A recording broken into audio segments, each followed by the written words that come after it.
tribo sa gugma, sundalo nga kanunay kanimo. Ihalad akong dugo, kahayag kang ngit-ngit, kalipay o kasakit, sa yuta o langit.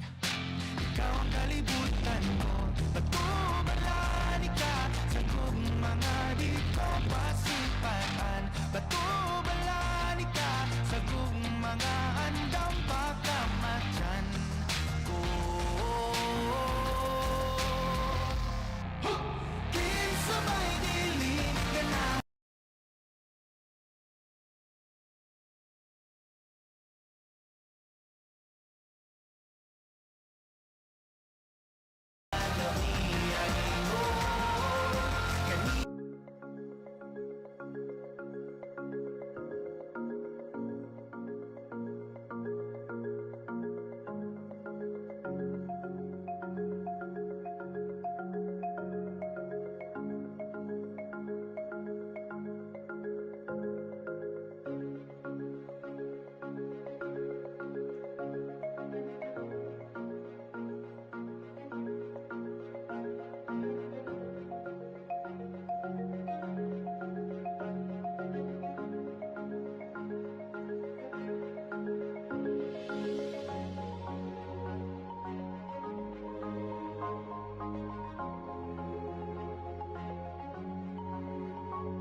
hiraya, kahit saan ka man patungo, liliwanag ang pag-asa sa bawat sulok ng mundo.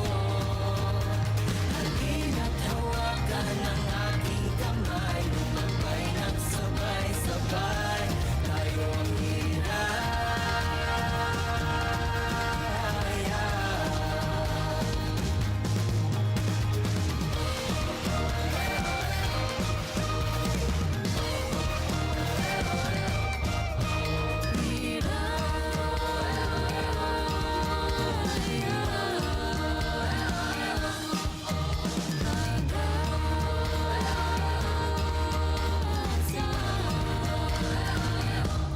Ikaw ang hiraya,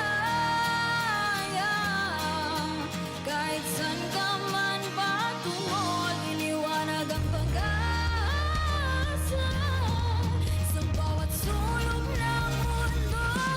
Ikaw ang hiraya, kahit saan ka man patungo, liliwanag ang pag-asa sa bawat sulok ng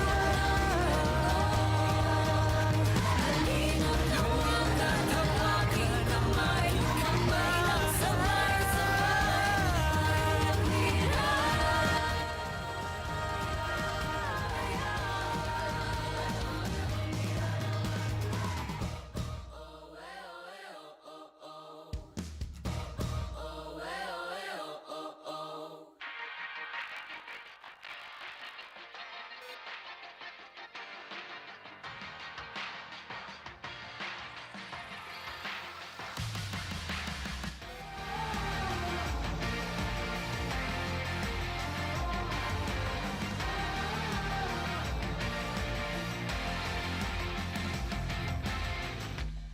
tayo ang Pagani sa tribo, sa gugma, sundalo, nga kanunay, kanimo. Ihalad akong dugo, kahayag, kangitid, kalipay o kasakit, sa yuta o langit. Ikaw ang kalibutan ko, patubalani ka sa gugmanga di ko pasimpatan. Patubalani ka sa gugmanga andam pagkamatyan ko. Kinsabay dili ganahan ni sugaling kinabuhi, nagto sa usa kabahan di nga imong ipili kung alaw-alaw niya imo. Kanimo nga sa alaw-alaw ka, di tumaon o pilion.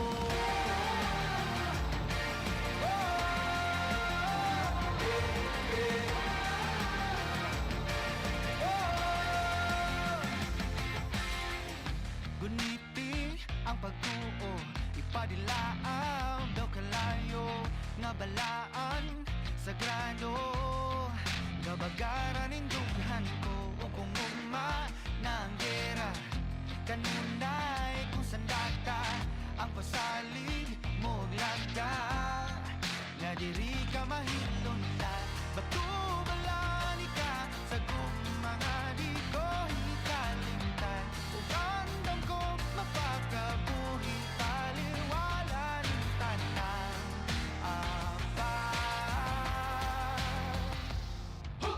kinsabay dili ganahan ni sugaling kinabuhi, nagto sa usa kabahan di nga imong ipili kung alaw-alaw niya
gapay, inaalay ko sa iyo.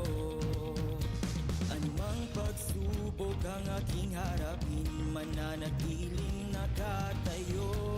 Ikaw ang hiraya, kahit saan ka man patungo, niliwanag ang pag-asa sa bawat sulok ng mundo.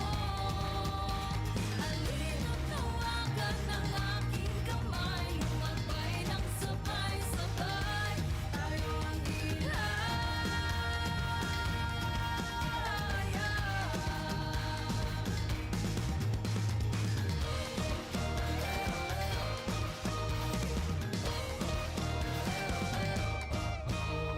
Itong munting pasasalamat sa pamilya at mga kaibigan. Ako'y narito dahil lamang sa'yo, nanatiling nakatayo. Ikaw ang hiraya, kahit saan ka man patungo, liliwanag ang pag-asa sa bawat sulok ng mundo. Halina't hawakan ng aking kamay, lumagpay ng sabay-sabay. Tayo ang hiraya.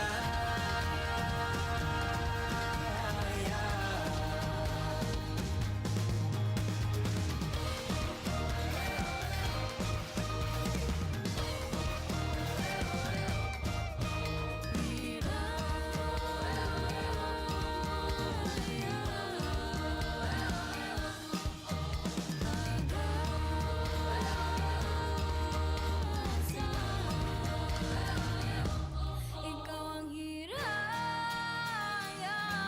No? kahit saan ka man patungo, liliwanag ang pag-asa sa bawat sulok ng mundo. Ikaw ang hiraya,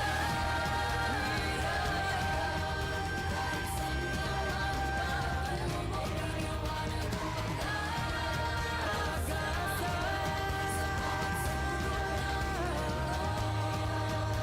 Halina't hawakan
Tawagan ng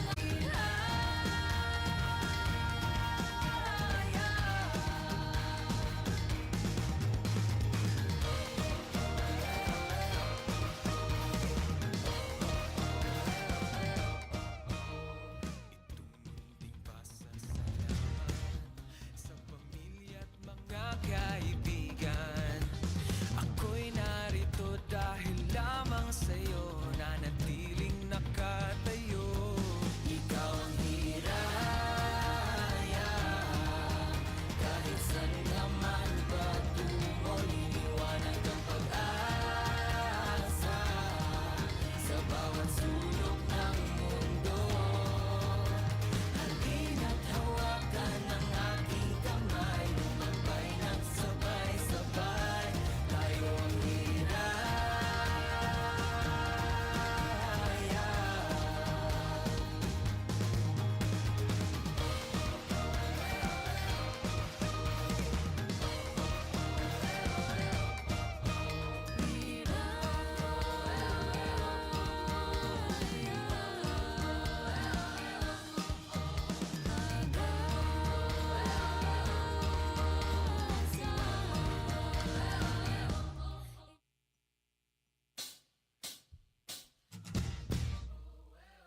Sa gugma, sundalo nga kanunay kanimo. Ihalad akong dugo, kahayag, kangitid, kalipay o kasakit, sa yuta o langit.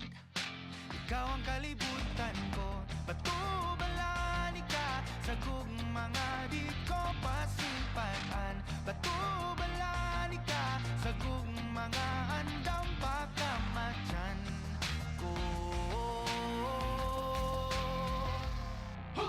Kinsabay dili ganahan ni sugaling kinabuhi ngadto sa usa kabahan di nga imong gipili kung adlaw-adlaw niya ingon kanimo nga sa adlaw-adlaw ka tugmaon o pilion.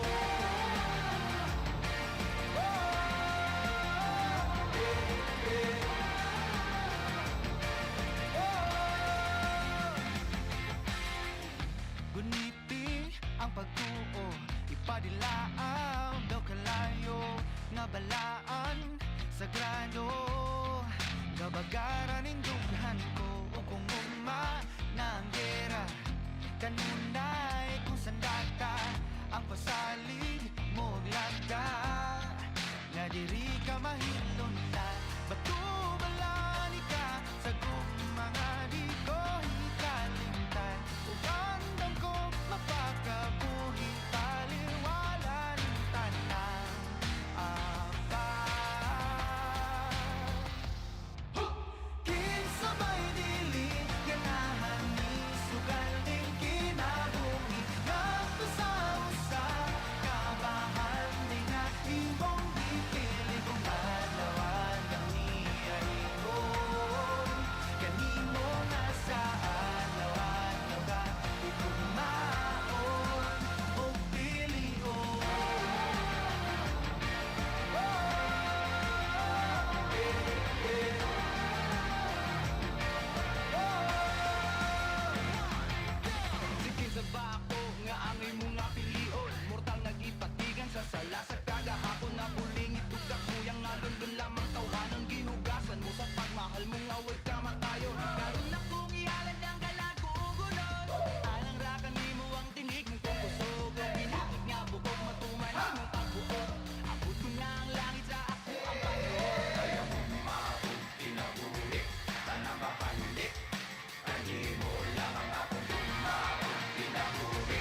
to our university-based organization presidents, publication representatives, and outstanding university counselors.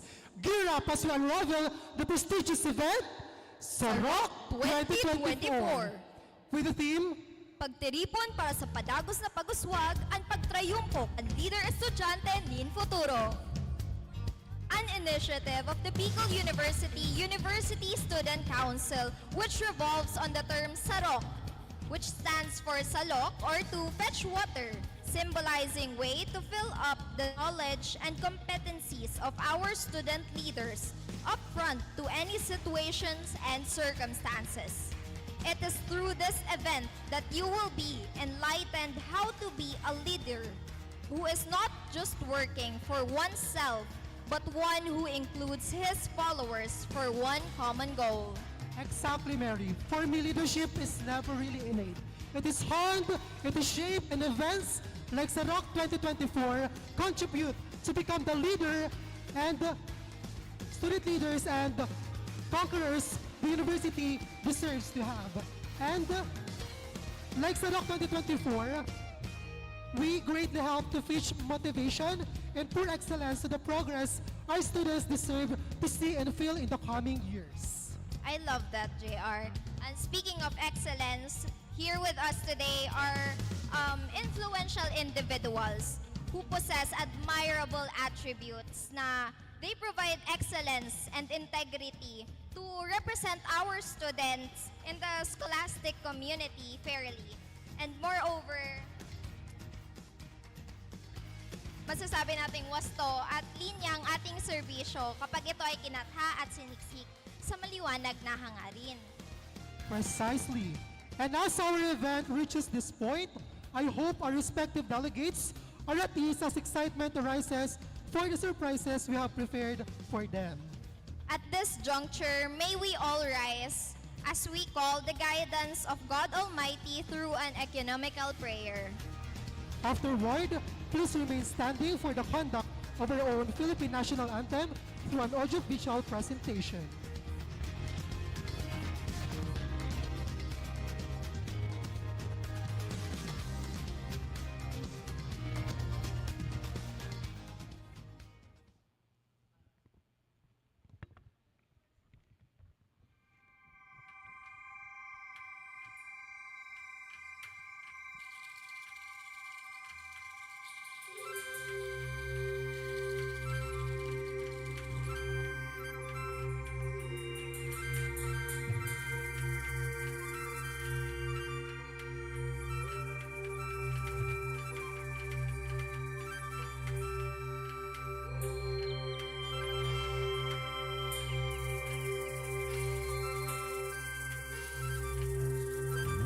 Hana kami apumakno nga nibiyagan nindat mo. Idatanda kami bikan mangat na pinghod mo. Tawat miningobhin no ayatu boblemi. He ay makiwada-wada kida kami. He ay makiwada-wada kida kami.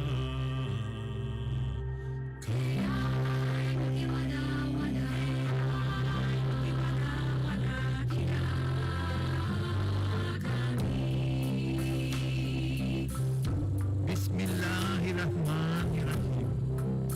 Assalamualaikum warahmatullahi ta'ala wabarakatuh. Salam pa mga kiauluman sing Tuhan. Pinaugan niya nabi iban ko. Kasilasan niya sa plat pakatilingkal ana. Maglasa kita niyong matutuman.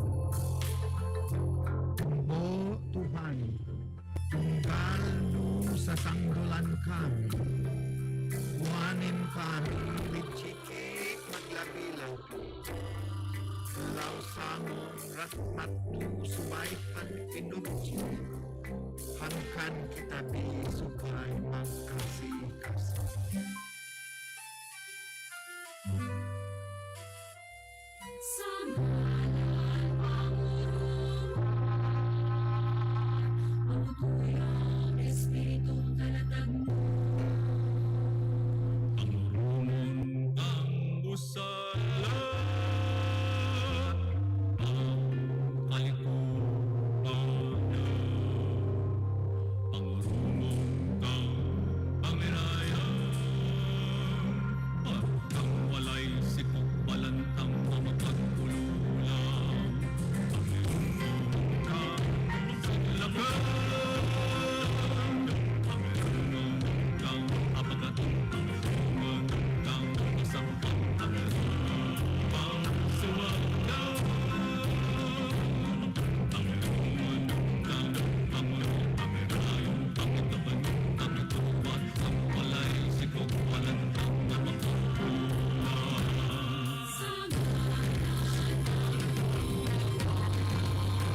Diyos na mapagpala, hiling namin ang pagpapalaganap ng kaalaman sa bawat nilalang. Panginoon, dinggin mo kami. O Diyos ng awa, bigyan mo kami ng kakayahan sa pagtataguyod ng pakikipag-ugnayan sa bawat isa. Panginoon, dinggin mo kami. O Diyos na mapagkalinga, mangyaring ikawan ang pagpapaunlad ng kalikasan ng tao sa mundo. Panginoon, dinggin mo kami. O Diyos na pag-ibig, tugutan mo ang aming bansa ng pagkakaisa at pagkakaunawaan sa gitna ng pagkakaiba-iba. Panginoon, dinggin mo kami. Panginoon, dinggin mo kami. Panginoon, dinggin mo kami. Sa ngalan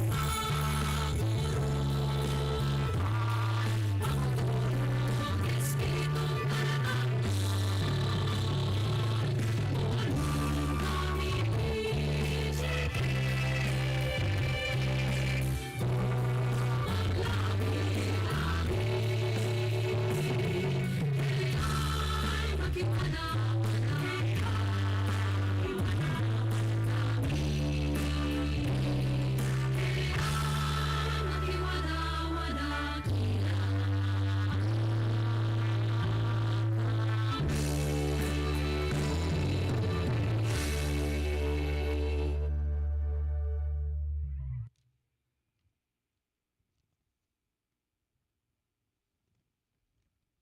Bayang magiliw, pelas ng sinamanan, anak ng puso, sa dibdib mo'y buhay.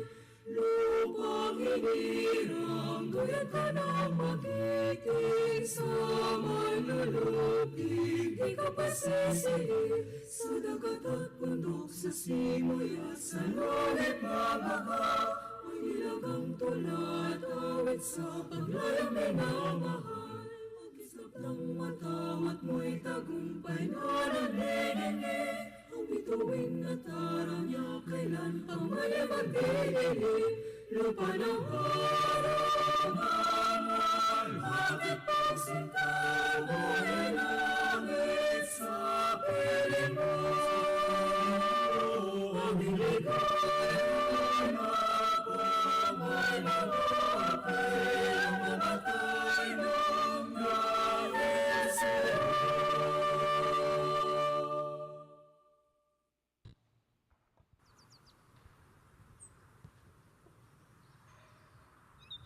This is the story we wish to sing of a school to honor and revere, a temple built by men of firmness, a mold for you to walk with pride, for He will always be united, though we tread on distant lands. We all shall cherish what you've taught us, that you wholeheartedly gave forth.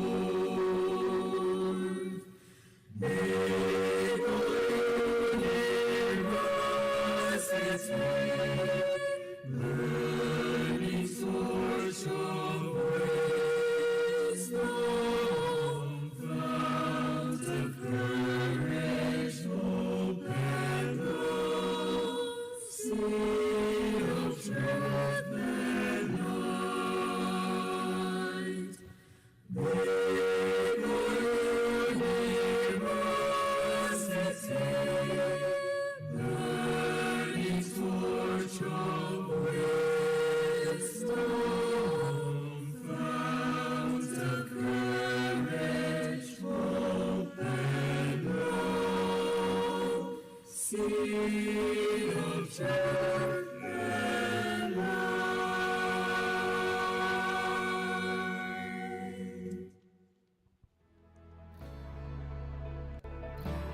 Okay, ladies and gentlemen, as we strive for a progressive community for all Buenos, guarded with strategic competences through network and leadership, we welcome you to SAROK 2024. We are honored to be your Mr. and Lady of Ceremony. I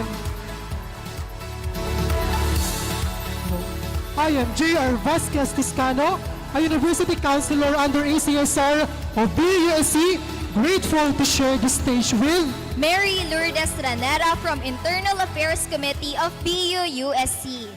So, before we start the program, konting kamustahan lang muna tayo para palimig-lamig ng onte. So, Yes. how are you today? So, I'm feeling tension.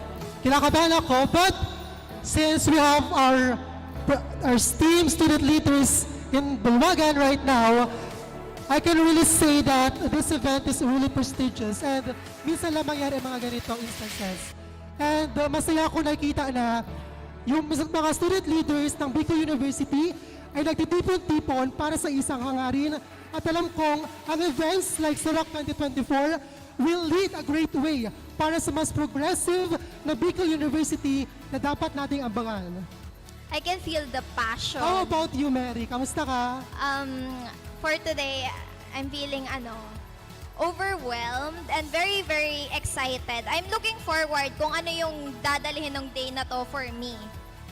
Pero aside from that, mabababa tayo. Magtatanong tayo sa ating mga delegates. Okay.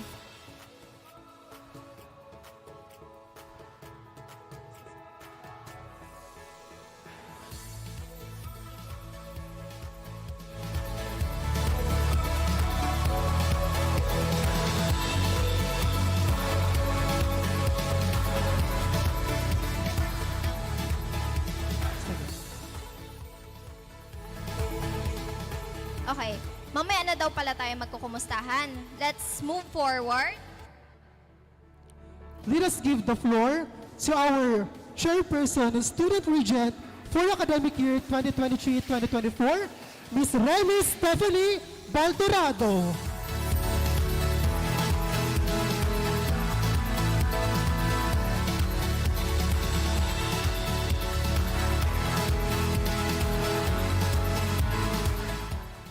Alright, good morning everyone. A pleasant greetings to everyone who is present here, especially to our distinguished speakers. Thank you so much for accepting our invitation for you to participate in the event and as well as to contribute to the development of our student leaders that are present here. And of course, I would like to recognize the presence of our SUC President 4 of Bicol University, Dr. Baby Boy Benjamin D. Neves III. And of course, we have our former student regents, Miss Irene Kia Santillan, Ate Asher Jade Azul, and both of our former internal vice chairperson, Liros Atanante, and Sir Jonathan Dihoya. And lastly, we have the incumbent College Student Council President of the College of Law, and of course, our former student regent, Sir Earl Vincent Vista. So, I won't make this long actually, but I do hope that this event will be very productive at most since all of us here, student leaders, are balancing our life as students and of course as student leaders. And of course, we just not thrive to develop our best practices in organization as well as how our organizations function, but as well as developing our communities. So may this SAROK 2024 be productive, and with that, I officially open this event productively. Thank you so much po everyone.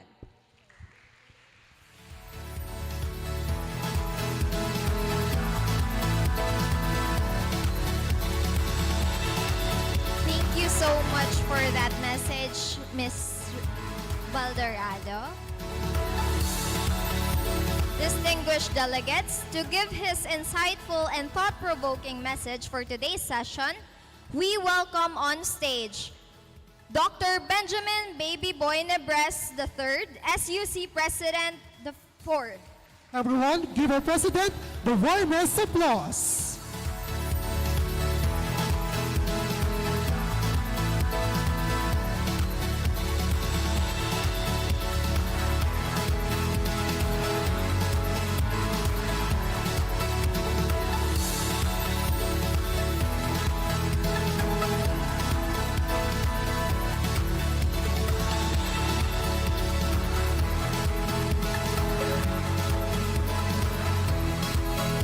Thank you very much.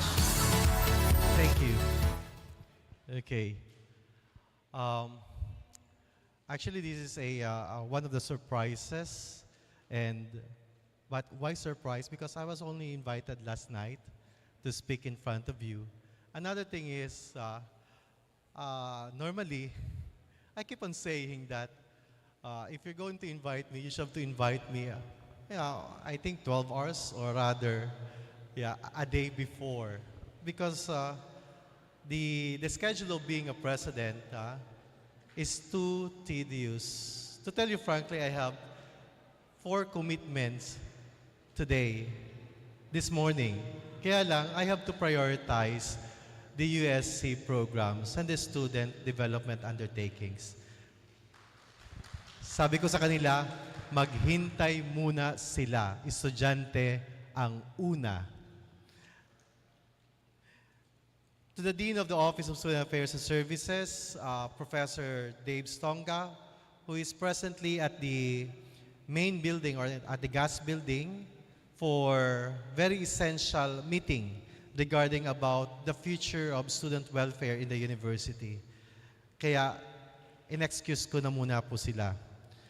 Together with Professor Michael Alagaban, your USC advisor, to our University Student Regent, Remy Stefani Baldorado, and other members and officers of the University Student Council, fellow advisors who are here, resource speakers, former students, USC alumna, BUenos, marahay na aldaw sa Indogabos. Ang sarong pagtiripon na ang kaisipan iyo ang pagpapadagos ng marahay na liderato sa dalaning pag-uswag, sarong maray asin maugmang pagtiripon sa Indo. Today is a meaningful event because we are all wanting to move forward towards progress. Am I right? Kasi kung hindi, let's stop this. But the only way to do that is to become good public servant and transformative leaders. What's even better is to start right now on the road of becoming better leaders while you are still young, trainable, and adaptable. To tell you frankly, my leadership skills and even managerial skills was honed by the University Student Council. Noong 1996 to 1997, I was elected and served for 1 year as the University Student Council Auditor. And in 1994, 95, 96, up to 97, I was a three-year term president of the Associates or the Association of Sociology Students. Hindi lang yon, naging CSC representative ako in 1994. I ran for vice president for the CSC of the College of Arts and Sciences and I lost for 1 vote. Isang boto lang po. Siguro, sabi ng mahal na Diyos, sobra-sobra na ang pagiging leader mo, Benji. Hindi ka na nag-aaral. Puro na lang sana leadership. But you have to reflect on that. Because what you're learning is who you will be in the future. Not only that, what you're doing is also for your future. So, the best advice is balance your work. Balance your activities. Or else, I'm going to ask the Academic Council to open BS in student activities and programs. Before the ways of the world get to you, before you become jaded and cynical, before you lose your passion, and before you lose your sense of idealism, now is the time to hone your leadership skills and to build your distinctive character as a BYU-led leader and scholar. To do so later or to procrastinate is the enemy of progress and progressive minds. Thus, today's event is a strong manifestation your unwavering commitment to service and productive scholarship. I am truly happy that this event has been organized. Very swift or very fast. Napakabilis. Hindi ko alam kung anong ginawang mahika ng organizer. But I'm so happy that you are all here. I hope that this will not be the one-time thing. After all, it's difficult to learn, much less catch desirable values and develop great attitude through one-shot deals and short immersions. Thank you to the organizers who deem it necessary to advocate for good leadership and governance. Thank you to your USC Chair, Remy Baldorado, and thank you to Jeff Latigay. Despite that they are, sabi natin dito, both are contenders in the USC chairmanship, but still, they work together for the greater good of Bicol University student development. A round of applause. I hope every officer of the USC and every officer, kahit ang kulay ninyo ay green, blue, yellow. May naiwan ba ako? May red ba? Wala. Okay. Kahit green, blue, or yellow, na ang kulay ninyo, we have to work hand in hand. This is the spirit of the University for Humanity. This is the spirit of what we mean of collaborative service. We cannot do it all without the help of each other. We cannot do it all if we will going to focus on our own colors. We cannot do it all if we will going to look only on what is best on our side. Remember, the real meaning of a University for Humanity is transforming leaders to become transformative individuals to make society livable and sustainable. We cannot achieve sustainability if we ourselves will not collaboratively give our sense of service to each and every one.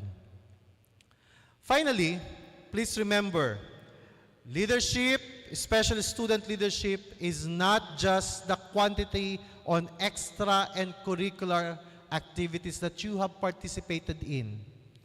Know that your first duty is to be the best version of yourself as a student so that you can become a better person to others.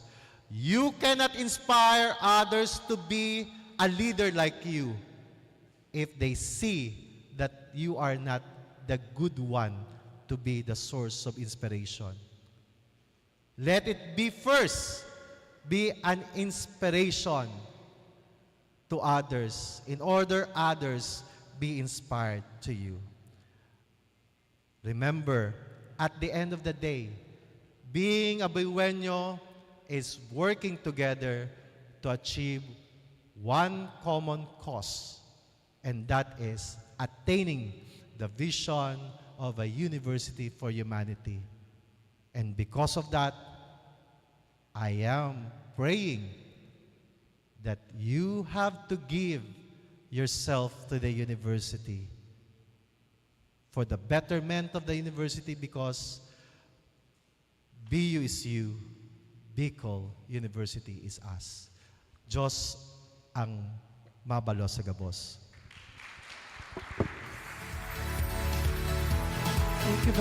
Thank you very much for that heartwarming opening remarks.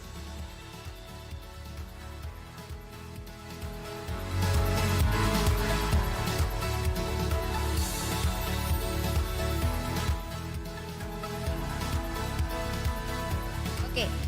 So, the social networking bingo traits game, due to the delay in the start of the event, will be moved to the networking snack time. We will now proceed to leadership renaissance. And now, as we arrive at this juncture, before we proudly reveal our first guest speaker, let me read some of his notable credentials and achievements. A graduate of Bicol University College of Education Batch 2018, top cum laude. Outstanding Buse graduate 2018. Outstanding University Graduate in Leadership 2018. Former USC Chairperson and Student Regent Academic Year 2017 to 2018. Juris Doctor 3, Bicol University College of Law.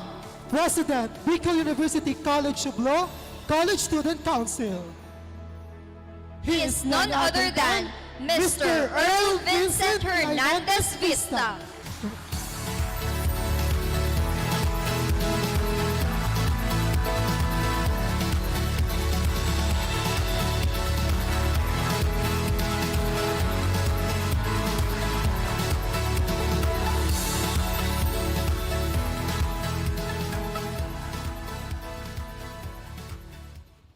Good morning.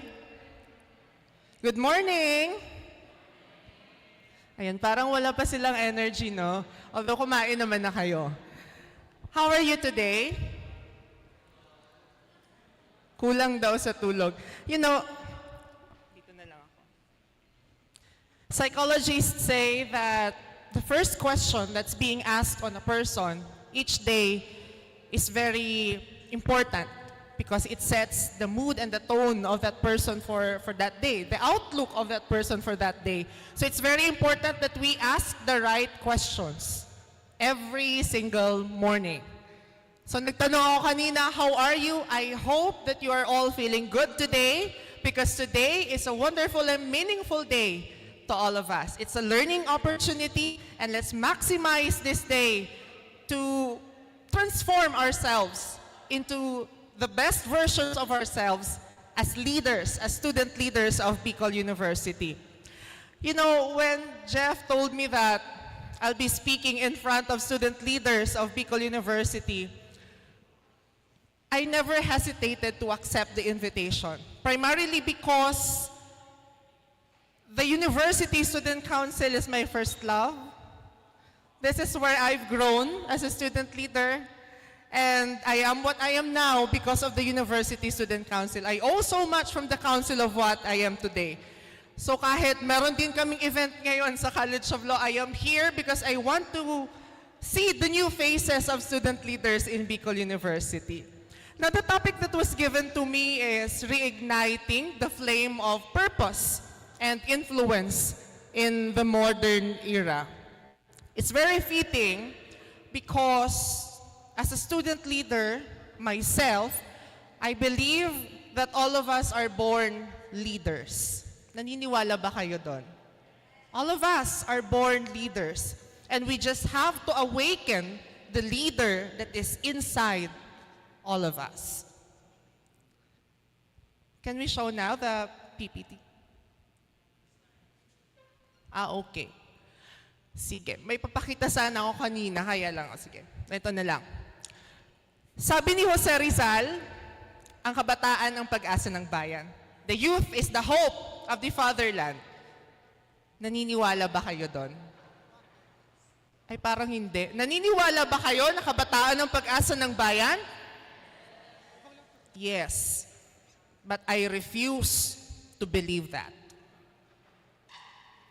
Cliché as it may sound, parati nating naririnig, kabataan ang pag-asa ng bayan. True indeed. Rizal said that 128 years ago. Up until now, naniniwala kayo na kabataan ay pag-asa lang ng bayan. Come to think of it. Sinabi yun ni Rizal 128 years ago because during his time, he knows that the youth, the future of the Philippines will depend solely on the youth. Mahirap yung panahon ni Rizal. Alam niya na kung merong isang puwersa na magpapabago ng takbo ng kasaysayan ng Pilipinas noon, he will be investing on the youth. Pero ngayon, iba na ang sitwasyon. 128 years ago, pag-asa pa rin ba ang tingin natin sa ating mga sarili? Pag-asa lang ba ang tingin natin sa ating mga sarili? That's why I refuse to believe that. For me, ang dapat nating sabihin ngayon, ang kabataan ay hindi lang pag-asa ng bayan, kundi naaasahan na at maaasahan pa ng bayan. This is a call to action to all of us, my dear student leaders. Let us not think of ourselves as just mere pag-asa.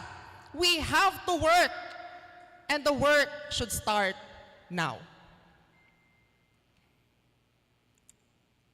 Sana, ngayon na nandito tayo, panindigan natin, hindi lang tayo mga pag-asa lang. Naaasahan na tayo at maaasahan pa tayo ng bayan. Tama ba? Tama ba? Yes, of course. Ngayon, magsisimula ako sa pagpapakilala ng aking sarili. Because I cannot inspire you, my dear friends, without telling you my story. Sino nga ba ang isang Earl Vincent Vista? My journey to student leadership and student governance in Bicol University started from the very first day I entered the portals of this great institution. It was June of 2014. Pagtapa ko palang first day, ang una kong hinanap, hindi classroom namin or mga kaklase ko. I directly went straight to the office of the College Student Council of BU College of Education. Ganun ako ka-ambitious. I was too ambitious that I was looking on the very first day of school, not on my classrooms, but on the CSC office. And I asked Ate July Pagyo, naalala ko no, si Ate July Pagyo, Ate July, how can I be part of the council? And when will be the elections? Election agad, no? Ate July responded, it will be on February. So imagine niyo yun, June pa lang, February yung election. Sabi ko, naku, matagal-tagal pa. Anong gagawin ko from June hanggang February? So she told me, you can just join departmental organizations, your year-level organization. And so I did. I ran for president of the Freshman Coordinating Council of the BU College of Education. And of course, guess, I lost by 1 vote also. I ran for VP. I won. So I served as the VP for Freshman Coordinating Council. And on February, of course, alam nyo na, nag-run bilang representative of the College Student Council. And I won as the CSC representative. Pero ang thinking ko noon, I was not actually oriented that meron pang USC, merong CSC. So nung nanalo ako na sa CSC, dun sa akin na-explain ni Ate July, okay, ganito, ito yung work mo and all, but there's a higher organization and that's the USC. And I questioned Ate Julie, ba't hindi mo ko dyan sinali? Meron palang ganyan eh. And she told me, you have to work first on the ground in your college if you want to serve the University Student Council. Sabi ko, mas gusto ko yun eh. USC, ito yun, di ba? Ito yung gusto ko doon.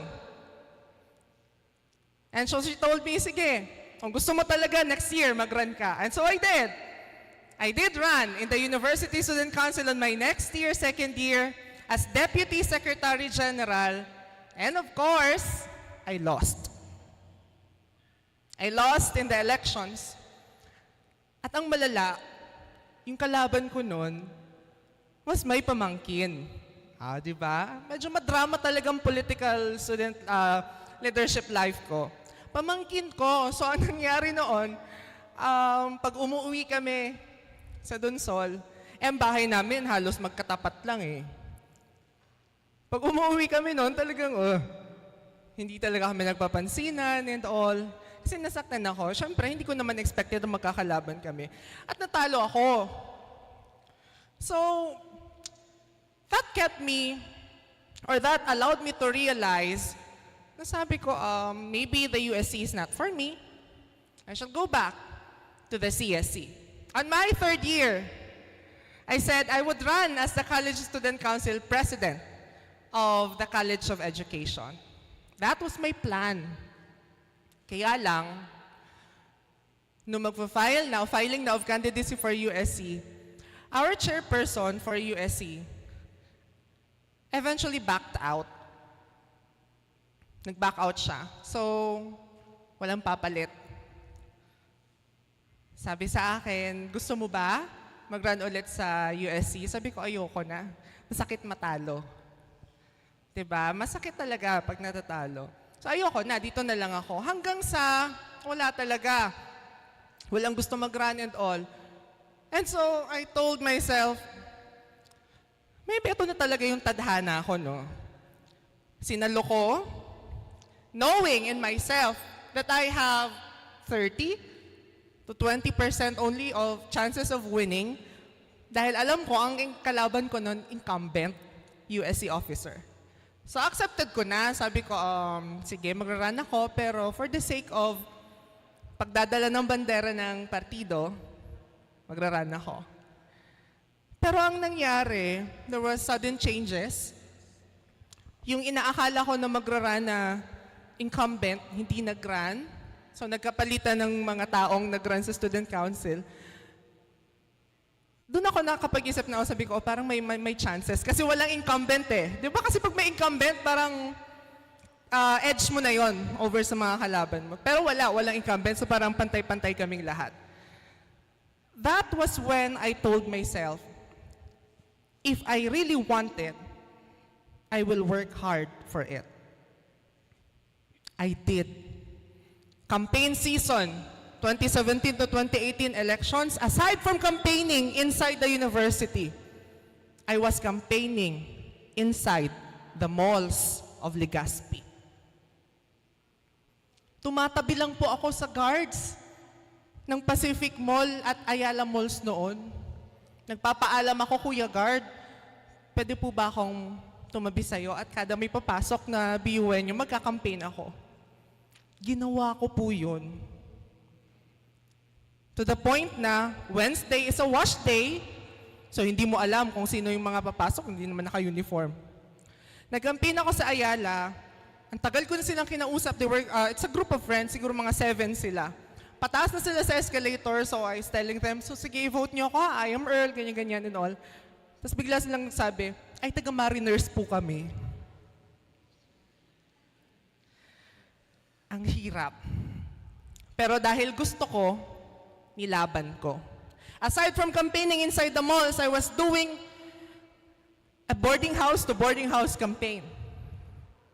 Kinuha ko yun. EM's bar yun, dilibot ko yan. Kahit gabi na, pag may mga tao, estudyante sa labas, nagkakampanya ako. And worst, sa loob ng jeep. Kahit may mga strangers, may mga matatanda, ang kilay nila, ganun na, kasi yung katabi niya, estudyante. So naririnig niya ako mag-campaign, yung speech and all. But I did that because I believe na kung gusto ko, kailangan paghirapan ko. 5 a.m. or 5:30 a.m., I can vividly remember I was already outside the gates of Tabaco campus. Nababiyahe kami ng 4:30, dadating kami doon mga 5:30. I was already there at the gates of Tabaco campus, welcoming every student na papasok para lang mangampanya. To cut the long story short, nanalo as the chair and student regent of 2017 to 2018. But that was not the end of the story. That was just the beginning of the story. I won together with my business manager, Diana. We're in the same political party. But the demographics of the USC medyo scattered. 2 from us, 2 from other political party, 4 from other political party, and 4 from the other political party. So we're 2, 4, and 4. And during the announcement of the winners, papasok pa lang ako sa OSAS. Doon pa ang OSAS noon, sa my College of Nursing. Papasok pa lang ako, may nagsasabi na, "Oh, nanalo si Vista! Walang mag-JC." Rinig ko yun. And it was too painful. Sabi ko, bakit? Ano ba ginawa ko sa kanila? Pero ganun kasi talaga, di ba? May emotions pag election season. And 2 weeks after assuming my post as USC chair and student regent, there was already an impeachment complaint that some people are trying to file against me. Sabi ko, ano ba yan? 2 weeks pa lang. Ito na, may impeach na ako. Tagal-tagal kong pinagtrabuhan to. Tapos 2 weeks lang pala ako magiging chair. So, kinausap ko yung council. It was hard. Kasi, mahirap pag you're the head of the organization but you came from different political parties. USC knows. Pag una, mahirap talaga. But I told my council, your loyalty to your political party ends when your loyalty to the council begins. And my loyalty now is to this council, and I'm hoping that each one of you also will place your loyalty to the council. Nag-usap kami, masinsinang pag-uusap with my council, and it worked. It worked. Hindi natuloy ang impeachment complaint kay Earl Vista. And after nun, nung nakapag-set na kami ng foundations, ng directives, ng goals and all, directions and goals, I can proudly say that the council worked as a team until the end of our term. And so we were able to produce activities and implement key policies that changed somehow the status quo in Bicol University. What am I trying to tell you people? That in your organization, there will really be differences. We cannot avoid that. But those differences should not separate you, your aspirations, your goals, and your dreams for the studentry and the Bicol University.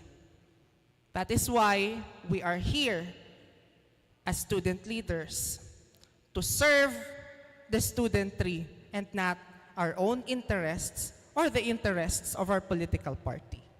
Okay? Sige po, okay na ata yung ating PowerPoint. Next po tayo. Next. Ayan, o tignan niyo. Ako po yan.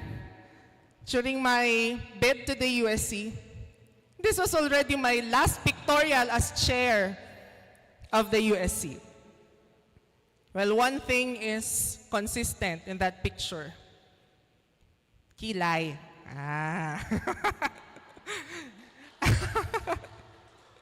I told myself, kasi sabi, my advisor way back then was telling me, oh Earl, dapat paghaharap ka sa council, sa lahat ng mga students, you should always look fierce.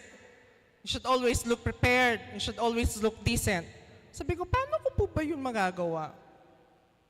Tapos big lang may isang co-officer ko nagsabi sa akin, kilayan kita. Sabi ko, what? Kilayan niya daw ako. Sabi ko, sige. Kinilayan niya ako. And it looked good to me. Sabi ko, ay parang, sige, powerful aura to ah. And that became the branding of my term. Sige, next po tayo. Next po. Now, before all of us can actually serve the students with purpose, you should know first what type of leadership and what brand of leadership would you want to offer the students. And as for me, the best type of leadership is transformational leadership. You transform people by leading by example. The ultimate goal of transformational leadership, to make more leaders. This is not a monopoly of leadership because minsan iisipin natin, pag nasa posisyon ka, minsan ayaw mo na nga bumaba sa posisyon eh. Paulit-ulit, magraran. But are you serving your purpose? Your purpose there as a leader is not to institute yourself in the council, but to become an instrument to create more leaders by showing them how to be one. And that is essentially transformational leadership. Next. Transformational leadership is a leadership style where one or more persons engage with others in such a way that leaders and followers raise one another to a higher levels of motivation and morality. Sige po, next po tayo. And the goal, again, of transformational leaders is to inspire followers to share the leader's values and connect with the leader's vision. Ito yun. As a transformational leader, the very first thing that you should do is to create your vision. What is your vision as a leader? Why are you there in the very first place? What do you want to bring on the table? Your vision is very vital because if people or your followers do not believe in this vision, your leadership will surely fail. Dapat kung may gusto kang gawin, it's clear in your mind kung ano ang gusto mong gawin. Kasi makikita yan ng mga followers or the people inside an organization. If you're the leader, the head of the organization, and you don't have this concrete and solid vision, eventually, makikita yan ng mga sumusunod sa'yo at paunti-unti, kakalas sila. Kakalas at lalayo sila sa'yo because they don't see any vision from you.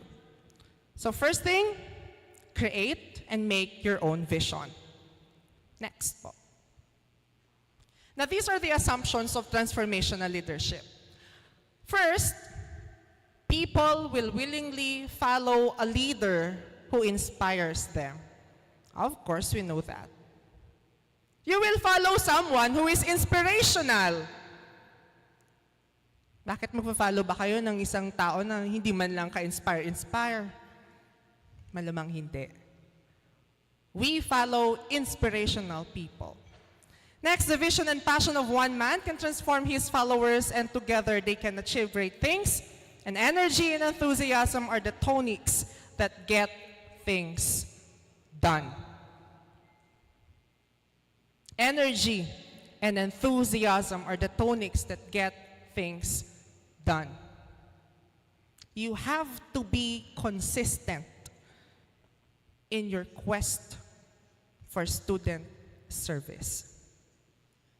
Along the way, meron kayong pagdadaanan ng mga problema, concerns, especially if it is a concern with,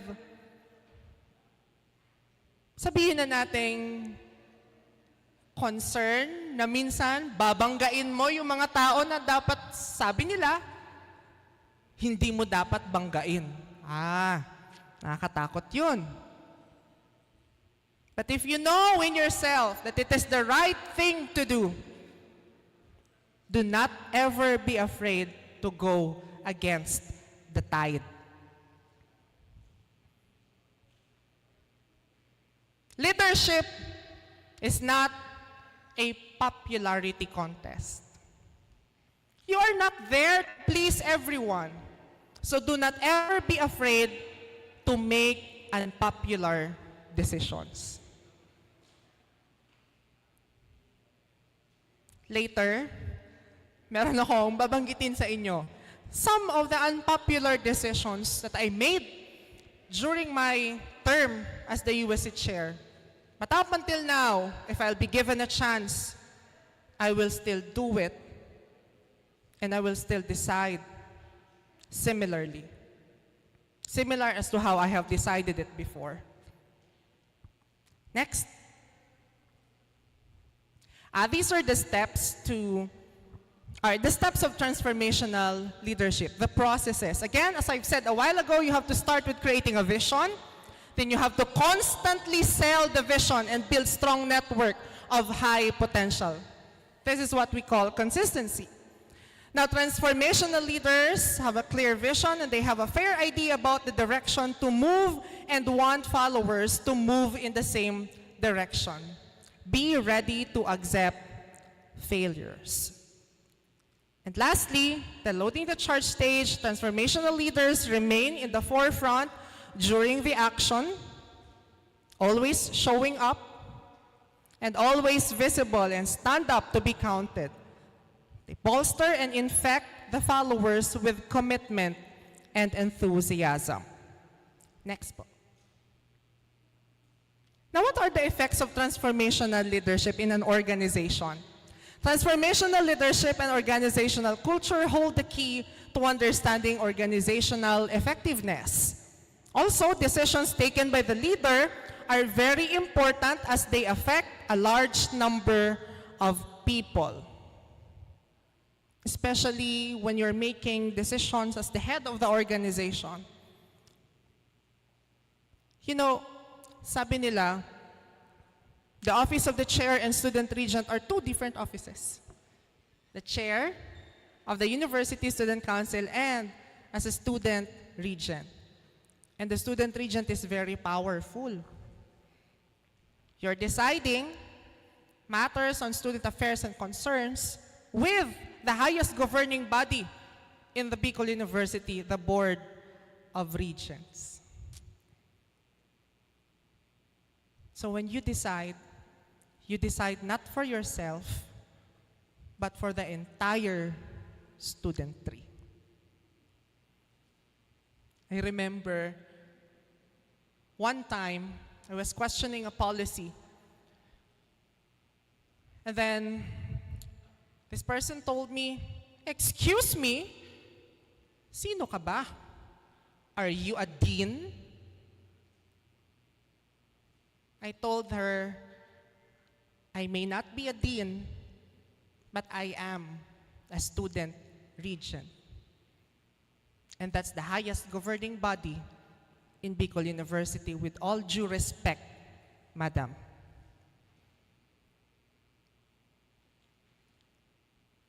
And so, I would like to let you realize that as the head of an organization, your decisions will impact not only your life, but the life of the people that you serve. So always and always make decisions that are pro-student. Make decisions that would promote student welfare and development. These are just your guides in making a decision. Next. Now, how do we reignite the flame of purpose and influence? Number 1. Next po. Go back to your core. Sometimes, napanghihinaan tayo ng loob bilang mga leader estudyante ng Bicol University. Nakakapagod? Totoo naman. Nakakapagod maging student leader. Pero bakit ka nandyan? Panay reklamo, wala namang allowance, walang sweldo, pagod, stress, eye bags, puyat. Yun lang yung reward natin bilang mga student leaders. Reklamo tayo ng reklamo. At minsan, sa pagrereklamo natin, nauubos tayo, di ba? Pero sa mga panahon na nauubos tayo, feeling natin na ayoko na, wala naman akong nakukuha. Nakukuha ko, nag-serve na nga ako sa students, sila pa yung galit. But go back to your core. What is your purpose in being a student leader? I remember, before, mahirap pa mag-disseminate ng information. Pag may mga biglaan na cancellation of classes, di ba biglaan, mga ganun, hindi pa naman ganun ka-maximize ang social media. Ako mismo nagre-reply ako sa mga posts, sa mga texts ng students. At minsan, may mababasa ka talaga na medyo off na. Sasabihan ka na, ano ba naman yan? Late na naman nag-announce ang USC. Napaka-ano nyo naman, walang kwenta, ganyan-ganyan. Nasa jeep na ako. Nagta-travel na ako papuntang BU. Ngayon pa lang kayo mag-a-announce and all. Napaka-incompetent nyo. Oh my God. Ito ba yung kabayaran sa lahat ng service na binigay mo bilang estudyante? Panghihinaan ka ng loob. Pero my dear student leaders, if that happens, go back to your core. Leaders need to have a clear picture in mind of what they propose to bring on the table. Bakit ka nandyan? May gusto kang gawin, di ba? Patunayan mo, gawin mo. When I was the chair and student leader, regent, it was clear in my mind what I needed to do during those times. I was challenged and pressured because, the previous chairpersons were very good. And I can attest to that. They were all managers. They were all leaders. They have brought so many activities for the University Student Council. And I question myself, ano pa ba yung pwede kong gawin at maibigay sa mga estudyante?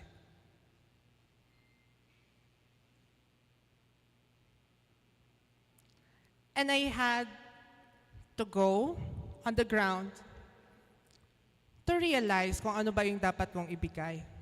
Mind you, when I immersed myself to the students, that is when I realized that there was already a culture of discrimination inside the university, based solely on the uniforms that we wear. Pag uniform ng ganitong college, di ba kasi dati iba-iba uniform? So pag dinignan mo, ganito, galing siyang college of ganito, wala yan. Pag ganito, college of, sabihin natin yung mga, si BEM, Seng, home of the top-notchers. Ay, iba. Galing. Pero pag ibang college na ganito, wala lang yan. Pa-chill-chill lang naman yan. And so I realized I needed to do something about it. I proposed the one uniform policy. The uniforms that you are wearing right now, that's the one uniform policy that we proposed under my term. There were so many oppositions. They were telling us, oh, no, we need to preserve college identity and college pride. Even the deans before were questioning it. But I told them, what is more important, to preserve college pride and identity, or to preserve university pride and identity? Even student leaders in the council or in the GLA would tell me, bakit hindi na lang tayo mag-propose ng no uniform policy? It was opposed in the same GLA. Nag-propose ako ng one uniform policy. There were another group of students proposing the no uniform policy. Kasi sabi nila, mas okay daw yun sa UP nga daw, walang uniform eh. But I told them, if we propose the no uniform policy, will this eradicate discrimination? I told them no. Bakit? Eh kung no uniform policy, it would be anti-poor. Kasi yung mga, sabihin na nating nasa laylayan, syempre wala masyadong pambili ng damit or what, uulit-ulitin yung damit, discrimination na naman yun. And so eventually, it passed the GLA, it passed the academic and the administrative council, and it passed the board. That's why you are having now your uniforms. One uniform for one Bicol University. Next, never be afraid to fail. Leaders take calculated risks and understand that failure is always part of the equation. Manage your expectations. Let's admit it. Sometimes we fail. But always remember that your failure does not define you. You define the quality of your mistakes. If you fail big, it's because you dream big. If you fail small, it's because you dream small.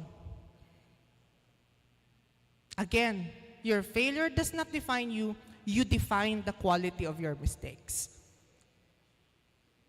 Just dream big. Dream big, people. And you have your council to help you up. When you fail, what's important is to stand up, move up, and get things done. Next. Know your people. Yes. Leaders know that an organization is never a one-man team. You need to work by heart. You need to know by heart the people you work with. Ito naman yung sabi ko sa inyo, naging problem ko before, di ba? Mahirap. Kasi iba from different political parties kami. But I really worked hard to know each one of them. Kinilala ko sila isa-isa. And eventually, nagkaayos kaming lahat. Yung mga tao before nagsabi sa akin na, ay, hindi niya matatapos ang term niya. They were the same people who were helping me to finish the term successfully. Important, know the people that you work with. Next po tayo. Immerse with your community. Leaders know that staying on the ground would help them deal with reality. Totoo. As a leader, you should not only have the bird's eye view of the problems, you should also have the worm's view of the problem. Diba? Kasi tayo mga student leaders, we're at the top, we have a bird's eye view. But not most of the time, it's the best view. Sometimes you have to immerse on the ground and see the worm's view of the situation. That's when you can decide properly on things and matters concerning the student tree. Next. Do not be afraid to make the unpopular decisions. Leadership is not a popularity contest. You are elected to serve, not to be liked, and leaders are courage in action. This is true. Never be afraid to make unpopular decisions. I can still remember the very controversial, the most controversial concern and issue during our administration was the wearing of the alampay. You know the alampay that you have now? During our time, not all were allowed to wear the alampay because the insufficiency of the supply. There was a memo stating that only the 5-year courses, accountancy, and the rest would wear alampay, and the rest would wear academic gown or the toga. Without hesitations, upon receiving the memorandum, I posted stating my perturbations on the memorandum. Because in my opinion, that should not be the case. No course is over and above another course. What's the rationale behind it? Madaming mga oppositions, especially, my name was tarnished, madaming threats, pinapa-turn down sa amin yung post, my personal post and the post of the council. We never turned it down. Because as for me, we have to fight for the rights of the students. And for me, during that time, that was the right thing to do. Kaya lang, nangyari, wala talaga kulang na sa time. So, hindi talaga masusuplayan lahat. So, we had a compromise with the president then.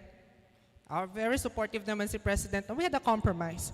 Sige, basta next year, you promise that everyone will wear the alampay. It may not be our time or during our time, but please, next year, make sure that everyone will wear it. And they agreed. And so after it, lahat na, nag-aalampay naman na. But that was really the plan.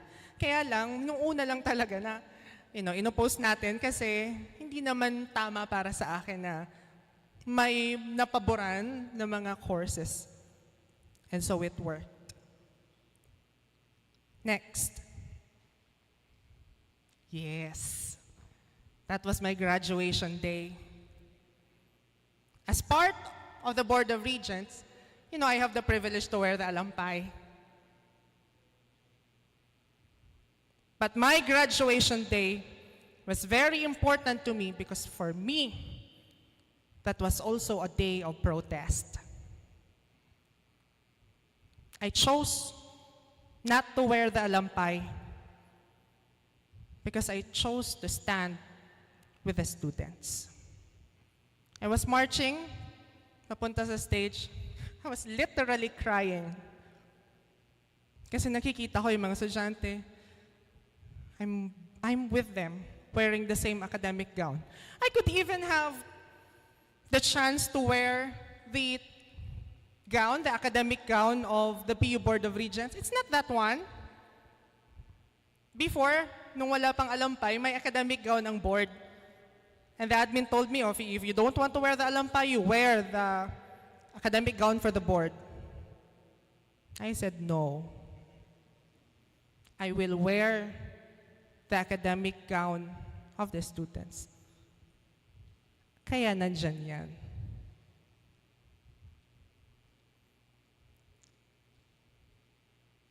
What I want you to realize is, along the way, people, you will face hindrances. You will face so many adversities.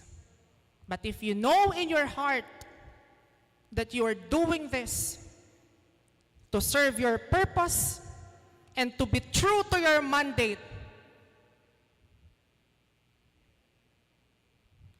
of advancing the students' rights and welfare, you have no reason to be afraid.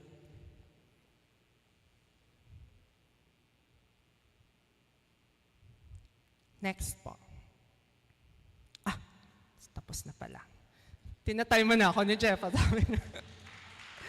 And so with the little time that I have been with you today, I hope that I have shared something essential and something meaningful to all of you. Together, as students of Bicol University, let us work together to forge a council that is pro-student, proactive, consultative, and responsive.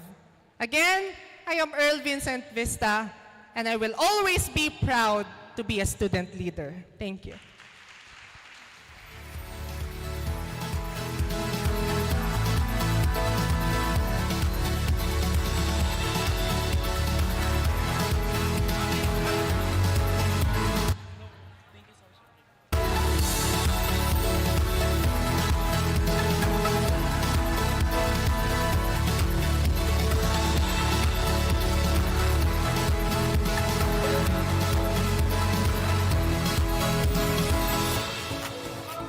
To award our first guest speaker, let us call on stage our event head for SAROK 2024, Mr. Jeffrey Latigay, and our chairperson and student regent for this academic year, Ms. Remy Stephanie Baldorado. To read the citation, Bicol University University Student Council Academic Year 2023 to 2024, this certificate of appreciation is hereby given to Earl Vincent Vista for their contributions, exerted effort, and inspiring role as one of the distinguished keynote speakers during the SAROK, pagtiripon para sa padagos na pag-uswag ang pagtrayumpo kan Leader Estudyante nin Futuro, conducted this February 26, 2024 at the Student Union Center, Bicol University, Legazpi City, Albay. Given this 26th day of February 2024 at the Student Union Center, Bicol University, Legazpi City, Albay. Signatories are Jeffrey Latigay, Executive Head of SAROK 2024, Remy Stephanie P. Baldorado, Chairperson and Student Regent, BUUSC, Prof. Michael A. Alagaban, Senior Advisor, BUUSC, and Prof. Dave Saltonga, May Ed, Dean, Office of Student Affairs and Services.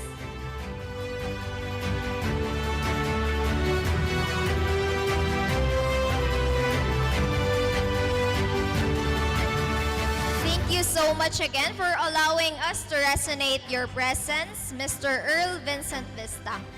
To proceed, let us switch the mood as we arrive to the next part of our program, the panel discussion. Here you would be able to hear learnings, insights, and critics as to what the meaning of active leadership is truly all about. Delegates, let us clap together as our esteemed moderators. Let us all welcome Dylan Zenid Ziv Tanji, our current and ever-alluring BUUSC Public Information Officer. Together with a representation of refinement, brilliance, and poise, are Mr. Bicol University College of Nursing, Dio Brandon Viterbo.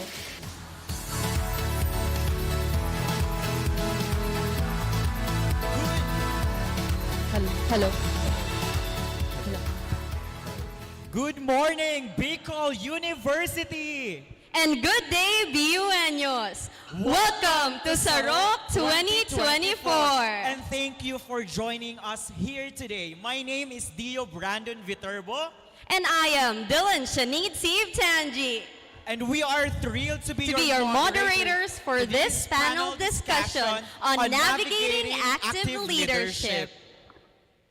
Today, we are gathered here to explore the essence of active leadership, what it means, how it's practiced, and its impact on organizations and communities. Our panelists, each distinguished leaders in their own right, will share their experiences, insights, and strategies for effective leadership in today's dynamic world. We'll begin with brief introductions of our esteemed speakers, followed by a series of thought-provoking questions and discussions. Toward the end, we'll open the floor for audience questions. So please feel free to engage and participate actively throughout the discussion. But before that, kumustahin ko muna yung partner ko. How are you? Kumusta ka, Dylan? Well, right now, I'm quite nervous. Aside from nanginginig ako sa lumig dito, nanginginig din ako sa kaba kasi just in a minute, we'll share the stage with, ayun nga, influential people who really changed the landscape of leadership here in Bicol University and also in Albay. Ikaw naman, partner, how do you feel right now? Kinakabahan at nilalamig. Actually, it's my first time to be exposed in a university-wide activity, and sharing the stage in this moment with our brilliant leaders is actually an honor and a privilege. However, kinakabahan kasi syempre tayong moderator, so we have to control the panel discussion. So without further ado, let's introduce our distinguished speakers. First is a former chairperson, Student Regent, academic year 2022 to 2023. Let's welcome Miss Asher Jade Azul.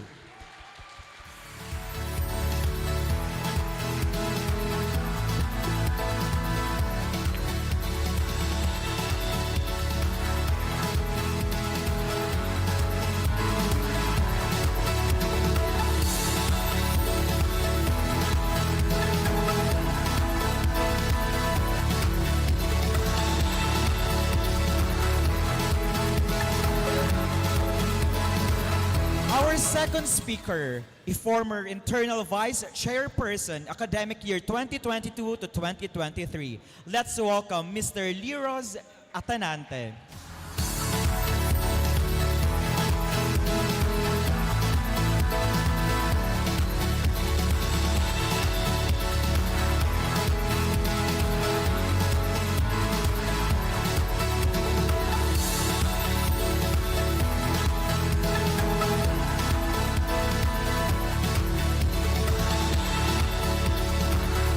Next, let's also welcome a former chairperson and student regent of Bicol University University Student Council and also the former board of director of Tayo Incorporated. Let's welcome on stage Miss Irene K. Santillan.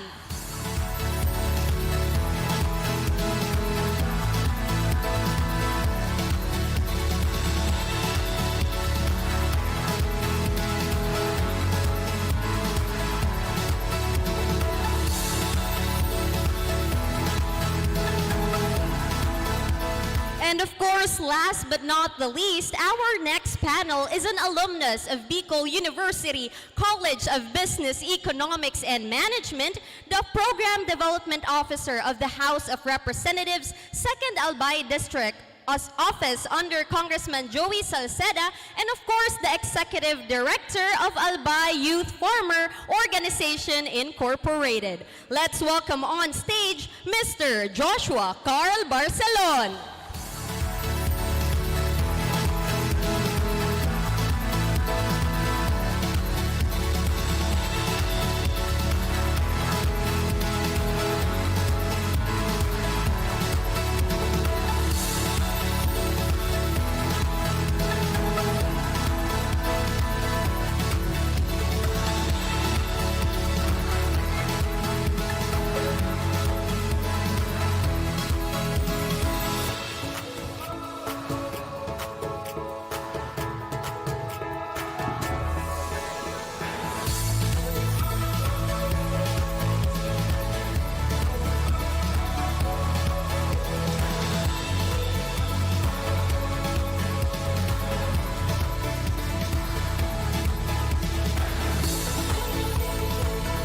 Good morning, our dear speakers. Kamay sa baba. Chok lang po. Okay, we are really honored to be here sharing the stage with you, our dear leaders.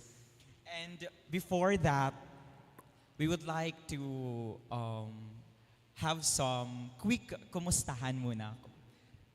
We'd like to ask kung ano yung naramdaman nyo when you stepped into BU. And we are sure kasi this is your second homes, diba, before. So, how does it feel to be back again? Siguro let's start with Kuya Lee. So, good noon everyone. It really feels great to be back sa BU because after a year of graduating and having my own personal and of course achieving my own personal goals as a community leader. Kumbaga, it's very fulfilling to go back to where you started and of course to where you have gained your distinctive skill sets that are required na sa present buhay mo. So yun na. So what am I feeling after going back? Actually, I feel like I never left. After graduation, patuloy pa rin ang communication ko with the BUNyos, especially the University Student Council, and of course my own College Student Council back in Boseng. And up until now, andito pa rin ako sa USC. So I feel like I never left, and feel na feel ko pa rin ang spirit of being a BUNyo. And I think for the next few years, ganito pa rin ako. So we'll see each other again. Charot. Paunahin ko na si Josh kasi ako yung pinakamatagal na hindi nakakabalik. Sige.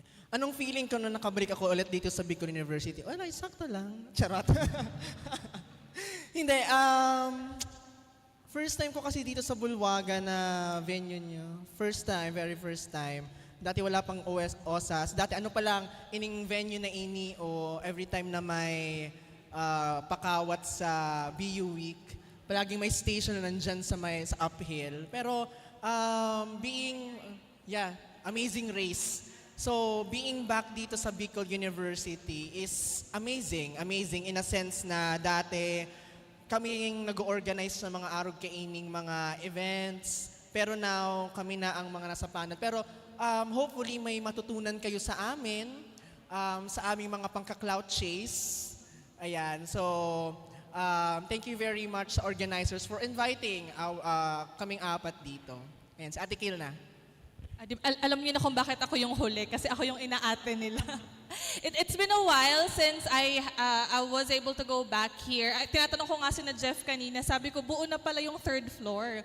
Kasi the last time I visited, 2nd floor pa lang tong building. And funny how Josh mentioned that back in our years, bakanting lupa lang to. And station lang siya for Amazing Race during BU Week. But what's even, I'd say, nostalgic to me right now was that during our term, we signed the budget for this very building. So before I exited as chairperson, this was one of our last projects to make sure that year after my term, matatayo tong Student Union building. So it's good that now I'm seeing, you know, the signature that I signed is now a structure na nandito tayo lahat ngayon. So yeah, it feels nice. Alright, so thank you so much for sharing that with us. I feel like it's very nostalgic na parang dati sabi nyo nga wala pa yung mga building na to and right now you're here, dati kayong nag-organize, ngayon distinguished guests na kayo. So anyway, ngayon tapos na tayo sa kamustahan, let's proceed to the theme or the topic for today. Alam naman natin, di ba, na ito pong panel 1, it's all about active leadership. So again, we would like to ask all of you, how would you define active leadership in today's context? Ngayon, simula naman tayo siguro kay Kuya Josh. Andaya, no, yung iba sina Ate Asher, may time pa mag-isip. Si Kuya Josh parang na-pressure. Ayan, active leadership. May family. Hindi, okay, sige, ganito. Oy, sana may matutunan kayo sa akin dito kasi marami akong kakilala dito. Seryoso ako ngayon, wag kayo. For me, active leadership in a sense is sustainability. Sustainability in a sense na what you've started ngayon should be sustained. The leadership skills, the products, the outputs nitong ginagawa niyo should be sustained throughout the years. Hindi lang yung ginagawa ninyo ito for the sake na for compliance. Di ba maraming for compliance lang? Hindi for the sake na may pinapangalagaan lang kayong political party, may pinapangalagaan kayong pangalan, that's why we sustain it. There should be replication. So that's for me kasi sinasabi ko, madalas tinatanong ako, ano ang measurement ng success, ng sustainability? I always tell them, it's replicability. It's replicability. Meaning, hindi lang siya nagagawa in just this term, nagagawa siya until the next few terms hanggang sa magunaw na ang mundo. That's replicability, that's sustainability. So I hope itong leadership na to, itong active leadership na blatantly sinasabi natin dito is masustain. Not just itong mga participants dito, kasi compared, di nga ata kayo mag-1% sa total number of students sa Bicol University. So your role after this event, is to replicate kung ano ang natutunan nyo dito. So that itong leadership topic na dinidiscuss natin is masustain up until the end of time. Okay? Yun. Passing the mic to Asher. For me, active leadership is putting yourself out there. As simple as that. Because, nowadays, we often see student leaders that are behind the stage or behind the scenes of the events or the platforms that they want for the students. But, you know what? Active leadership means you yourself is out there taking a space, taking that space in order for you to be productive. And kagaya nga ng sabi ni Kuya Josh kanina, sustainability, and you should be able to re-echo what you learn from this venue or to elsewhere, and be able to transcend those leadership skills that you acquire to other people. Kasi it's very important for us, students. Hindi naman tayo forever students, and it is our job as student leaders na mag-transform ng ibang estudyante to be the leaders of their own. Active leadership means producing another generation of student leaders that will, have that same kind of mindset, virtue, and willpower that comes from one person to another. And that's an active leadership. Pasa-pasa pala ng mic. So, for me, active leadership is only the actualization of the motto na you have to aspire to inspire others, and then through that realization, you have to put yourself 100% into the work, and then of course, you think of others more rather than of yourself. So siguro that is what active leadership is. Yeah, I'd have to agree with most of what they shared, although I also think that if you want to be an active leader, or if you want to develop that active leadership in you, I think it's a matter of self-development and continuous learning, because I don't think it's gonna be sustainable. I don't think it's gonna be aspirational if you limit yourself in an organization or base your leadership of some sort to a certain position. I think if you commit to self-development and continuous learning in whatever field you enter, when you start working, when you become a parent, when you become a brother, a sister, or just a member of the society, I think it's gonna transcend afterwards if committed ka to always developing yourself and to always just trying to polish yourself. It will come out naturally kasi. If talagang leader ka by heart, it's gonna come out naturally. I think that's the hardest sparkle to hide. Kapag talagang tunay ang leadership skills mo, kahit itago ka backstage, it will come out eventually. And I think that's the biggest sign or symbol of being an active leader. Well, thank you so much for that answers and for providing us a brilliant ideas what active leadership is. But we want to hear and we would like to ask our former student chairpersons. First, si Ms. Sintillan, how has your experience as a student leader shape your approach to leadership in your current professional role? Interesting question. So, for context, I ran in the student council for 3 consecutive years.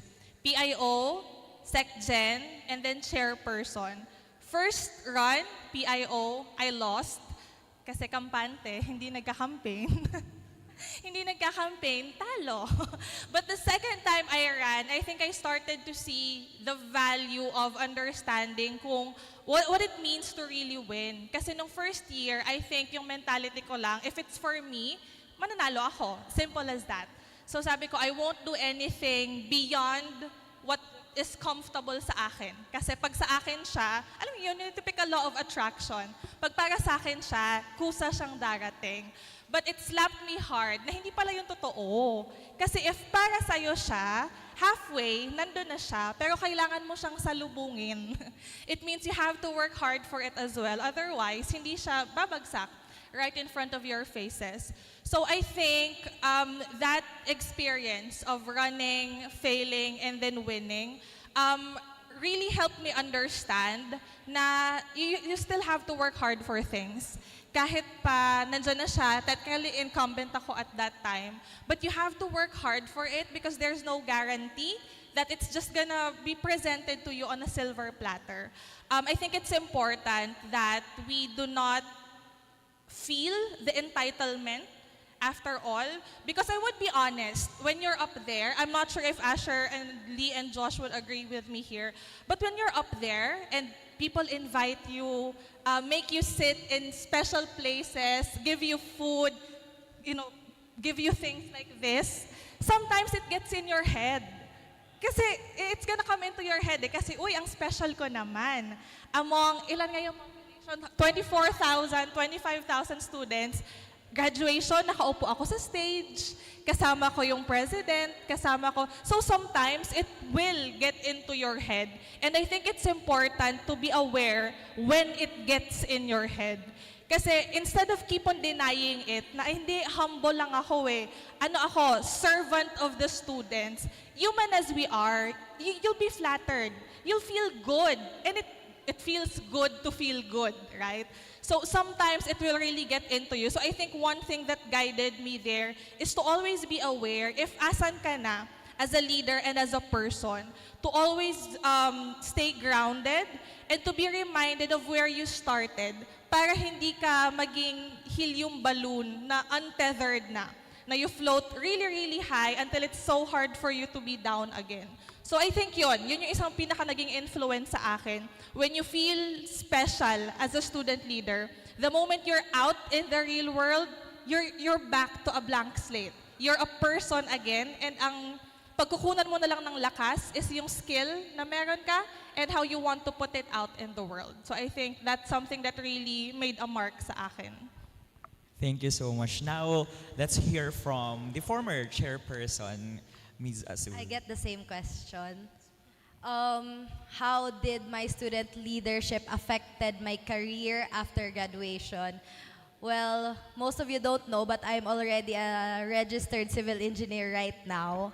And so, it's very far. Like, I'm an engineer in profession, but I also have a background in leadership. But one thing that meets me at the bottom of those two personalities is that you have to have a heart. Because as engineers, we're often labeled as, alam nyo na, yung mga stereotype of being an engineer, especially in the government or especially in large projects that we have. But you know what? One thing that is always nakatatak sa aking puso is to serve the public with a heart. Not only the BUNU students, but that transcended into the community as well. Just last week, we had site validations around the classrooms, around Legazpi City only. And really, natatouch pa rin yung puso ko sa kung ano yung dapat naming maitulong sa mga estudyante. Because those classrooms really are in need of repairs. And we as engineers, syempre, meron nakalaan ng mga pondo. And of course, those budgets should be aligned. And dapat magkaroon siya ng hustisya sa kung ano man yung magiging outcome of those projects. So, being a student leader throughout the 4 years of my college life really helped me to become a professional with a heart. And I'm really thankful for all my experiences from nagsimula rin kasi ako as junior counselor, then college student council president, and then until I become a board of regents. So parang nakatatak talaga sa akin that you have to work hard, see to it that all the things that you pursue, you have a heart on your sleeve. So I'm very thankful that I have the opportunity to lead and to serve, and now I am an engineer with clear conscience and a heart with the people. Thank you so much, Ms. Azul. And now, nagsisimula pa lang ang ating panel discussion, yet we are now heading for a more meaningful conversation with them. Yeah, actually, being part of the University Student Council, again, uulitin ko, it is such an honor to share the stage with you guys. And also, hearing yung sentiments ni Ate Asher and ni Ate Kale, I feel like our current term right now, we still have a lot to learn. And what they said, I think I really took those to heart. I feel like sobrang na heartwarming, sobrang genuine, and lahat ng sinabi nila, I will really take those to heart. So, thank you so much for sharing those valuable insights with us.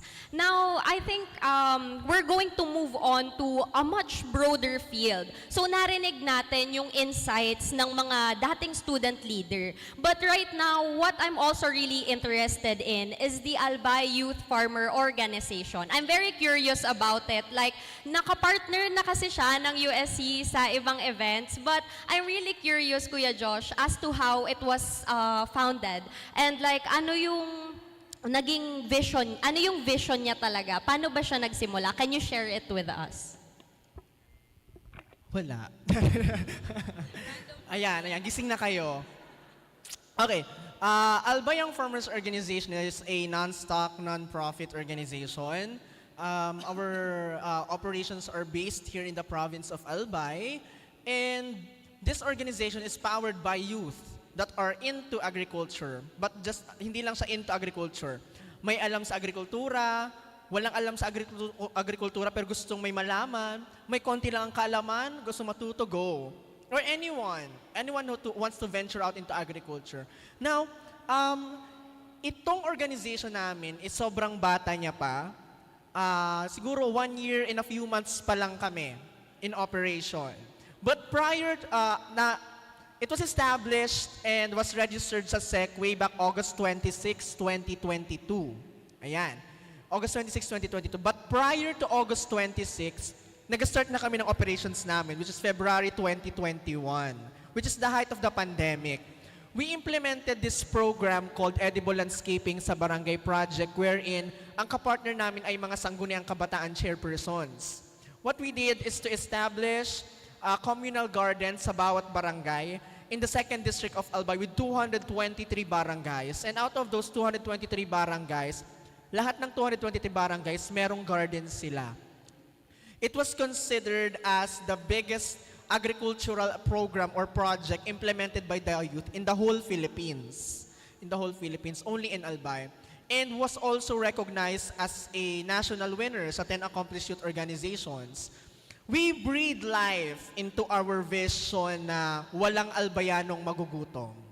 Walang albayanong magugutom. That is the vision of the organization. But more than a vision, it's also a commitment and a testament that there should always be food in the table of every albayano. Not just food, but nutritious food.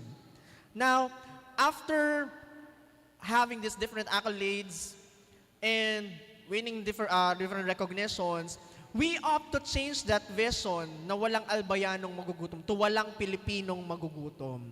So that is now our year 2 thrust. So in the 2nd year namin, we are now branching out to the different provinces na i-share namin kung ano tutunan namin sa Albayang Farmers Organizations. Ang gusto kasi namin sa Albayang Farmers Organization and its people is that hindi nila matutunan yung skills, but the values na meron ng agriculture. That is teamwork, passion, and patience. Na ito yung mga values na napapansin namin na kulang na sa mga kabataan na ngayon, kulang na sa mga student leaders. Especially patience. Ang daming mga kabataan ngayon ang go lang ng go. Hindi ka naman glow, pero go ka ng go. Diba? Go ka lang ng go. Rufa May talaga, go, go, go. Hindi ka naman si Rufa May para go ka ng go.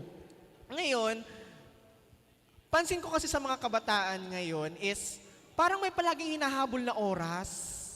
Di ba?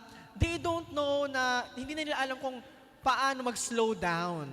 Yun yung natutunan ko din sa Albayang Farmers Organization. Kailangan nag-slow down ka din. There's no need para magmadali because in slowing down, slow is fast.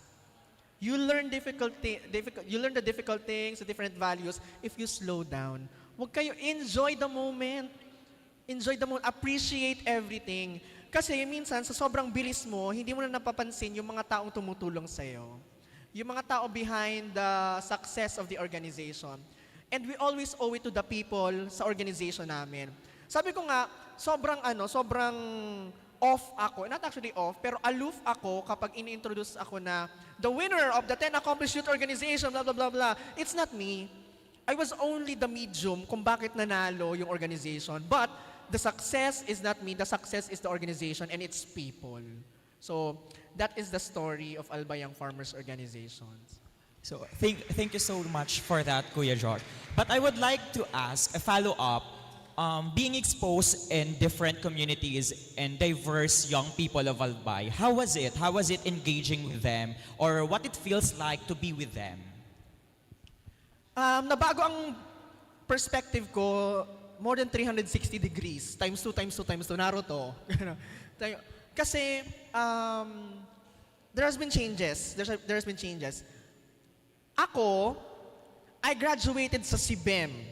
Finance ang course. Not related with agriculture. But, when I was employed, ang binigay sa akin ng mga projects is all about agriculture. So, kailangan ko mag-immerse. Isipin nyo, in college, finance ang course ko. Dapat ang maging trabaho ko sa bangko, wearing suits, naka-aircon, nagbibilang ng pera. Pero nagbago siya. Opposite yung nangyari na, ang nangyari, yawn ako sa rice field, yawn ako sa Malaboy, sa Maputik, kumakausap ako sa mga farmers. Hindi ako pwedeng mag-English.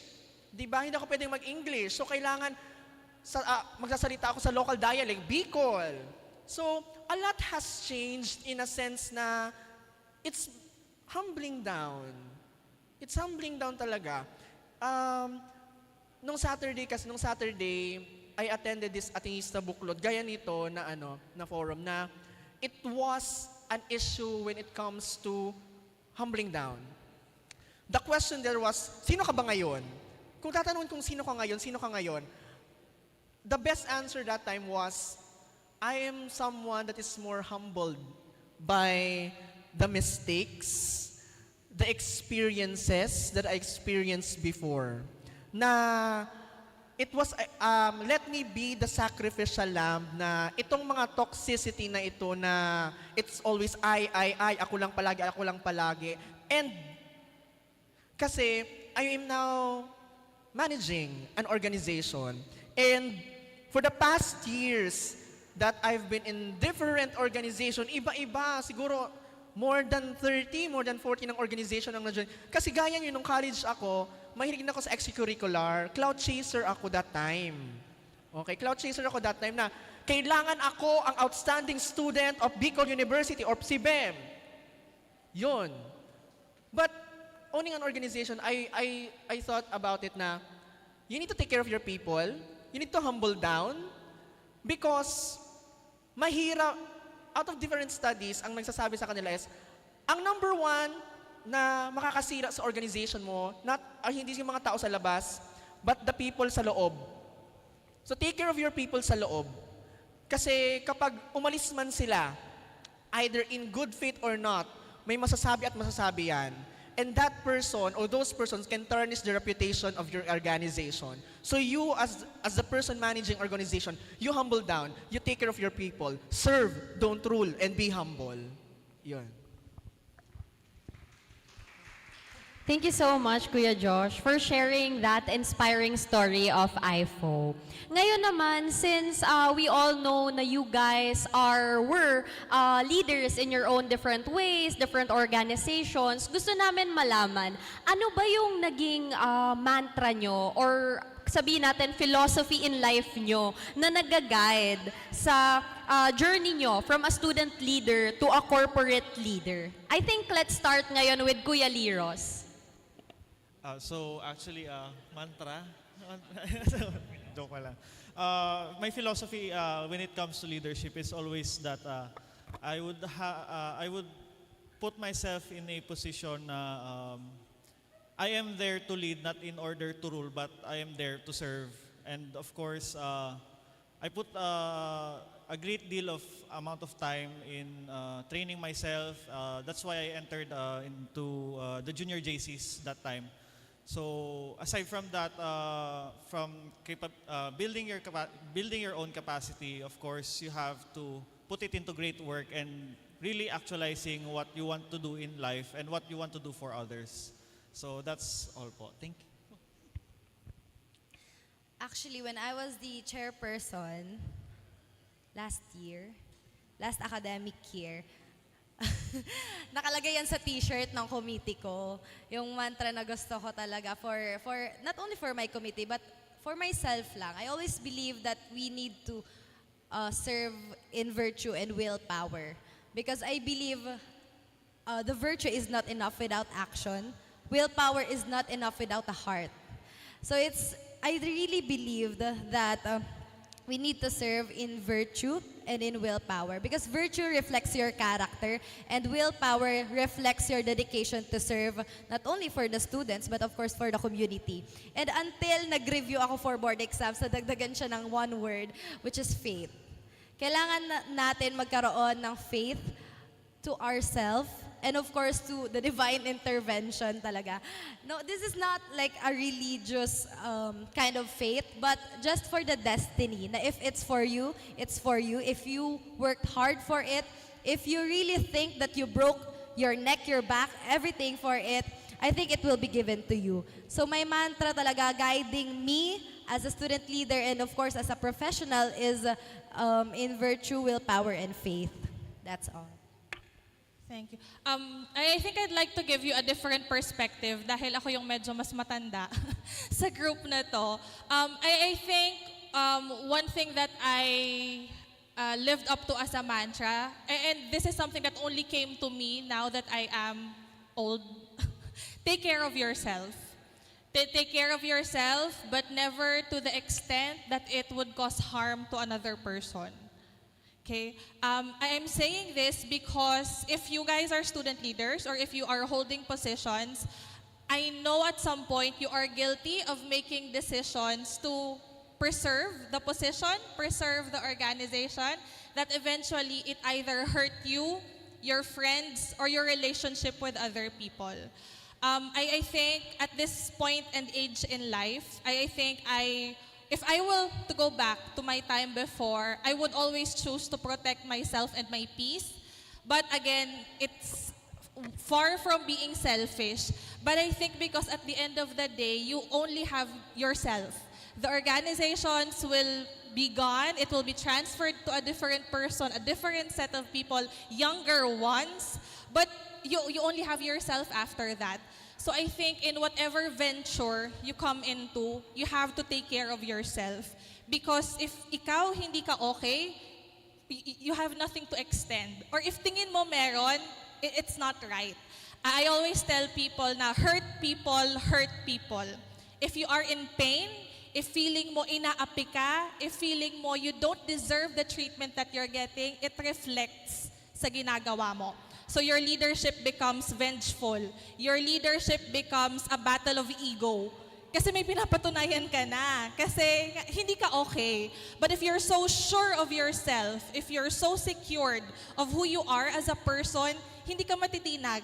I swear, hindi ka matitinag ng bashing, hindi ka matitinag ng criticisms because your values are clear to yourself.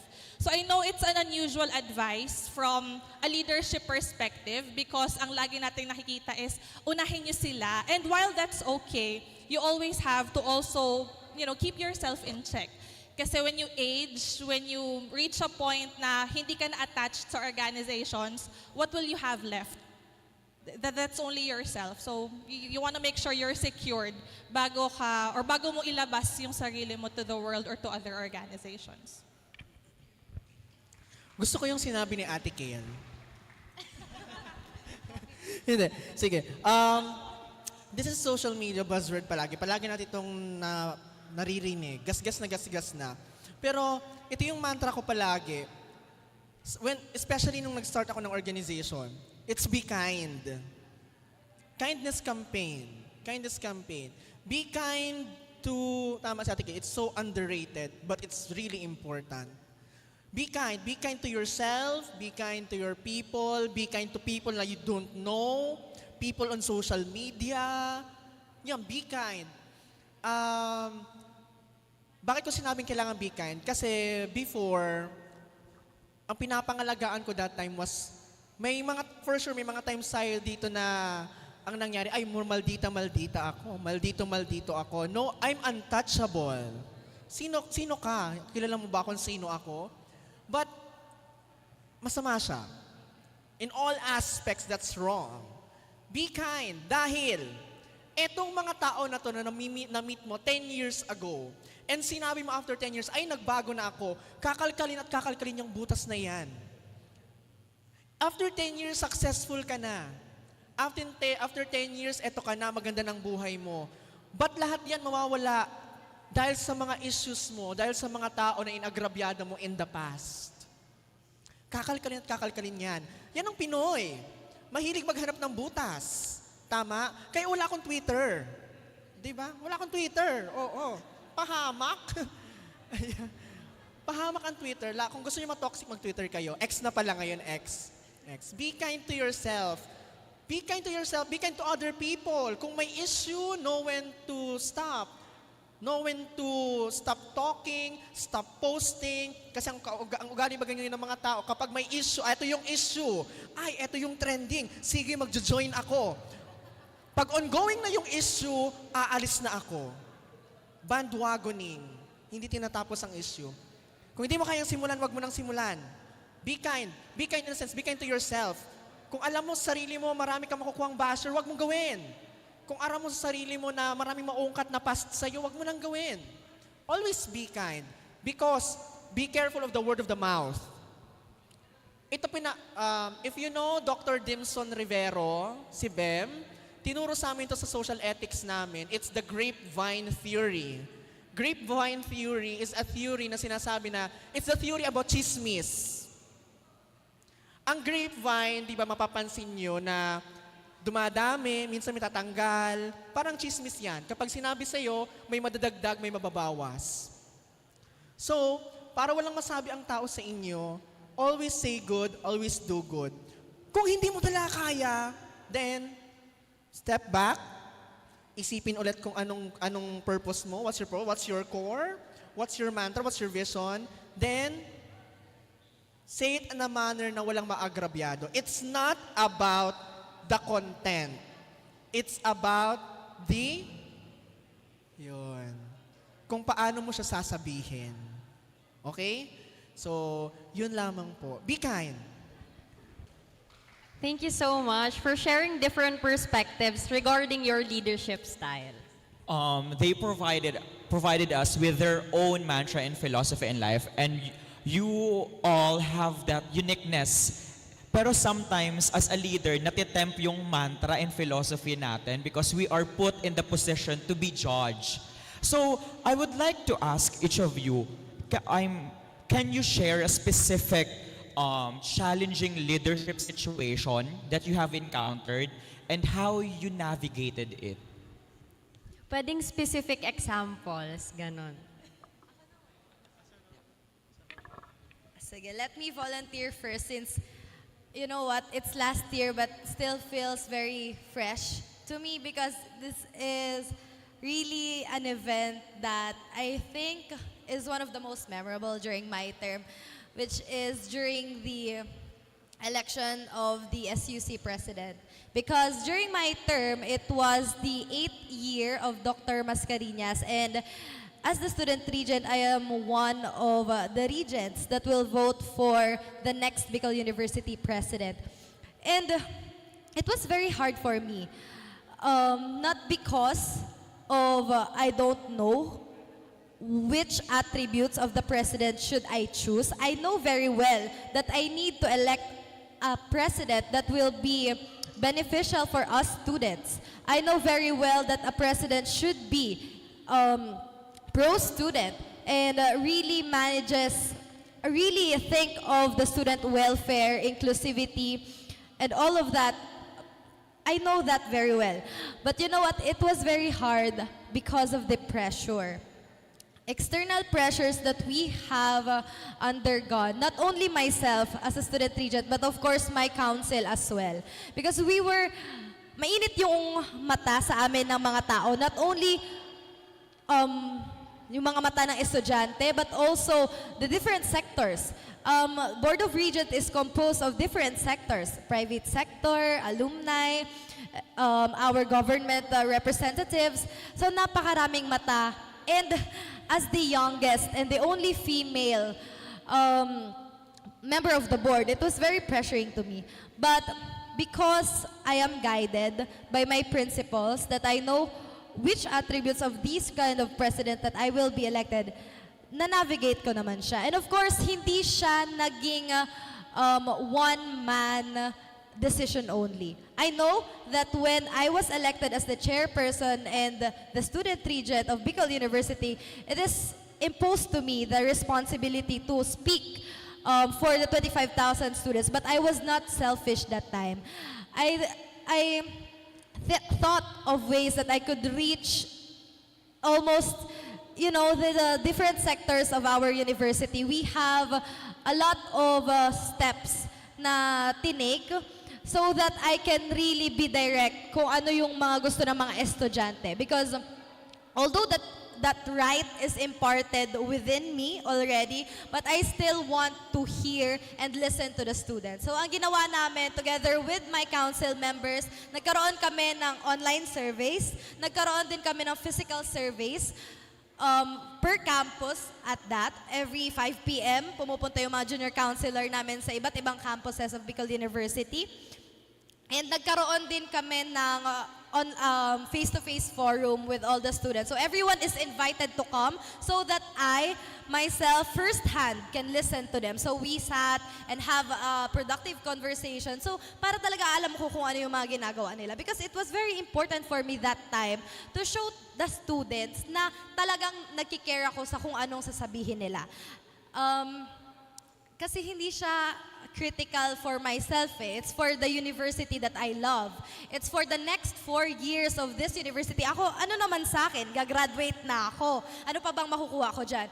But what really is crucial for me is to hear those students na magiging under pa ng administration ng susunod na presidente. So it was very challenging and feeling ko hindi siya pang estudyante level.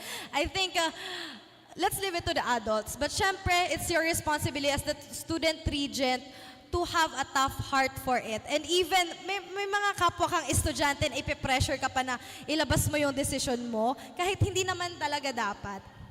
But still, it's my responsibility at that time to just show the students that I am very willing to coordinate and to talk to them in order for me to know their sentiments. And the main point is to gain their trust.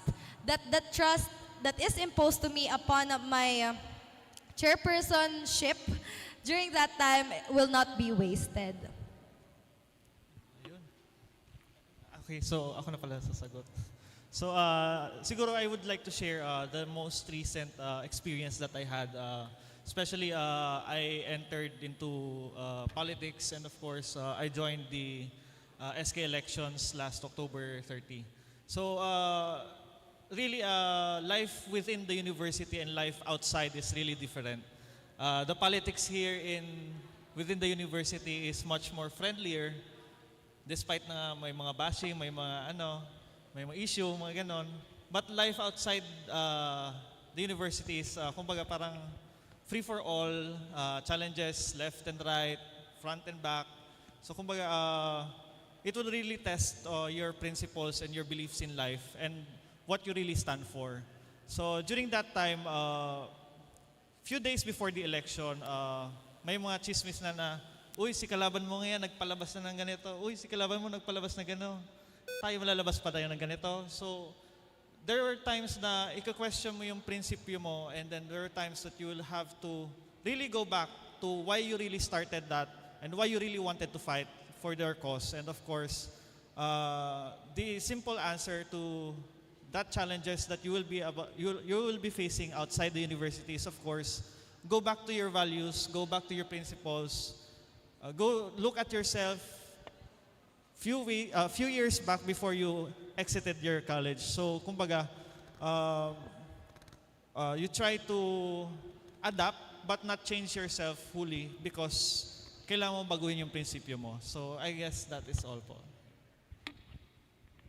I'm trying to think of, kasi yung question, di ba, is yung mantra na shinare namin kanina. When was it like tested or kailan siya parang pinaka na challenge?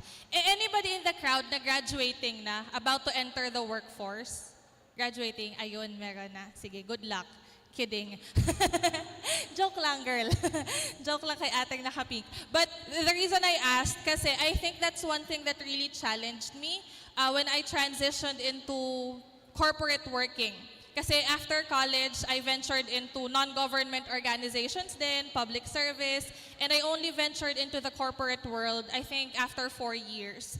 So I think, di ba sabi ko kanina, you have to take care of yourself, you have to do good, but I think hindi natin estimate yung power when you are in the position to hurt someone else.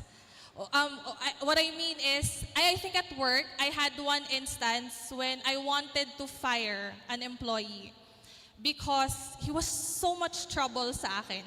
Hindi na siya nakakatulong sa work, he's destroying the dynamic of the group. And unlike sa organizations, hindi ka basta-basta pwedeng alisin kasi elected ka, estudyante ka, so wala kang liability. But when you enter the workforce, you're getting paid, may expectation sa'yo na kapag hindi mo na-meet, you could be terminated. So I had one instance where one employee was put into bad light and I really, really wanted to hurt that employee because I wanted him to learn his lesson. Sabi ko, if I don't fire him, magsistay siya sa organization, nasisira niya yung office namin, yung teamwork, and he's not producing results. So at that time, my then boss asked me to go ahead, decide. Whatever your decision is, I will support. So basically, I have the go signal from the Lord to remove that person. And I really, really wanted to do it because nasa-stress na ako. And I think when you enter into the real world, you get to understand na the harm that you can do to another person goes way beyond that specific scenario lang. At that time, ang focus ko lang was to get rid of that person because I'm annoyed. Naiinis na ako. But thinking that that's another person that will lose a job, another person that might not potentially feed his family, and kung may buhay siyang, alam mo yon, may inaasikaso siyang tao, it's to my conscience kung anong mangyari sa kanya. So I think one thing that really challenged me is when you are in the seat of power, how much harm are you willing to make sa isang tao? If kaya mong mag-punish, if kaya mong saktan ang isang tao, until when? And ano yung magiging sign mo to take a step back, to stop and say, okay, hindi ako executioner. It's not my position to end something, to make people miserable, and my agenda should not because I want to hurt someone. Kailangan, you follow due process, you follow everything para hindi siya a decision made out of spite. I think yun yung pinakaano ko. Just don't decide when you're angry, when your judgment is clouded, don't decide because chances are pagsisisihan mo siya. Okay, so being in an NGO, siguro isa sa mga instances na nangyari sa amin is when we won 10 accomplished youth organizations. Grabe yung na-receive namin na recognitions, kaliwat kanan. We're living the life. We're actually, every day palagi nagbubunye, okay, tayo awardee kami, tayo finalist kami, out of 499 national finalists, nanalo kami, top 1, ganun. Nalingawan me yung purpose namin. Meron palang bumubulong sa tenga namin na, ano susunod? So, parang nagpalamon kami nagpalamon kami sa titulo. We were awarded February.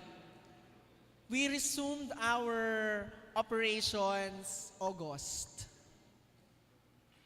Sobrang haba ng oras. Bakit? After winning, then nag-lay low na, we were blinded kung ano nang susunod natin gagawin. Nag-peak kami eh. Sobrang bilis na nangyari sa amin. Kaya sabi ko sa inyo, slow down. Diba, slow down. Kasi kapag nabigla kayo, mo culture siya kayo, what's next? Ano nang susunod? So, we took a step back and evaluated. Ano na ang gagawin natin? What's next for the organization? Now that we have the Tayo Award, now that we have been recognized as one of the top 10 organization in the whole Philippines, ano na susunod? We took a step back, nag-usap kami ng team ko, we open up. Ano nang gagawin natin? What's next? Hanggang dito na lang ba tayo? At the end of the day, ang tinanong namin, sino bang sineserve namin? Is it our egos? The ego of the organization? The awards lang ba? Binalikan namin yung mga past few years namin, months namin. Ano bang ginagawa natin kung bakit na-achieve natin itong goal na to? It's the people. So, we recalibrated ourselves, reevaluated ourselves, our actions, the values, especially the values, kasi hindi maiiwasan ang mga nag-aaway-away sa organization, nagkakaiba-iba. But, at the end of the day, isipin nyo, sinong sinaserve nyo? Sarili mo ba? Or yung tao mo? Yung tao mo. And now, we recalibrated ourselves. We have a new program. And people, dumadagdag ang mga members namin. Ang scholars namin this year, 9,000. Because binalikan namin yung sa aming purpose, reason, which is to serve people. So, yun lang, huwag kayong magpapalamon sa kahit anong titulo, award, or whatsoever. Ang mga titulo award na yan, nag-vanish yan. Pero ang pakikisama mo sa tao, madadala yan hanggang sa mamatay ka. Yan yung magiging sagot sa sino ka ba? Kapag nakahimlay ka na, nasa ataul ka na, kapag sinabing, Juan de la Cruz, eto yung taong tumulong sa amin. Eto yung taong bla bla bla. Hindi yung Juan de la Cruz, sino ka ba? Sino ba yun?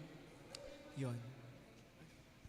All right, thank you so much. I think we all know that as leaders, student leaders, we are really faced with many challenges that most of us cannot control. And minsan, we are overwhelmed by this na hindi natin alam kung paano i-handle. But hearing them share their stories, I think we can get a thing or two from how they handle challenging situations. Now, for our very, very last question na lang, para hindi na rin naman maubos yung mga laway nila, and I'm pretty sure yung mga students natin gusto na magtanong ng questions, gutom na. Ito na lang, can you leave a short message or advice to all these student leaders here today aspiring to make an impact beyond the university? What advice can you give to them? Kahit brief lang po. Sige, ako na muna tuloy. I've been wanting to say this sa mga student leaders because I don't think enough people tell you this. After college, it's okay to remain idealistic, but stay realistic. Otherwise, you'll end up hurt and disappointed of how cruel the real world is. I'm not sure if napanood niyo yung movie ang luma nung reference, ni Liza Soberano, yung sa UP yung set. What's the title? Alone Together. I'm not sure if you've watched the movie. There was a scene there na after college, they were so disappointed that as students, sobrang idealistic nila. They had so much dreams. They wanted to change the world. But the real world is not as rainbows and sunshines as you think it is. Sometimes you'll be forced to take jobs na malayo sa career mo. You'll be forced to take opportunities na hindi naman talaga aligned, malayo sa course mo. Well, to what Josh and Asher was sharing, and it will happen. And I need you to forgive yourself for wanting to try something different after college. Because what you have decided right now is something you have decided 4 years ago and you were young when that happened. So if paglabas nyo, when you turn 25, 30, 35, it's okay to take a different path. It's okay to not stick to what you have originally decided. Just look out after yourself. Kung saan kayo masaya, where you find the spark or the joy in your life, go there. Don't be limited by the stereotype, by the stigma, and the limiting beliefs that you have. Kasi mawawalan kayo ng saya sa buhay. If you will always want to be part of like, parang ihulma yung sarili ninyo to the expectations, you'll lose the life in you. So just, let yourself choose whatever makes you happy.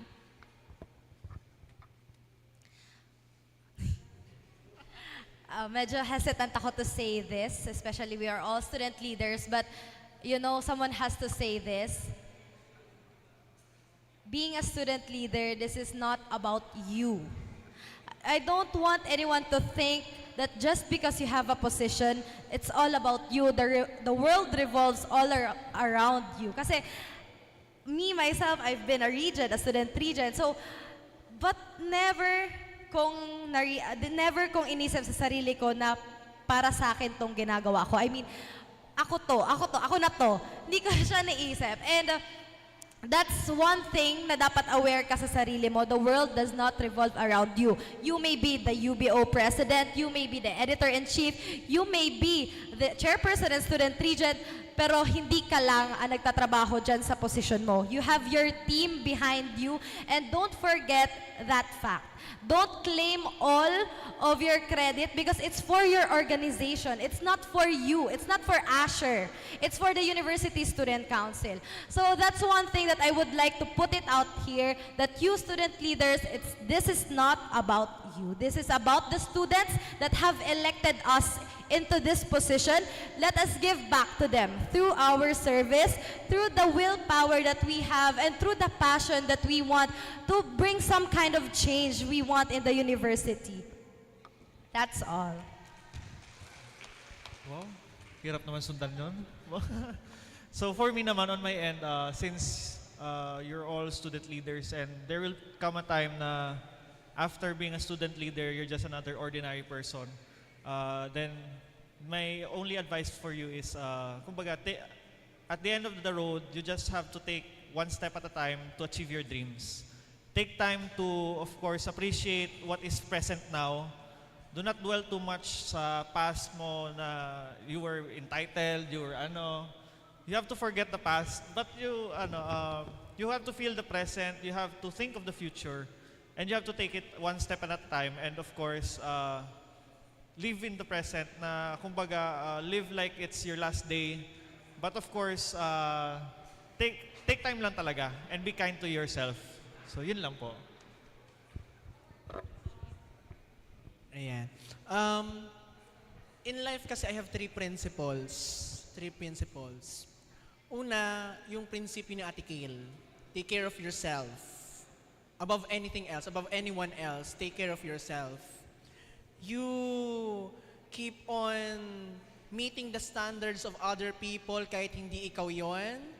You are conforming to the standards of other people na sinasabi sa'yo, dapat ganito ka, ikaw dapat to, etong gawin mo kahit hindi naman ikaw yon. You always choose and prioritize other people before yourself. That's wrong. You always prioritize yourself. And in prioritizing yourself, you grow. That's the first principle, self. The second principle is grow. You grow each and every day. Make it to a point na palagi kang may natutunan. You earn the experiences. You learn from the experiences of other people. That will make you grow. But know when to filter. There are experiences, there are learnings na dapat kunin mo, and there are learnings na dapat wag mong kunin. You know what perspective that you need to know after lumabas kayo dito sa bulwagan, a perspective coming from the student leaders, perspective na nasa corporate world na, having an NGO, a community development worker. And please be guided nitong mga sinasabi namin. Kasi hindi to clout, is not just for clout. This is not a joke. These are our experiences na binubuksan namin ang mga sarili namin. And sino ba naman kami? Hindi namin kayo kilala para ikwento to. So, give value itong sinasabi namin kasi totoo to. Totoo kami sa pagsabi sa inyo nitong mga experiences namin and learn from it. So, self, grow, perspective. Yun lang. Thank you so much, our dear speakers. But at this juncture, now it's time to hear from you, our dear delegates. If you have questions, please raise your hand and you can approach the microphone in front. If you have any questions to our speakers, again, you can approach the microphone in front. Thank you so much to our moderator, Dio and Dylan. And once again, let's give a round of applause to everyone, guys. Now, at this juncture, I know it's already 12:30 onwards, so let's make this a working lunch. So, habang kumakain tayo ng ating mga lunch given by our steering committee, you may ask directly your questions if you wanted to know more about our topic, about the panel discussion one. It's not every day that we can see this really gorgeous and at the same time highly competent guests. So, syempre, we will treasure the time to ask them questions to enlighten more about the things we wanted to know. Yes. Yes. We have from the Editor-in-Chief of the Vital Signs. Hello po, good morning. Good afternoon po to everyone. So, hello po mga ate and kuya. So, I am Macluis Kel Aserdano, the current Editor-in-Chief of the Vital Signs. This is my first year as an Editor-in-Chief, though I have previous background in the publication or in the campus journalism. So, as a leader po, I also share some of similar mantras with you, like being empathetic and being student-centered. So, since there are different situations that call for different leadership approaches, I think my question is, I want to hear all of your perspectives on this. So, when is it the right time to be tough, and when is it the right time to be gentle? With my people, in how I lead, like, when is the right time to be tough, and when is the right time to be gentle? Parang buyabunda lang. When is the right time to speak, and when is the right time to listen? So that's my question po. Thank you so much, Ma. So the question is, when is the right time to be tough, and when is the right time to be gentle? Sige na, I'll take one for the team. Pero kung may add kayo, syempre go. Tutulakan kasi sila kung sinong sasagot. I think that's a very interesting question, and I know it's a very common dilemma sa maraming tao. Now, when do you tighten your hand, and when do you, like, you know, parang sa gentle parenting, di ba? Do you agree na dapat pinapalo ang bata, or dapat ba you nurture the kid? I think before you even get to answer that question, Luis, it has to be clear to you, ano ba yung personal leadership style mo?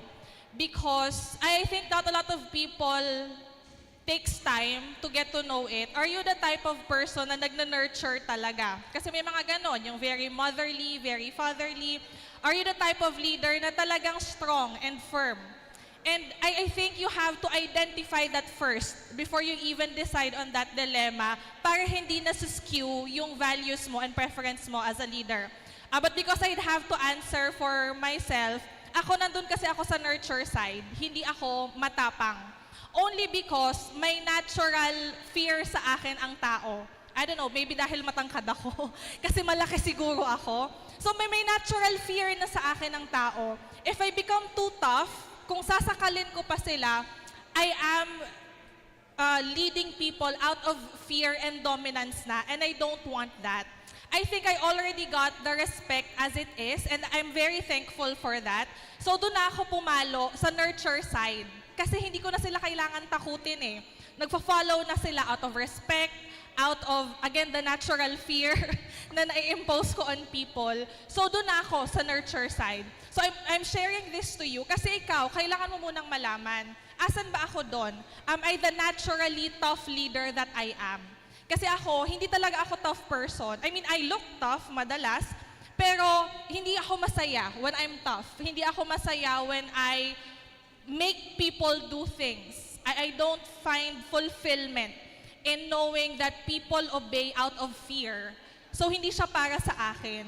I'm not saying this one is right and the other one is wrong, but I think you have to understand saan ka pinaka nagsa-thrive as a leader. Kasi ako, I have mentors who are on the tougher side. And I love them for that. Kasi that's something I cannot do as a person.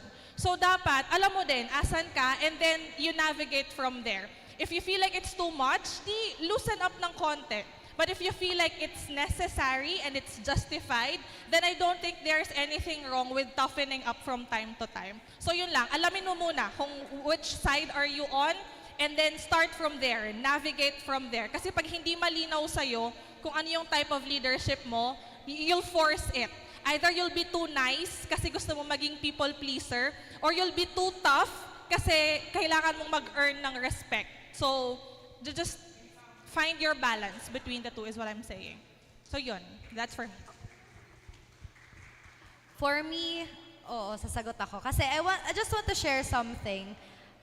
Ilan dito nakatrabaho ko na ilan ang hindi naman. So they just know me, the former chair. Pero yung iba dito na direct kong nakatrabaho. And to answer that question, when is the right time to be tough? When is the right time to be gentle? For me, personally, as a leader, I am tough when it comes to technical works. When we are at the office, nagmi-meeting kami or gumagawa kami ng kanya-kanyang task namin, I'm really tough and I will not deny it. And if nakita ko na technical work mo, mismong job description mo is pamali-mali ka, dyan talaga kita susungitan. But this only applies to the executive officers, the elected ones.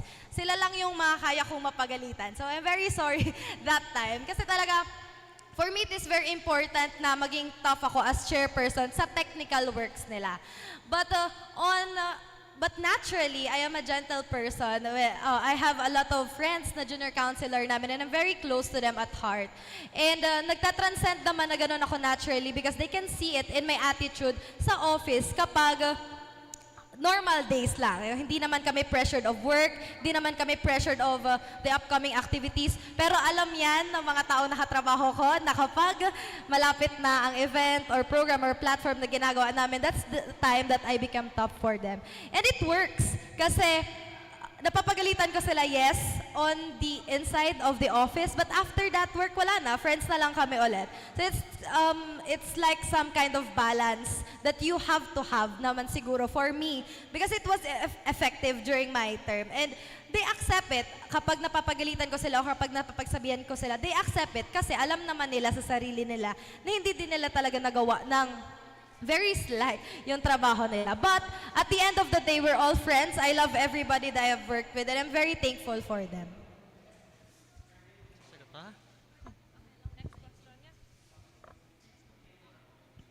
Alright, if meron pa pong may tanong, kindly approach the mic in front. We'll be entertaining questions or if you just want to share insights.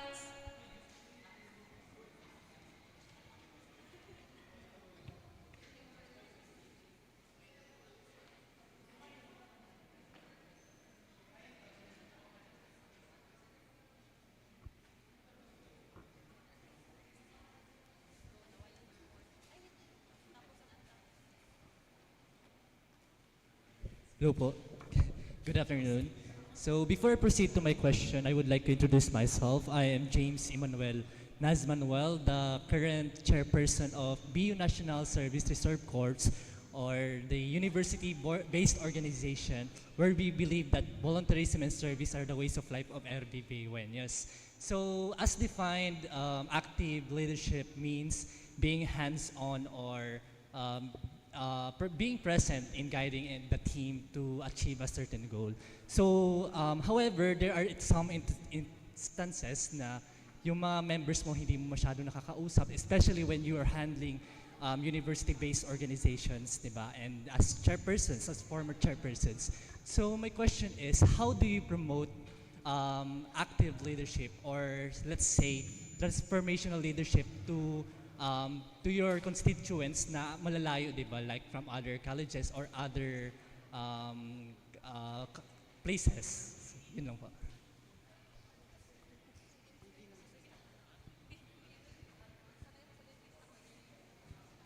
Okay, sige. For everyone's context, yung question is, how do you promote active leadership in an organization na magkakalayo kayo? Diba? Kasi as a UBO, medyo difficult nga naman to reach your members and to maximize them if you're not always together. Funny that you asked, kasi right now, I am working in a full virtual work setup. Meaning, I haven't personally met nor touched any of my workmates. We just collaborate online. So, I think it's perfect that you asked that question because I think we're so used to wanting people present to be productive. And I think that's something that not a lot of people are ready to talk about. Na kaya namang gumalaw ng bagay kahit, I think the pandemic taught us that, na kaya namang mag-mobilize kahit magkakalayo kayo. I think, Manuel, right? I think, Manuel, one question that you would want to ask or to evaluate your people is, what's our communication style and why is it not working? Kasi if people are equally committed, I don't think distance would be a problem. Papunta na to sa relationship, na LDR. Pero I think it's true that if familiar kayo sa communication style ng isa't isa, you would know kung paano ba kayo dapat magko-collaborate to align and move forward with your activities. So I think, Manuel, my challenge to you after this is to talk to your people and understand how do they best function. Sila ba yung tipo ng mga tao that gets, yung parang they get motivated kapag may personal presence? Kasi yung mga extroverts, ganun eh. They get, na-energize sila when there's people around them. Work together. If talagang tingin mo, kailangan nyo magsama-sama, maybe one team building activity is something you guys would need para mag-reconnect kayo. If hindi naman, then find other means to reach out to your people. Kasi mahirap na ipipilit mo sa kanila yung style that works best for you. Kasi may mga tao naman na even if malayo sa'yo, they can function and very reliable pa rin sila. So I think you want to understand first, how do I best connect with them? And then start your way from there. Intindihin mo muna and then proceed depending on ano yung ma-share nila sa'yo. Because I think right now, it's just a matter of magkaiba kasi tayo ng gustong communication line. That's why it's not working. But I personally don't think it's not the distance that's the problem. It's really about how you choose to connect with your team members. Sige. Itong context na to, nangyari talaga to sa organization namin. Okay. Ang organization kasi namin, meron kaming iba-ibang mga members all over Albay. So, sa 17 na LGUs na yun, meron kami mga members. Ang sentro namin ay nasa Legazpi. Paano namin i-connect itong mga tao na to have a harmonious relationship sa organization? I tried 2 ways. 1, I tried it na ako lang. You being the head of the organization, iba-iba ang mga responsibilities mo, roles and responsibilities mo. 1 is, oy Manuel, mamaya na mag-inom. Ayan. Makinig ka. Ayan. Madali, nainom na muna. Sige. Sige. Okay ka na, Manuel. Naka-live tayo, Manuel. Or replay to. Okay. Ang trinay ko is, ako mismo yung nag-reach out sa mga tao na yan. I just sent, meron kasi kaming group chats na madaming tao. I just sent, kumusta? Good morning, kumusta? Pag may na nag-reply, you acknowledge. I-heart mo siya. Okay. That's the important. You acknowledge. Baka kasi ang nangyayari is, nagiging one-sided lang yung sa communication. You try to reach out sa tao na yon, and then kapag nag-feedback sila, you end it. Yon, that's the first case. So ako, tried and tested na, ginawa ko din siya, nangyari din sa akin, nambabluff din ako. Pero, ang nangyari, nalalagas. Nawawala siya as a member. Ikalawa, kung marami ka talagang members, ayan, may sarili kang kulto, Manuel, maghanap ka ng mga key persons sa kulto mo that will help you. What I did sa organization is, hinahanap ako mga bading. Naghahanap ako ng mga bading. alam naman natin ng mga bading, mga influential, o sa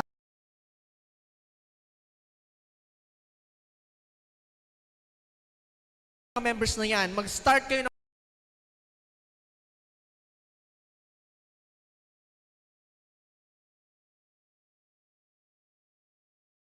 participatory. You also ask help from your people. Huwag mo rin sarilihin yung concern na yan. Because when you're inside an organization, a concern of the organization must not be a concern of solely of the head of the organization. It must be a shared responsibility ng lahat ng tao sa organization. Maybe you try to delegate also.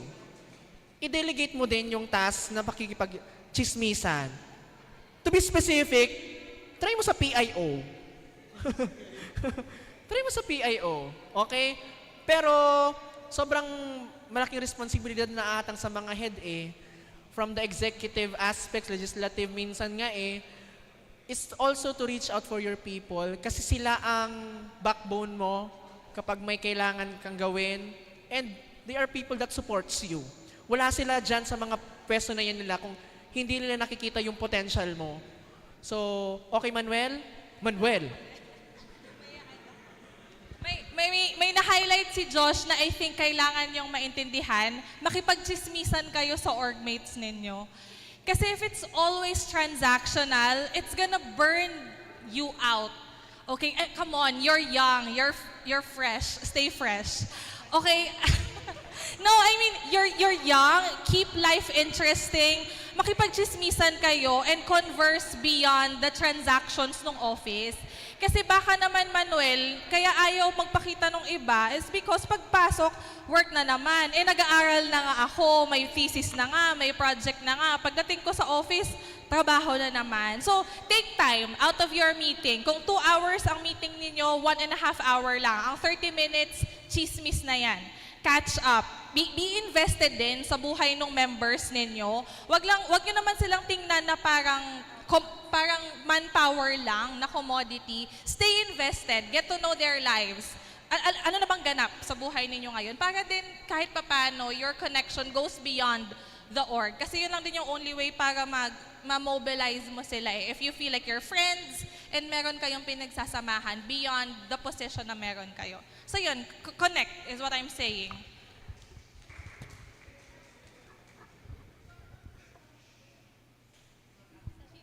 May mga tanong.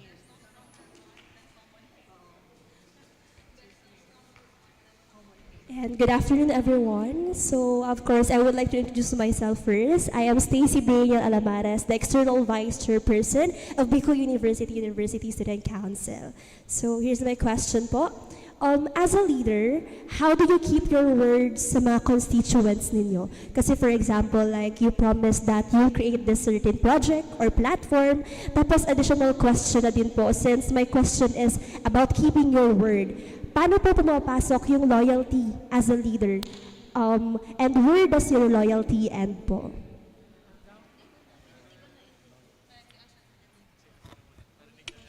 Parang how do you keep your word sa council mo? For example, meron kang take promise na project, ganon. So, paano mo siya ma-execute? Keeping your word for it. And ano yung last mo sinabi, Stacy? When does your loyalty end?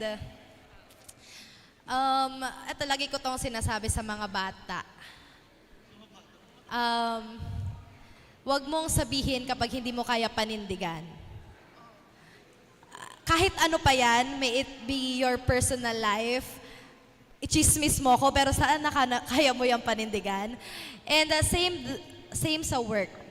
If you promise something, make sure kaya mo yan panindigan. Pag may sinabi ka about your co-member, make sure kaya mo yan papanindigan. Kapag may sinabi ka about sa sarili mo, make sure papanindigan mo yan. Na ganyan ka talaga, kaya mo yan trabahuhin. Because it's all about your pride. Hello, nasa student leadership ka, elected ka. Keep your pride. Andyan ka people look up to you and you should be someone that they look up for because of your loyalty to your word and to your work.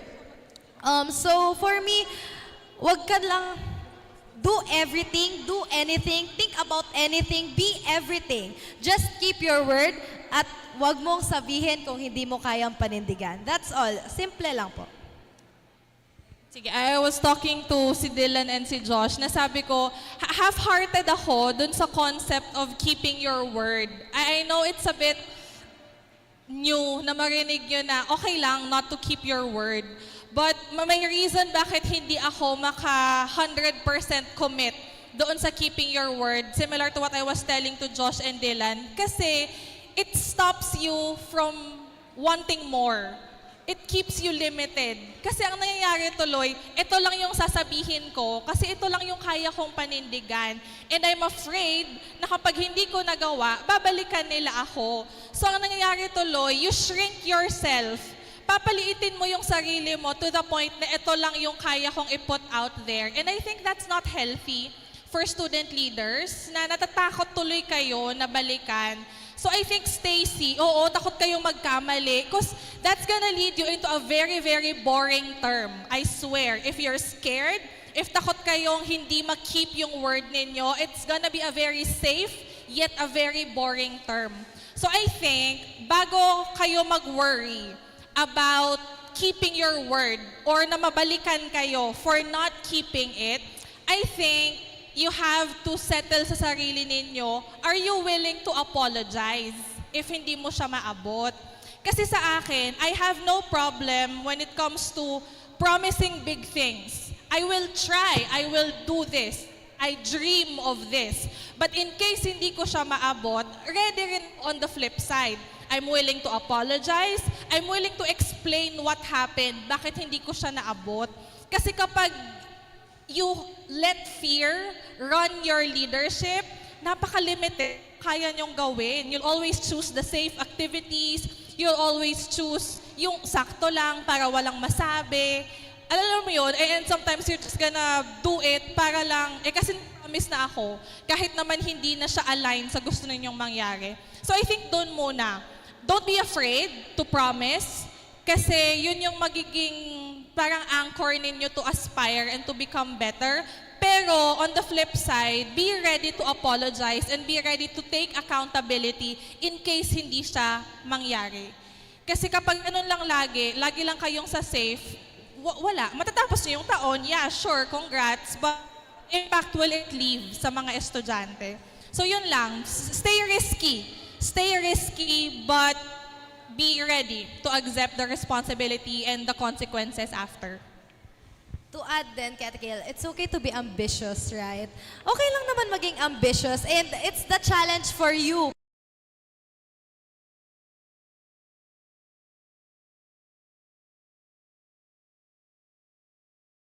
Ang denominator namin dito na ambisyosa kasi kami. Kaya kapag sinabi namin, we make sure na kaya namin yung panindigan. And it's okay, it's okay. Sige. Ilagay ko to sa context na before yan. You always evaluate your decisions and your promises. Maybe kasi it's also a decision, a promise na hindi mo pinag-isipan. Calculate it.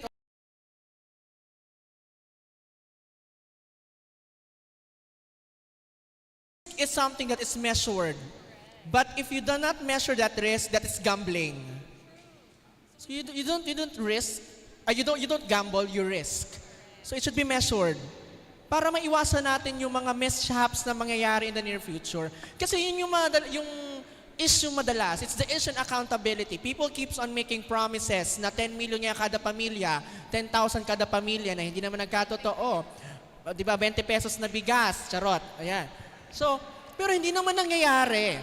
What we need now is someone ngayon na would take accountability, would apologize. But then again, ang problema sa mga tao ngayon, ang tatasan ng pride. Tatasan ng pride. Nagpapalamon sa posisyon. You know what? Sabi nga nila, pride is colorless, pride is odorless, it's tasteless, but it's too hard to swallow. Yan, quotable quote, credits. Ayan. So, evaluate din kung, yung sinabi ng article kanina, do not decide if you are too overwhelmed, too sad. Decide when your heart is at peace. Charot, your mind is at peace. We do not follow the heart. We always follow the mind.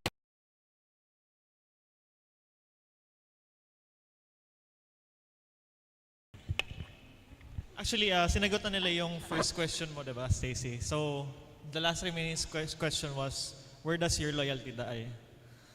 Yun. I end ba? Sorry na. So yun, for me, I could not impose or kumbaga encourage you to follow my lead when it comes to where my loyalty dies, because siguro this is a personal aspect na dapat you would have to meditate it on yourself. You have to rethink everything, because loyalty is very precious. Loyalty is almost the same of how you build the trust among the different people. So for me, on my own principle in life, my loyalty dies whenever I could not anymore fulfill my own kumbaga or life, or I could not anymore fulfill or do not have the capacity to keep on fighting. Kumbaga, those are the times that you would have to take a step back and rethink, and you would have to kumbaga try to build yourself better more before you have the loyalty to serve the people once again. So yun lang po. And I think we'll entertain one last question na lang.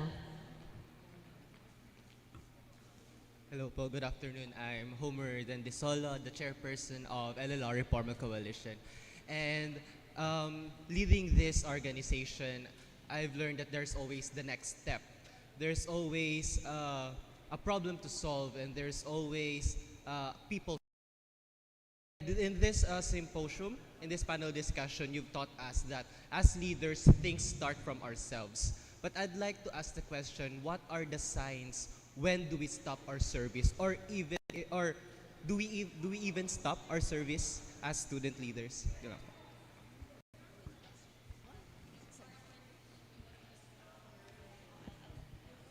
Thanks, Homer, for the question.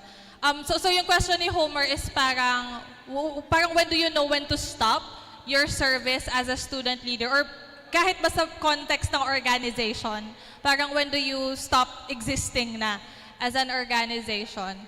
I think it never goes away, sa totoo lang. What changes is the amount of control that you have sa organization. For example, I'm also a part of a political party sa Bicol University. And syempre, nung peak nung years ko, I was so active. Ako nag-recruit, ako lahat, bubuo, tutulong sa platform. But as you go out, paluwag ng paluwag yung control na meron ka sa organization up until ang purpose mo na lang is to show up, to support, to say hi from time to time, to motivate them, pero wala ka ng active role. When you ask that question, I remember an outsider who asked, sabi niya, hindi ba counterproductive na yung mga matatanda balik ng balik sa university, nawawalan tuloy ng chance yung mga bata to grow and to thrive? And how I answered him from an outsider's perspective is that the older people or yung mga nakalabas na sa organization provides the foundation. Because to the younger ones, it feels good to know na meron kayong matatakbuhan na adults, na may matatakbuhan kayong tao to support you in case things go wrong. But the young ones will create the future. Kumbaga, think of it as like a house. Yung first floor ng bahay, yung mga matatanda, they make the foundation. But the younger ones, as they come in, pataas lang ng pataas yung building. Now, to Homer's question, when do we know when to stop? I think the moment you feel like na nakapag-replicate ka na nung kaya mong i-contribute. For example, ako, what can I contribute to my org? If I see someone who can give the same contribution that I used to give, then I think my work here is done. But that doesn't mean titiwalag ako. I will be there, maybe to check from time to time, to say hi from time to time, but the amount of control and responsibility, nandun na sa tao. So I think that's also your marker, Homer, of a good leadership.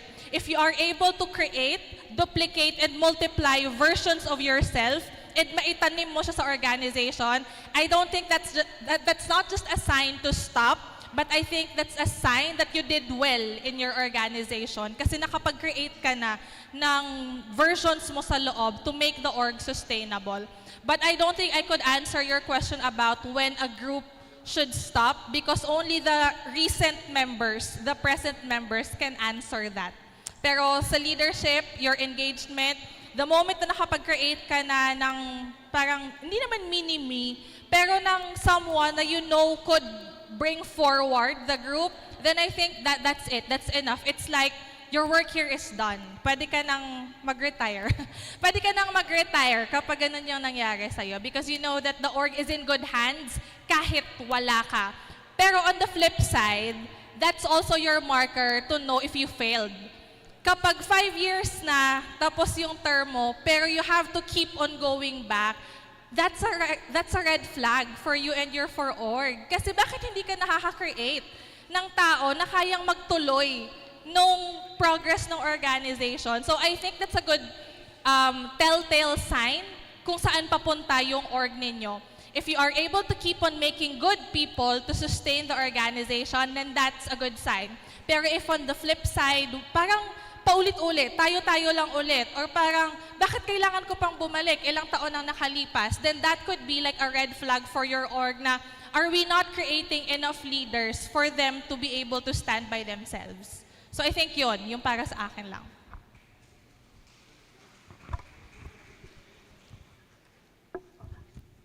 So as much as we wanted to entertain questions, but this panel discussion has come to an end. But before we conclude our discussion, we would like to thank our speakers for sharing your insights, your knowledge, and also for inspiring us here in SAROK 2024.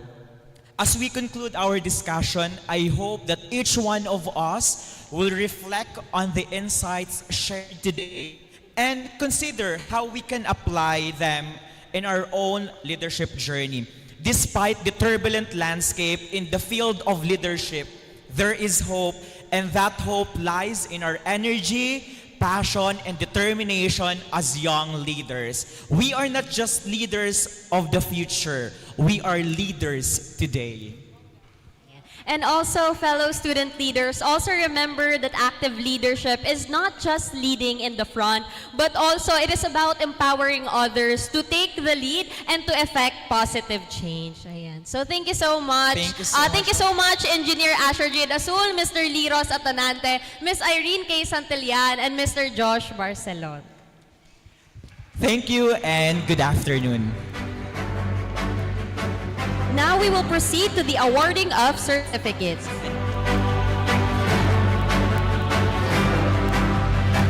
Let me read the citation. This certificate of appreciation is hereby given to, for her contributions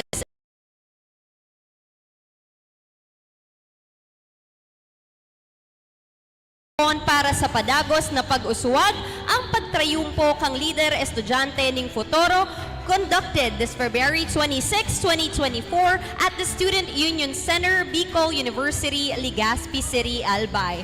Given this 26th day of February 2024 at the Student Union Center, Bicol University, Legazpi City, Albay. Signed by Jeffrey P. Latigay, Executive Head of SAROK 2024, Remy Stephanie P. Baldorado, the Chairperson and Student Regent of the BUUSC, Professor Michael A. Alagaban, the Senior Advisor of the BUUSC, and of course, Professor Daves L. Tonga, the Dean of the Office of the Students Affairs and Services. First, let us award Miss Asher Jade Azul.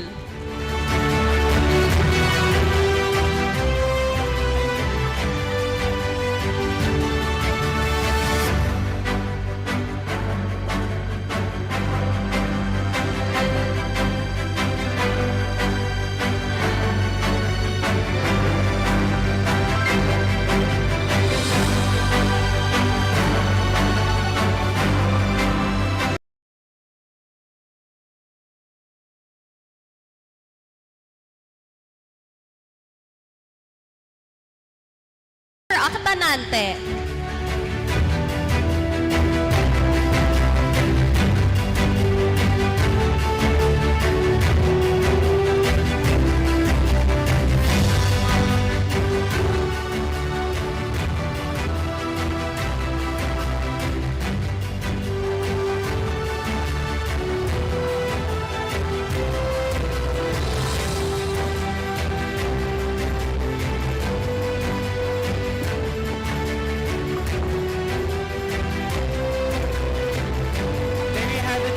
and gentlemen, thank you so much to our dear moderators, our panel. For a while, I'll be taking the mic from our host.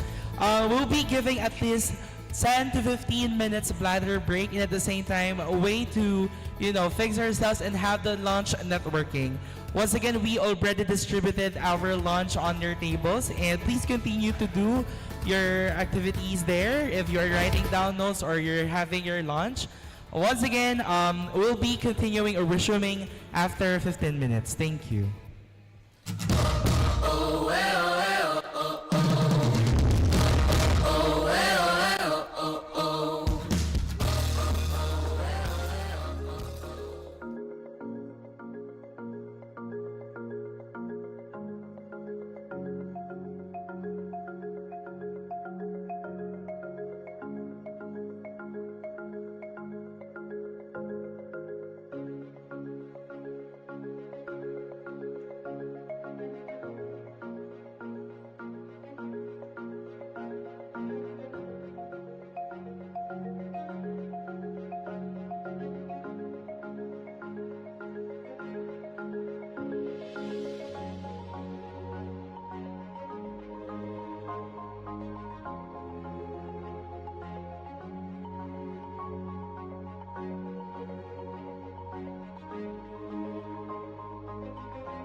Once again, we are reminding everyone that the continue or the resume of our program will be after 15 minutes.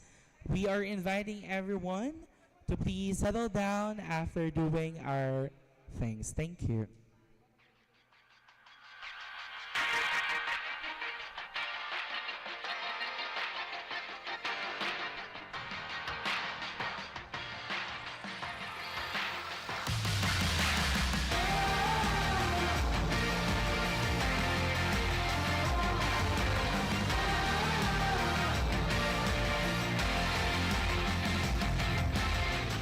Pagani sa tribo, sa gugma, sundalo, nga kanunay, kanimo. Ihalad akong dugo, Kahayag, kangit-ngit, kalipay o kasakit, sa yuta o langit. Ikaw ang kalibutan ko, patubalani ka sa mga di ko pasimpatan. Patubalani ka sa mga andam pagkamatyan ko. Kinsabay dilim, ganahan ni sugal ning kinabuhi. Nagto sa usa, kabahan di na imong ipili kung alawan niya imo. Kanimo na sa alawan-lawan, tugmaon o pilion.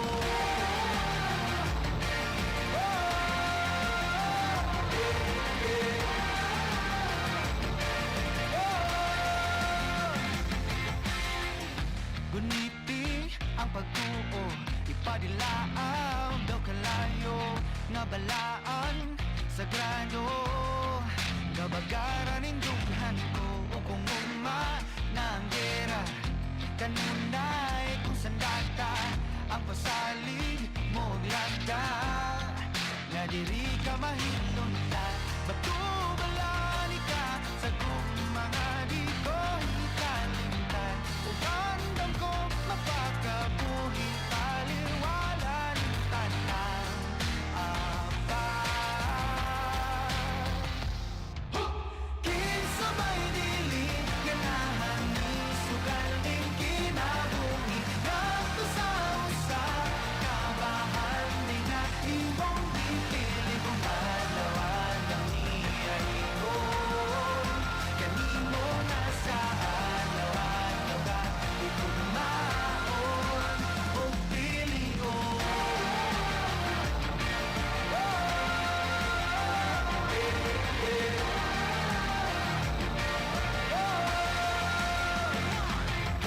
Sige sa bako nga angay mong pilion, mortal nagipatigan sa sala sa kagahapon na buling itugak kuyang na London lamang tawanan ginugasan mo sa pagmahal mong awag ka matayo. Karoon na kong ihalad ng kalagugunon, alang rakan mo ang tinig mong kung kusog ang binakit nga bukog matumalig mong pagbuot.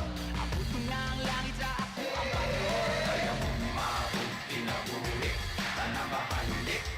Kanimo lang ang akong bumaot, tinabulik, tanang makalulik. Kanimo lang. Kinsabay dili, ganahan ni sugal ning kinabuhi. Magto sa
manatiling nakatayo.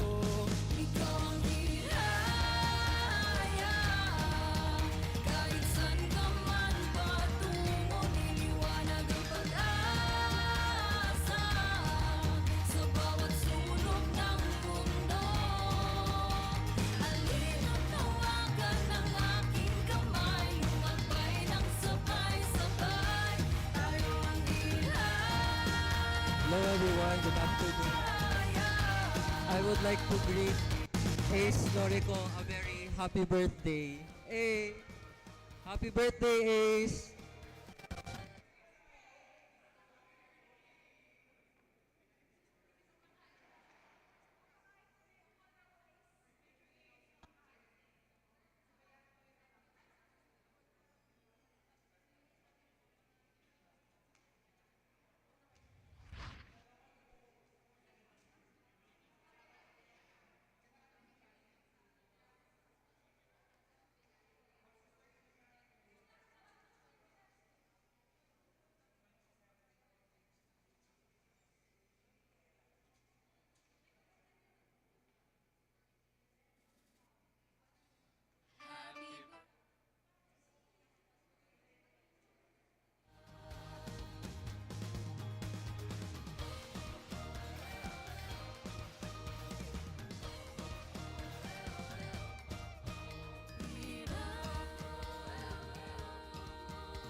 And there you have it, ladies and gentlemen. We're almost done, or actually we're done with the 15 minutes time of a break. We are expecting that all our SAROK 2024 delegates will be back at their seats and their tables. In a while, I'll be handing the microphone and the stage to our dear host to continue our afternoon session. And later on, we'll be having a brief overview of the afternoon session that will happen and will be discussed by our dear hosts. Now, ladies and gentlemen, once again, we are inviting everyone to please settle down, and to our working committee, to the steering committee of SAROK 2024, we are actually inviting you to please go to your respective areas because we are ready and almost ready to do the workshops later after all the discussions. Thank you.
Good afternoon, everyone, to all the delegates. We will be starting in a few minutes time. So, to everyone na nakatayo pa po and are still outside, please proceed back to your seats para po makapag-start na rin tayo.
Good afternoon again to all Buenos present here today, to our dear delegates. Before we officially start our afternoon program, let me give you an overview of our afternoon session.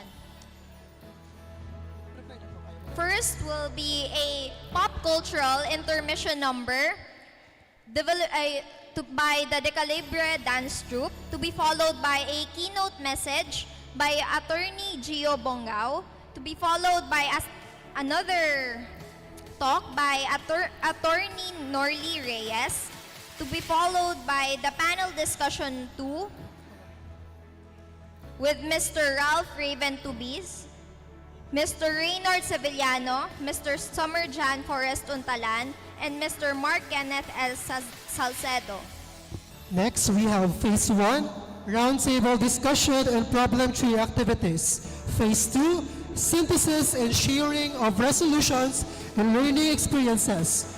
Next, Signing of Commitment Board, Distribution of University of the Philippines Los Baños Edible Landscaping Starter Kit Seeds Packets, and Photo Opportunity and Video Shoot. Now, without further ado, we welcome you a pop cultural intermission number to be delivered by the Decalibre Dance Troupe. Let's give them a round of applause.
Chap chap in the bando, I don't wanna look like you.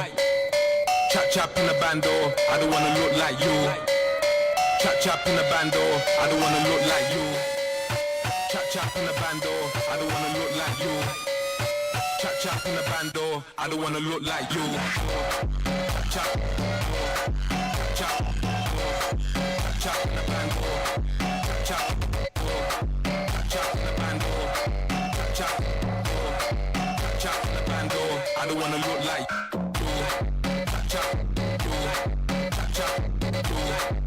chap in the bando, I don't wanna look like you. Chap chap in the bando, I don't wanna look like you.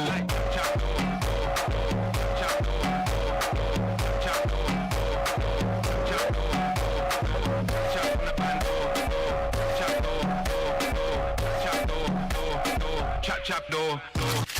Personally, personally, I rock your body. I promise you go home, you want the daddy. I gave it to you like you never had it. Screaming, judging, like speaking Chinese. Now waiting with this, like a boom boom. Now waiting to see Zaga, cause she know one day. She talks so she know one. I know go lie, the things within my mind. When I see you dancing, girl, you got me high. And if you wanna try, the game good in tonight. Cause I'm in the mood. As long as I'm feeling the mood, I deal with you. Personally,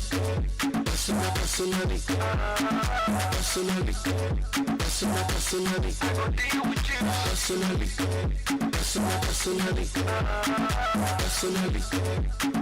Personally, I go deal with you.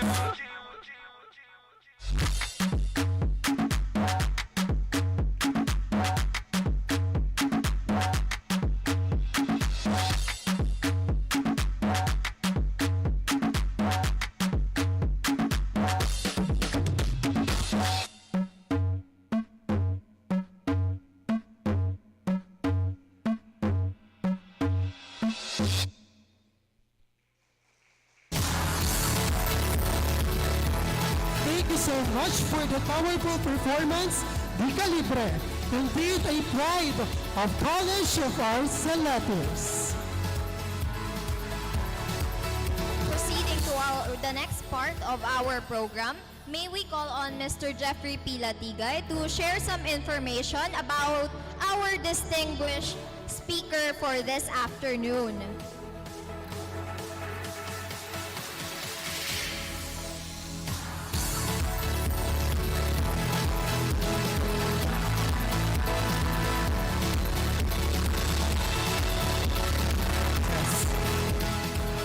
Thank you so much to our dear hosts, JR and Mary Lourdes.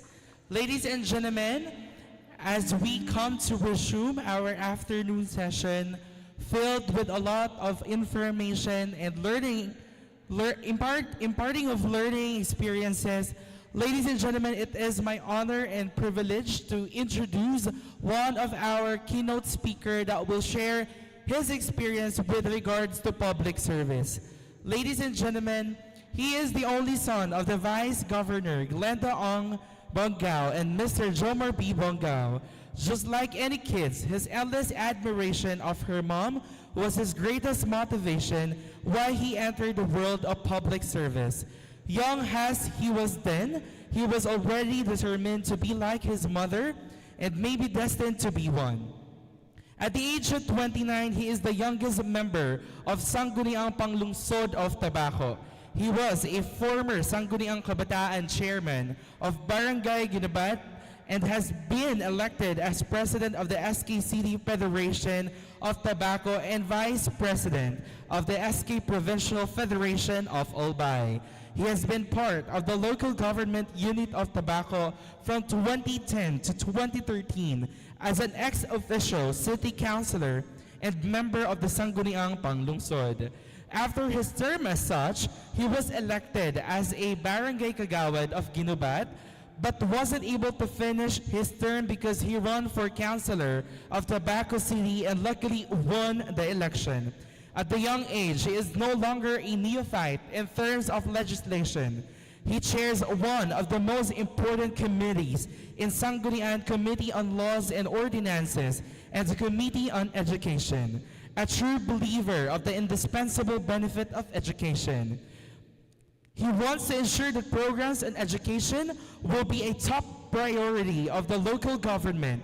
He graduated Bachelor of Arts in Political Science and Bachelor of Laws of University of Santo Tomas, Legazpi.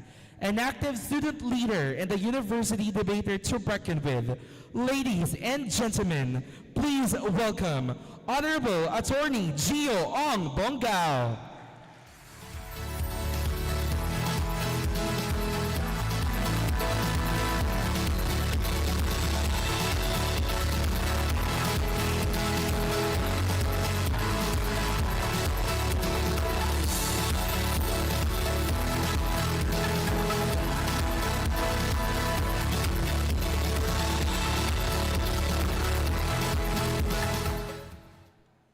Hello po, and thank you, Jeff, sa introduction. Of course, first, gusto ko po kamong i-greet na Diyos marhay na hapon to all our student leaders and also to Attorney Norley. Sa indo po giraray Diyos marhay na hapon. Ang tinaos ako yung schedule, araw kayo ng oras, usually tururog ka mo eh. Kung bako kamo turog sa mga bakanteng classroom, nagpa-aircon, nasa library siguro kamo. Or baka yaon sa mga coffee shop, nag-aadal. Pero sana, so attention nindo, dahil man mawara sa kuya.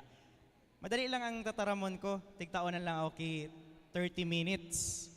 Pero kaya ko initapuson in 5 minutes and 1 hour. Kaya? Dahil man, I will stick with the schedule po. So I'm going to talk about commitment on public service. Halos gabos ka mo digde in your own way yaon sa public service.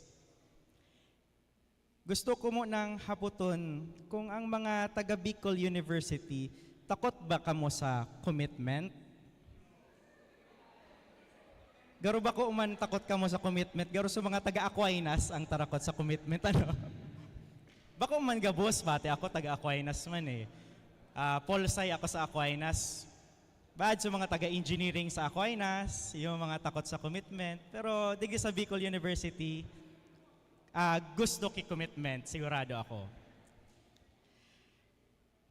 Brilliance is always associated with excellence. The more brilliant you are, the higher the expectation is for you to excel. We normally think that only brilliant people can be good leaders. Diba? Permi Mantiga sabi ninda iyan, kung sino ang pakiramdam natin ay mahusay sa klase, kalimitan, sila rin ay yung hinahalal natin na pangulo ng ating mga organisasyon. Natila ba tanging ang mahuhusay lamang sa klase ang may kakayahan at karapatang mamuno?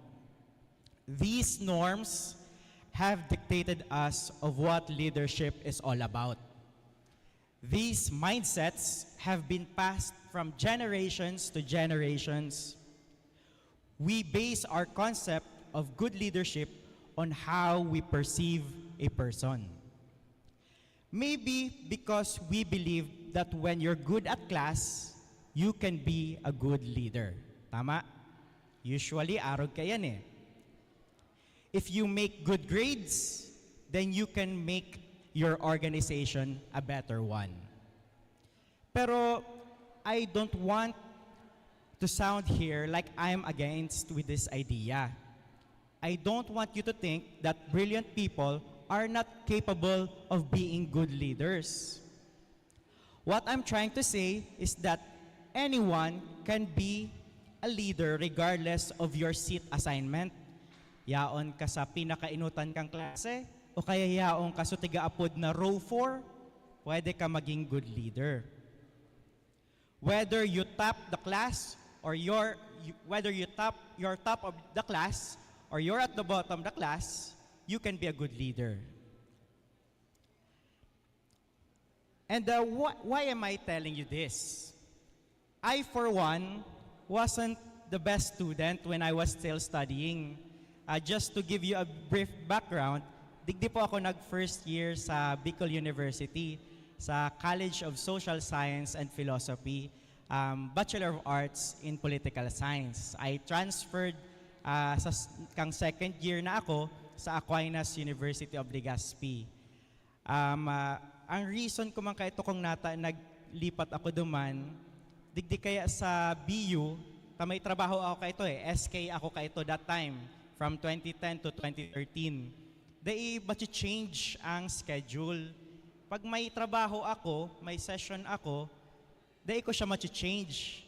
So, ang advice sa kuya kaito kang mga professors ko sa Polsci, sila tito and sila tatay, sabi niya, Gio, garo mas angay ka duman, change mo ang subjects mo. Pero may kakayan absent sa mga klase ninda pag may session kami. So sabi ninda, I think much better na duman ka sa Aquinas. So iyo ang sinunod ko man sa advice ninda. Kaya ang first ko talaga is ang Bicol University. Iyo talaga ang first choice ko. Kung bako lang siguro dahil sa trabaho, di man ako mahali digdi sa Bicol University. I didn't top the class. I didn't receive a plethora of medals or trophies pag may recognition o kaya graduation rites. I wasn't a cum laude, neither a dean's lister. I was just a student. Ano lang ako, sarong gwapong estudyante lang ako. Sabi baga, kaito kang time sabi niya, if you cannot perform, dapat magja-form. So, kung bako ka masyado matibay, dapat medyo magayon paghilingon para makabawi kita duman. And siguro magsunod na lang. Joke lang. But even without these academic achievements, I never pull off myself and just stare at the stars without doing what I thought I can. So here I am at the age of 29 years old, elected for 3 consecutive elections as the youngest city councilor of Tabaco City. Pero huwag niyong isipin na dapat hindi na kayo mag-aral na pwede man pala si Councilor Gio ngani, dahil man nag-adal na marhay pero naging councilor, naging abogado pareho ni Attorney Norly. Dahil po nindo yan pag-isipon. Unahin pa rin ang pag-aaral. Today, I would like to talk about commitment to public service. Medyo difícil ining topic ta public service. It is a broad subject to talk about. Tapos naman ang commitment, medyo big word, lalo na sa ngunyan na panahon. So, let me ask you, what do you understand about commitment? Medyo difícil talaga ang mag-commit So, according to the dictionary, commitment is the act of committing, pledging, or engaging oneself. We engage ourselves. Isinasali natin ang ating mga sarili. Hindi kay mama, hindi si papa, hindi si madam, hindi si best friend, kundi po ang ating mga sarili, ang sinasali natin. We get involved, and that's commitment. Meron po tayong 4 types of commitment. First is the conditional commitment. Pangalawa, temporary commitment. Pangatlo, forced commitment. And ang pang-apat, real or genuine commitment. Doon tayo sa first, conditional commitment. We only commit if our terms and conditions have already met. Garo man sana iyan, so pag may boyfriend ka or girlfriend ka, masabi ka, magiging faithful ako pag naging faithful ka man sa kuya. So may conditions. So, meron ba dito na conditional ang commitment nila ngayon? Wala. Ayos, sabi na talaga digdi sa BU. Committed talaga sinda. Baka sa pang-apat, hilingon ta. Pangalawa, temporary commitment. Temporary meaning it doesn't last. It's not permanent.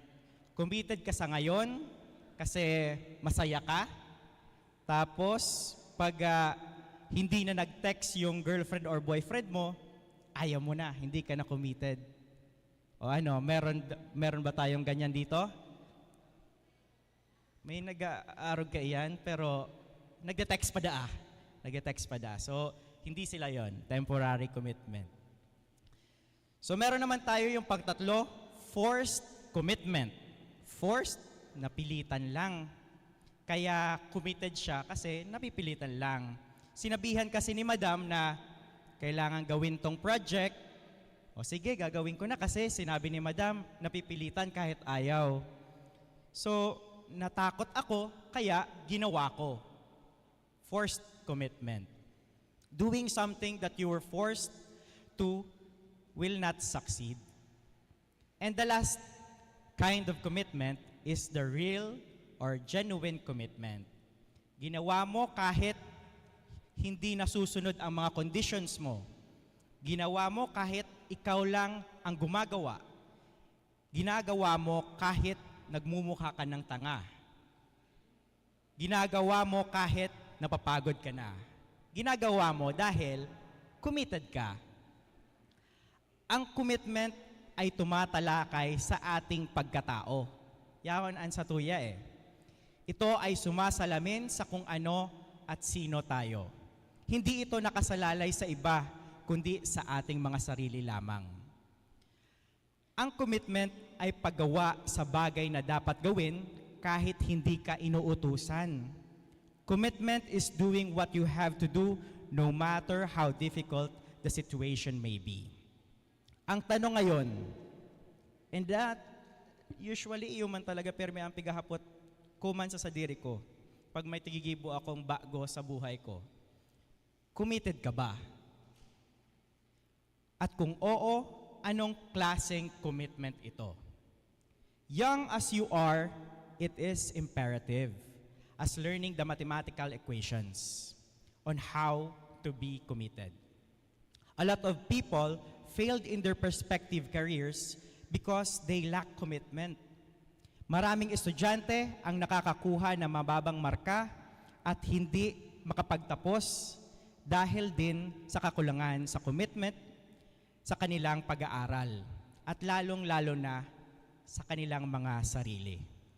If you will not value the importance of commitment, you will always end up losing the battle that you will have a life full of regrets. Saro iyan sa naging piga-practice ko sa diri ko, lalo na kang nag-review ako para sa bar exams. Na habo ko na pag di ako naging abogado, mataram ako na, what if abogado ako? What if engineer ako? What if kung tinibayan ko and nakapasar ako? So habo ko maging arog kayan paggurang ko na sayang kung inugutan ko lang kota kang nagaklase ako. Nagibo ko kota sa mga muya ko. Nakapasar ko ta ako sa board exam, nakapasa ko ta ako sa bar exam. So iyan ang habok kong mangyari sa buhay ko, and I hope kamuman na pangit mabuhay sa life na full of regrets, full of what ifs. Sa murang edad, dapat na nating malaman ang kahulugan ng commitment nang sa ganon tayo ay maging responsable sa ating mga pamilya, komunidad, paaralan, sa ibang tao at sa ating mga sarili. If you will not value the importance kaini, medyo madidipisilan ka talaga. So, you can never be in public service if you don't believe in commitment. It goes hand in hand ang pagiging committed and ang public service. So, madigdi naman kita sa view ta sa public service. Maaring isipin natin na madali lang bumitaw pag ayaw mo na. Madali lang umayaw pag pagod ka na. Madali lang sumuko pag hindi ka na masaya. Madali lang iwan pag sawa ka na. All this don't make genuine commitment. And public service can only be given by people who are committed because public service is a commitment. Sa panahon kung saan punong-puno ng pag-aalinlangan, may totoo pa bang serbisyo publiko? Yung baga minsan ang naanota, lalo na kang mga estudyante kita na bahala na sinda dyan na mga nasa gobyerno. Sindaman kayang nakaaram, kaming mga estudyante, dahil may man iyan aram. Pero sa panahon kung saan wala ng tiwala sa gobyerno ang mga tao, kakayanin pa bang magbigay ng serbisyo? Sa panahon na ang danil na lang maghusga, kakayanin mo bang manilbihan? Iyo baga, ini talaga ang medyo na may diet ka lang na bashers, may diet lang nag-comment sa imong negative, mamumuyahan mo pa ba na magalaog sa serbisyo publiko? Sa panahon na marumi ang tingin ng mga tao sa mga taga-gobyerno, may maninilbihan pa ba ng totoo? Bilang taga-gobyerno at bilang bahagi ng pamahalaan, gusto ko pa ring maniwala na marami pa rin talagang naninilbihan ng tapat at ng buong kahusayan. Nais ko pa rin panghawakan na ang pagpasok sa politika ay isang malaking pagkakataon upang ang isa ay higit na makapagsilbi sa mga nakakarami. Malaki pa rin ang aking paniniwala sa kabutihan ng bawat isa upang maiwaksi ang nakaangklang stigma sa mga taga-gobyerno. But public service is not just about government. Dapat ito ang ang isipon ta na ang serbisyo publiko, bako lang iyan trabaho kang gobyerno. It is a collective efforts and responsibility. Giving public service is not just a job of those who are in the government. It is giving the best service to the people, whether you're a civil servant or just a private individual. Young leaders of Bicol University, public service is everyone's commitment. This is not a sole commitment of us who are in the public service or in the government. It is everyone's business. A simple good deed to your classmate is a public service. When you accompany an aged woman to cross the street, it is a public service. When you encourage other students to attend their classes instead of cutting classes, public service. When you respect the authority of your teachers and you follow the rules and regulation of your school, public service. Just like commitment, public service comes in many forms and shapes. You don't have to be a leader for you to give public service. Pero higit kanino man, kayo po na mga student leaders ang mas inaasahan na magiging good servants of the school. You become an inspiration to your peers. You have the power to influence, and therefore, you have the power to change and be part of that change. Kayo po ay magsisilbing boses ng mga kapwa nyo estudyante. Be their voice, be their ears, be their guardians. Sana po, hindi lang magsimula at magtapos sa araw na ito ang mga bagay na dapat nyong matutunan. Dahil po, kayo ang mga napili, kayo ang mas may higit na responsibilidad para ipakita sa mga kapwa nyo estudyante na kayo talaga ang karapat-dapat sa inyong mga posisyon. Huwag po sayangin ang pagkakataon na gawin kung ano ang tama. Dahil minsan, mas madaling gawin ang mali. Totoo po bagay yan, mas madali gibuhon ang mga salang bagay. Pero dapat niyong tandaan, ang tama ay tama gaano man ito kahirap. Lalo na sa muya na mga nasa gobyerno. And lalo na sa muya ni Attorney Norly na dailang kami nag-act on our personal capacity or kaya government official capacity, ang nag-act pa kami on our professional capacity as lawyers. So we are, ang expectation sa MUYA talaga is grabe compared to private individuals. Kaya kaipuhan talaga maski gaano pa kadipisil, need tang gibuhon ang tama. Commitment is having the heart. Kasi kung wala po ang puso nyo dito, hindi po kayo magiging masaya. Ang pagiging leader po ay isang proseso. Process po yan. Marami kang matututunan sa pagtupad ng inyong mga tungkulin. Huwag matakot magkamali. Sapagkat sa pagkakamali, saka natin nalalaman kung ano ang tama. Huwag sayangin ang mga natutunan ninyo sa inyong mga karanasan. Ibahagi ito sa iba para hindi na nila maranasan ang naranasan nyo. Huwag maging madamot, magbahagi at makibahagi. Public service can only be given by a person with a compassionate heart. Higit sa paglinang ng ating mga isipan ay ang pagpapayabong ng ating mga puso. Habang mas binibigyan tayong ng tungkulin, mas lalo natin itong suklian ng kabutihan. As I end my talk this afternoon, I want you to all po to remember this. Saan ka man dalhin ng panahon, huwag kalilimutan na ang commitment ay isang desisyon, kaya dapat panindigan. I hope and I pray that you will be the leaders that you wish to be. Time will hone you.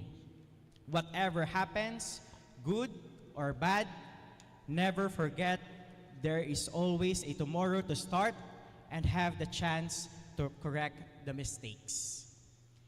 Thank you po for inviting me, and I would assume that this invitation is a reassurance that I have sure trust that I can do better as a public servant. You will be the next leaders of our nation, the next prime movers of our country. And don't be like us. Be better than us. Salamat po asin Diyos mabalo sa Indogabos. Thank you so much for that very wonderful talk, Mr. Gio. To award our second guest speaker, let us call on stage our event head for SAROK 2024, Mr. Jeffrey Latigay, and our internal vice chairperson, Mark Kenneth Salcedo. To read the citation, Bicol University Student Council Academic Year 2023 to 2024, this certificate of appreciation is hereby given to Attorney Gio Bongao for their contributions, exerted effort, and inspiring role as one of the distinguished keynote speakers during the SAROK Pagtiripon para sa Padagos na Pag-uswag ang Pagtrayumpo kan Leader Estudyante nin Futuro conducted this February 26, 2024 at the Student Union Center, Bicol University, Legazpi City, Albay. Given this 26th day of February 2024, at the Student Union Center, Bicol University, Legazpi City, Albay.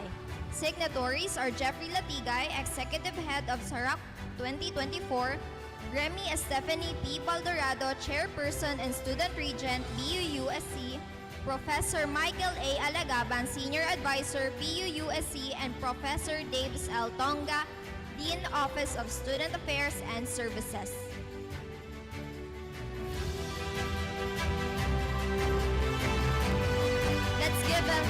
Let's give Attorney Gio Bongao another round of applause, please. Thank you so much. Before we proceed to our next notable guest speaker, let me mention some of his notable credentials and achievements. He is a member of the Philippine Bar, having been admitted on April 15, 2011. He also passed the pre-judicature examination administered by the Philippine Judicial Academy. He is presently the Vice President for Administration and Finance, Chief Administrative Officer of Bicol University in Legazpi City, and its concurrent acting university and board secretary and associate dean of the Bicol University College of Law. He is an affiliate professional lecturer in the College of Social Sciences and Philosophy and the College of Business, Economics, and Management of the same university, as well as a professional lecturer of Bicol University College of Law and College of Criminology. He is a lecturer on parliamentary procedure, gender development topics, and government procurement law, being a GPP-B accredited trainer. He had also written several copyrighted materials focusing on students' rights and welfare, gender and development, and procurement matters, to name a few. He is practicing lawyer, managing his own law office, and a legal consultant of various local government units and national government agencies. He is also a recipient of various awards. Prominent of these awards are the 2019 Educational Leadership awarded by World Education Congress during the 2019 Philippine Education Leadership Award, Dr. Jose P. Rizal Academic Excellence Award, Gold Medalist, awarded by the Philippine Public Safety College, Best in Policy Paper Award, Gold Medalist, and Lapu-Lapu Leadership Award, also awarded by the Philippine Public Safety College. He is a graduate of Bachelor of Arts major in Political Science with a Latin honor of cum laude from Bicol University. He also obtained the following post-baccalaureate degrees: Bachelor of Law degree from Bicol College with the same Latin honor of cum laude, Master in Public Administration from Bicol University, Master in Public Safety Administration with Academic Excellence Award from the Philippine Public Safety College, and Master of Law with Merit Award from the University of South Wales, United Kingdom. To present, he is none other than Mr. Attorney Marley Reyes. Let's give him a big round of applause, everyone.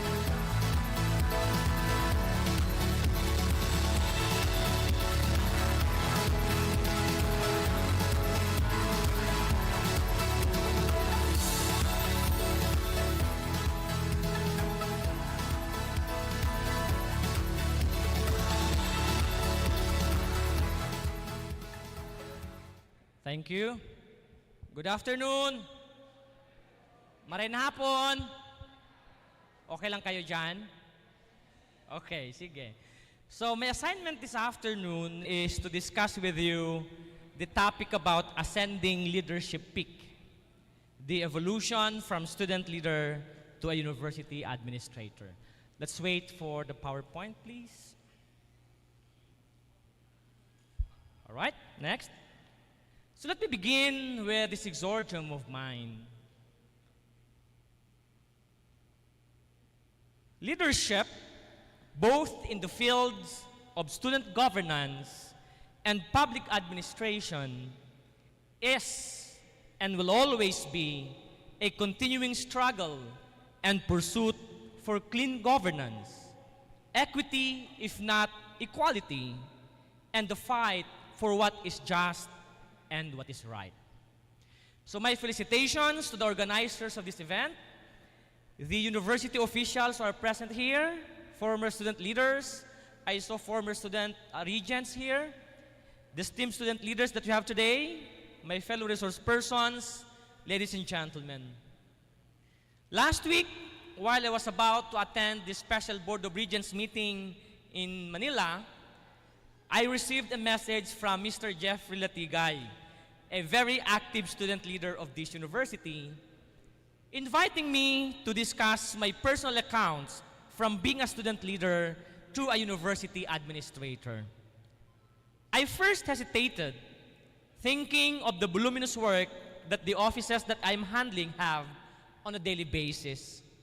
But after a short exchange of messages, the spirit of student leadership prevailed upon me, and I then acceded to to Mr. Latigay's invitation.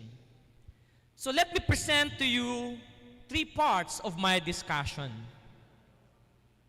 The first part is about my leadership venture as a student.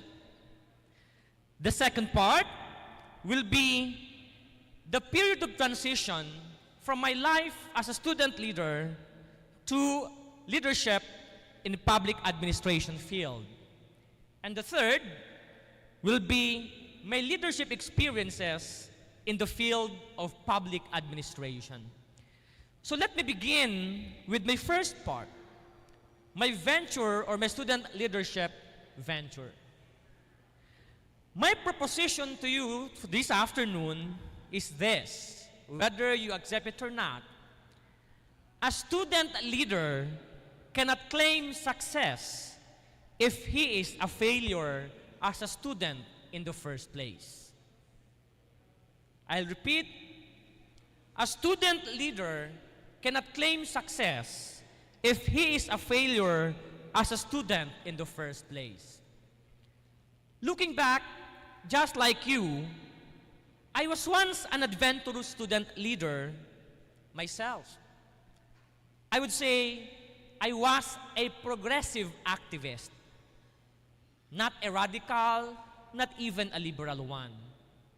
As a progressive activist, I view public rallies and administration and demonstrations to be the last resort in order to solve certain issues in the government and in the student sector. Thus, during our time, I joined public rallies not for the sake of joining the bandwagon, but because I believed at the time that the causes we were fighting at the time were worth the fight. Nung panahon namin, maraming issues sa Bicol University. It was during our time when the Bicol University administration implemented the Comprehensive Development Plan. And as you might have known, we enrolled as students of Bicol University College of Arts and Sciences. And we were the first to graduate as first batch of the College of Social Sciences and Philosophy. Why was that? Because at the time, we had Bicol University College of Arts and Sciences. We did not have College of Science. We did not have College of Arts and Letters. AB English was part of CAS. Biology was part of CAS. But because of the Comprehensive Development Plan, a number of new colleges were created and the previous offerings in one college were transferred to the other. We were opposed back then of this development. But as time and history might have proven it, the causes that we fought for that is worth fighting for still even up to this time. Probably because unang-una, nung panahon namin, yung Comprehensive Development Plan created a problem insofar student schedules were concerned. At the time, magkaklase ka ng Daraga Campus, ang next period Legazpi, ang next period Daraga, ang next period Legazpi uli. So we fought for the synchronization of schedules, and that's part of our advocacies back then as a student leader. So if you will ask me, did it pay to be a progressive activist? I would say yes.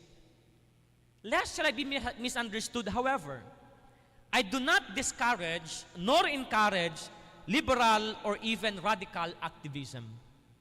After all, these forms of activism are part of one's ideologies that is worth to be respected as well, so long as, as its existence is within the bounds of the law. Now, how then do we attain success in student leadership? Let me share with you some tips based on my personal accounts on how success could be attained in student leadership. Next slide, please. So here are some of my personal advices to you, my dear student leaders. First, you have to study strategically and ensure that you pass all your requirements and subjects. There is no better way for you to be a successful student leader than by striving to have passing or good grades.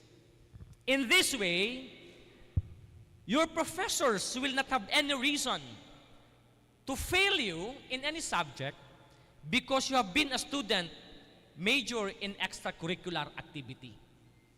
Kadalasan, may mga profesor, binabagsak ang mga estudyante dahil laging aktibo sa mga gawaing extracurricular. And even if they're good students, they still fail because they lack the time for their studies. So if you do good, if you prepare and comply with all the requirements, kasi hoda kung magdiretso ka sa inyong student activism, no professor can justify your failure in a subject. And therefore, you cannot be a hostage of your professor. There's no reason for them to prevent you from engaging in student activities because in the first place, you've done your part as a student. And that leads me to my second advice. My second advice is that you are a student. Unang-una, estudyante ka. Always remember that you will never be a student leader if you are not a student in the first place. This being said, and I am pretty sure some, if not many, might not agree with me on this statement, but let truth be told. Prioritize your studies and put your student leadership endeavors or your side hustles your second priority. In my years in the academe, I have witnessed many good students, good student leaders, and I've seen their common downfall. Either they failed to graduate on time or they did not graduate at all. For whatever reason. They may be very active student leaders, but they forgot the basic that they were also students in the first place. We go back to my proposition.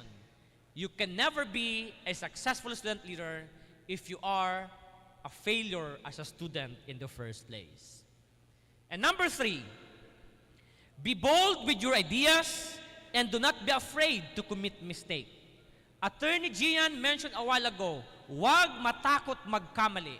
And that is also my advice to you.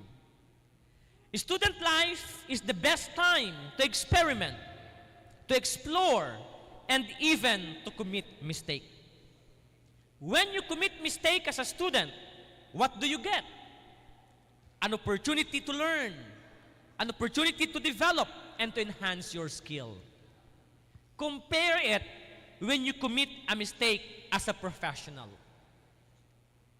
A lawyer's mistake means deprivation of his client's liberty or worse, life. A doctor's mistake may result to injury or death of a patient. A mistake of any professional, for that matter, means accountability to the respective profession, their peers, and to the public. But your mistake is an opportunity to learn and to grow. And number 4, be a principled student and student leader. Never compromise your principle no matter what. Next slide, please. It is common for student leaders to get entangled with issues within the college and within the university. As student leaders, you have the option to be silent or to get involved. Where do you place yourself in times like this? If you think being silent is the most principled thing to be done, so be it. If you think taking an aggressive action is more principled than being silent, then do it. But my advice is this: be discerning and practice restraint. Do not be reactive. Instead, study the issue, weigh them, consult your constituents, take your position, and make action. And number 5, pick your battle. The life cycle of student leaders will never be complete without them facing so many issues and concerns, not only about leadership, but also about life. My advice to you is this: not all issues require your attention and action. Some issues are addressed without you doing anything. Some issues are resolved by simply smiling, and some of them are resolved by time and nature. So remember, hindi ka si Atlas at hindi mo pasan ang mundo. Piliin mo ang laban mo. In this way, you can preserve your energy, and you can use your energy and resources wisely and preserve your integrity. Before I leave this part, I want to emphasize that your actions and decisions as student leaders will certainly have a repercussion when you become professionals. If you make good and principled choices as student leaders, you will surely benefit from it during your job searching. Otherwise, bad choices will haunt you in the long run because it will form part of your future employer's reference. After all, according to Albert Ellis, the best predictor of future behavior is the past behavior. Let me now proceed to the second part of my discussion, my period of transition from student leadership to public administration. Once a student leader will always be a student leader. This is what I learned when I entered law school. As you might have known already, law school is never an easy journey. As I always say, law school is a walk in the park, Jurassic Park. When I entered law school, all I wanted was to become a lawyer and be an advocate for my client. With all honesty, I never envisioned myself to be a BU employee, more so a university official. I never thought that my law school life was preparing me for something bigger than I dreamt about myself. When I passed the 2010 bar examination, the law firm that I was working then as paralegal made me as one of its junior associates. I then started enjoying the private practice of law and the perks of it. But while enjoying my private practice, a former professor in political science called me and said, "Would you like to apply as legal officer of Bicol University?" Because the legal officer back then resigned. I told her, "No way, ma'am. I'm enjoying my private practice. I don't like to be in the government." So after a week, the same professor called me and said, "Pwede bang magkape tayo?" And so I acceded.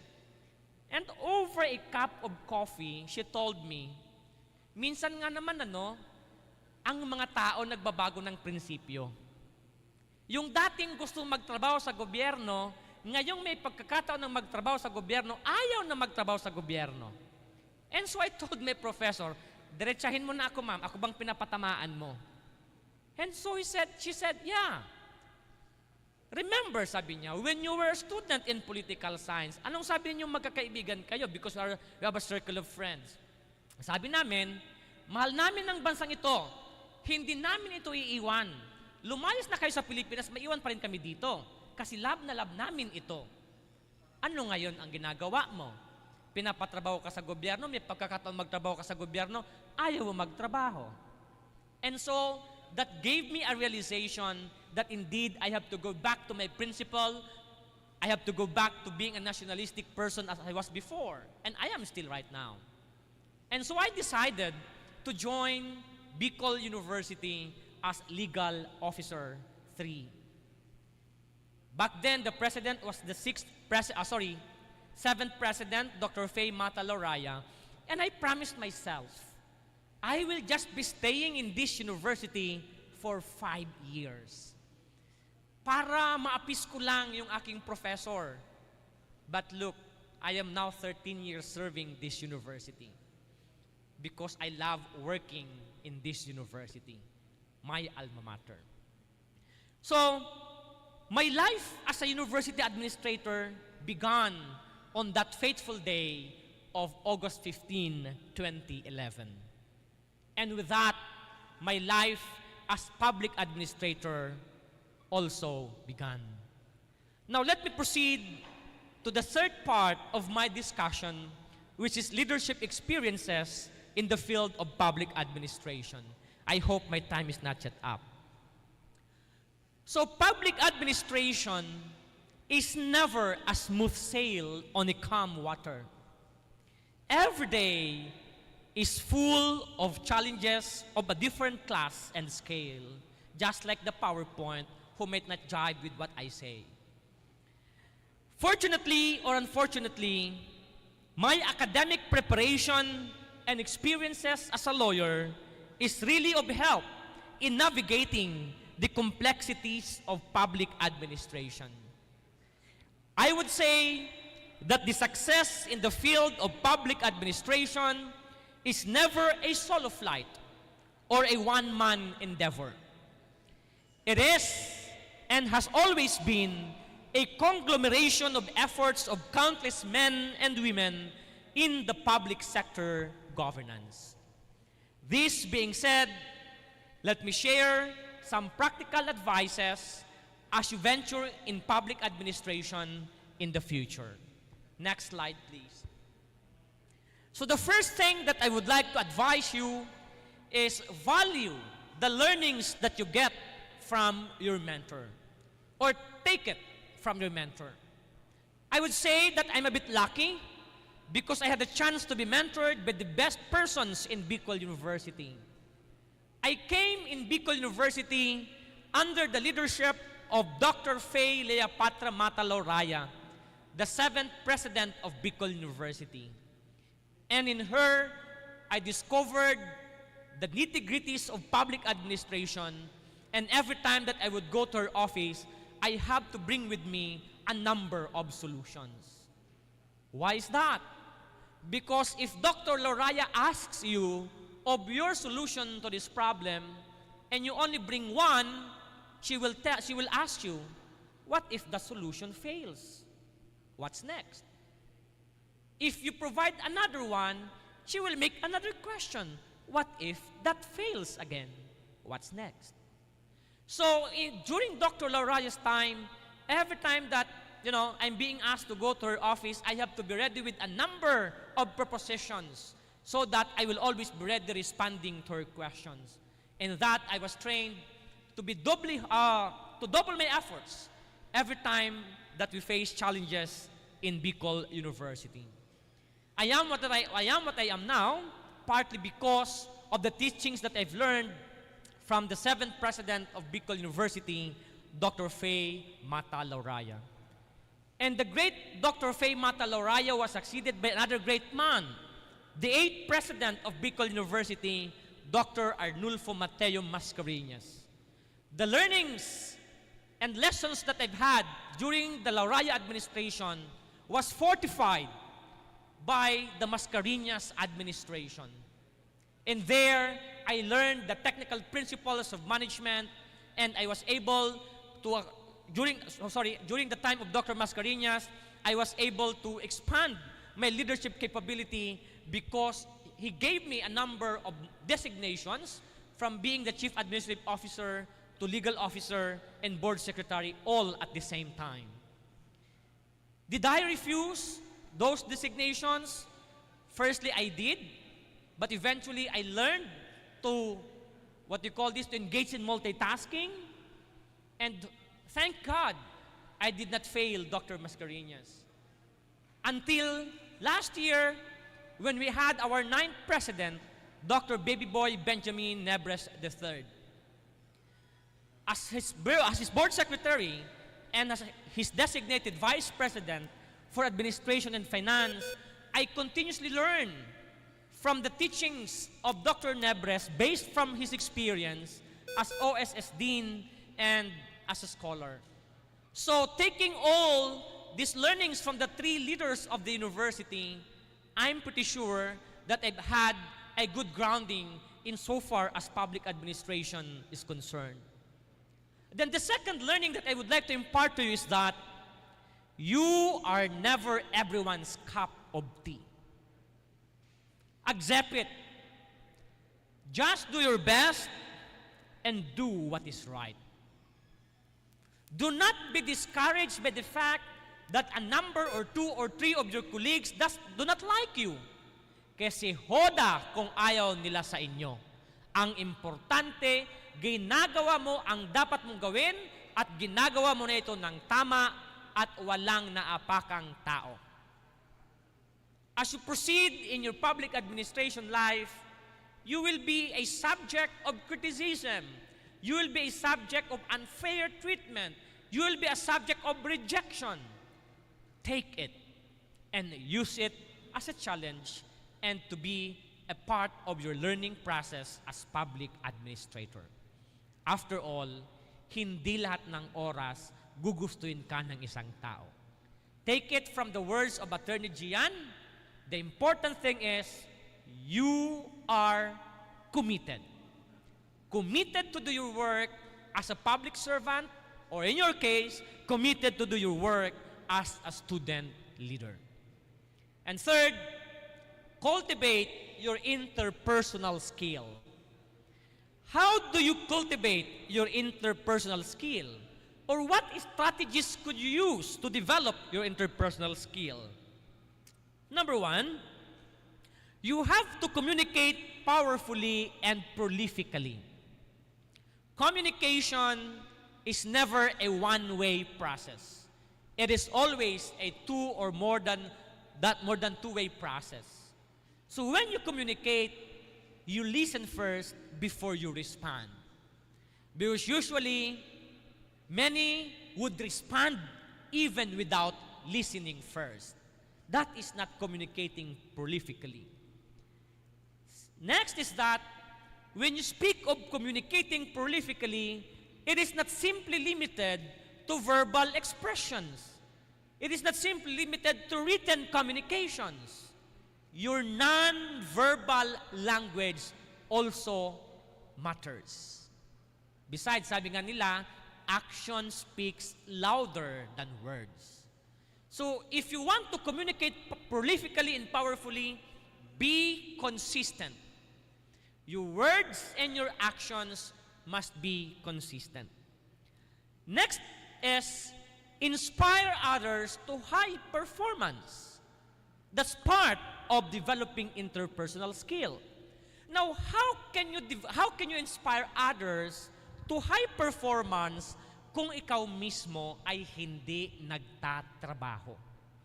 So that if you want to inspire others to high performance, do your work well. Be efficient and be effective on what you do. Practice what you teach. Be a role model.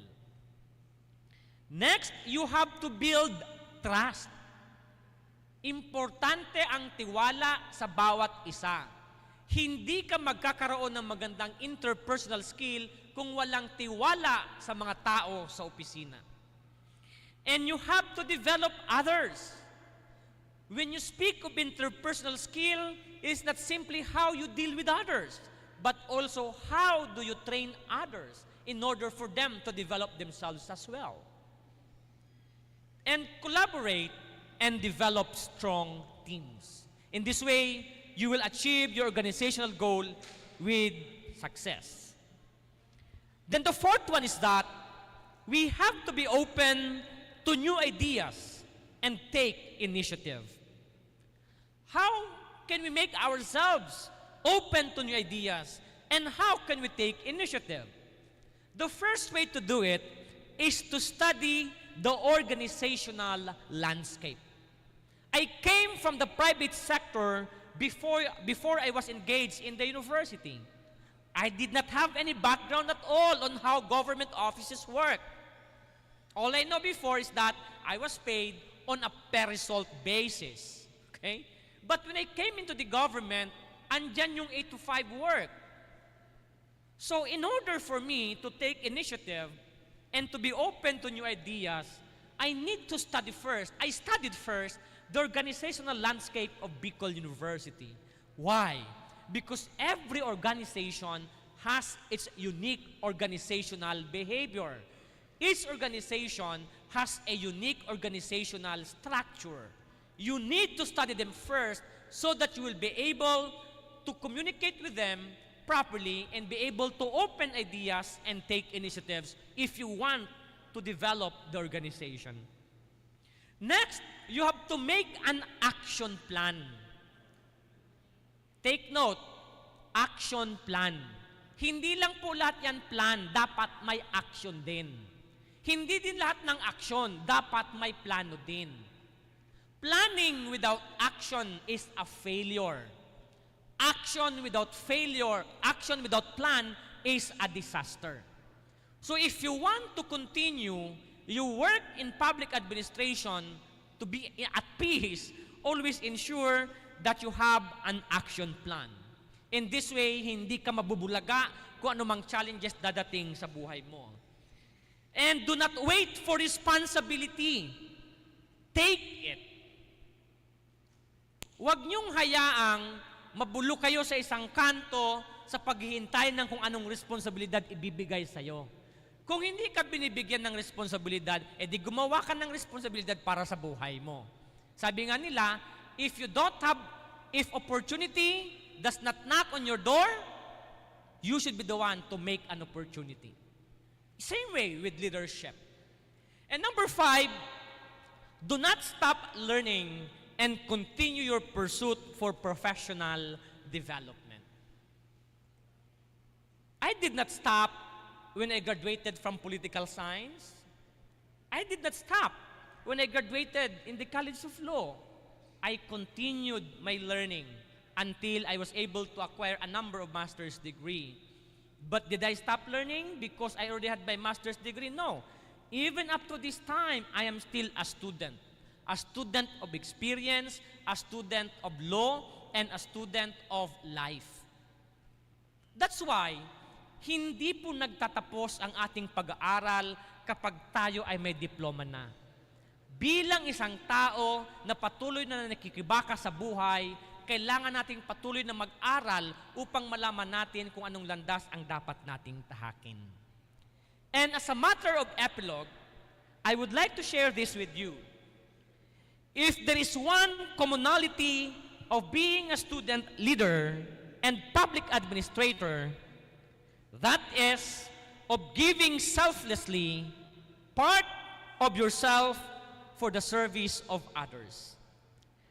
After all, as Robert Greenleaf said, the first and most important choice a leader makes is the choice to serve, without which one's capacity to lead is severely limited. So along that note, I say thank you very much, and I hope you've learned something from my sharing this afternoon. Thank you once again.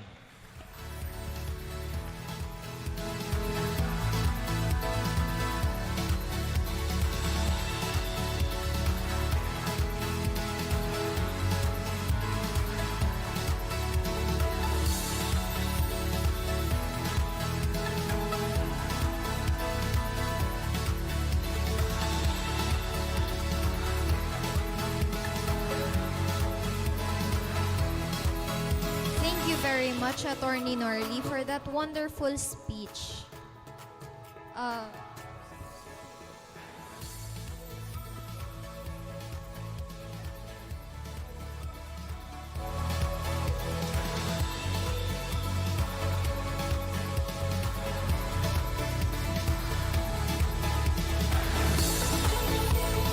To award our guest speaker, let us call on stage our event head for SAROK 2024, Mr. Jeffrey Latigay, and our chairperson and student regent for this academic year, Ms. Remy Estefany Baldorado.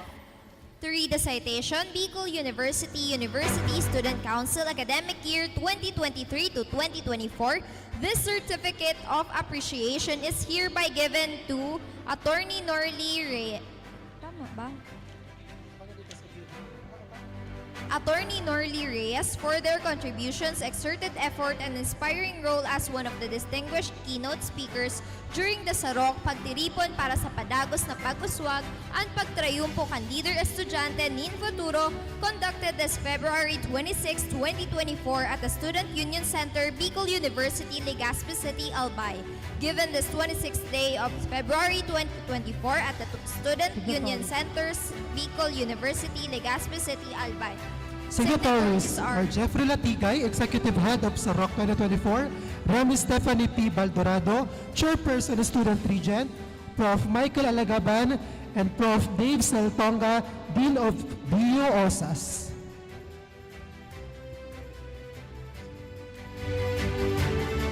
Thank you so much again for allowing us to resonate with your presence, Mr. Attorney Norly Reyes. To proceed, let us switch the mood as we arrive to the next part of our afternoon session, the panel discussion. With the theme, Critiquing Leadership, Navigating Ethical Media Practices, and Cultivating Ethical Responses in the Media Landscape.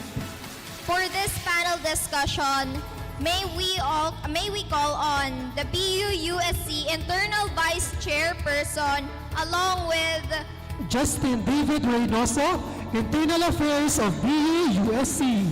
Let's give them a big round of applause, please. Hello. Maraming salamat, Mary Lourdes. Hello. Maraming salamat to our host, Mary Lourdes and JR Toscano.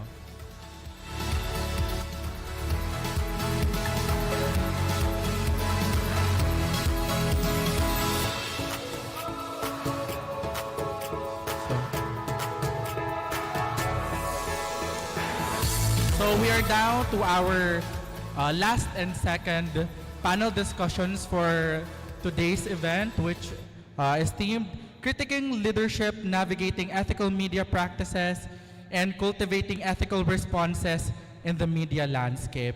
So for this event, we have invited media practitioners from different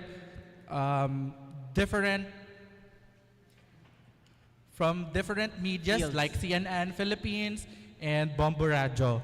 So before we move on introducing our guest, gusto ko lang kamustahin ang nanginginig kong partner dito. Kumusta ka naman, Justin?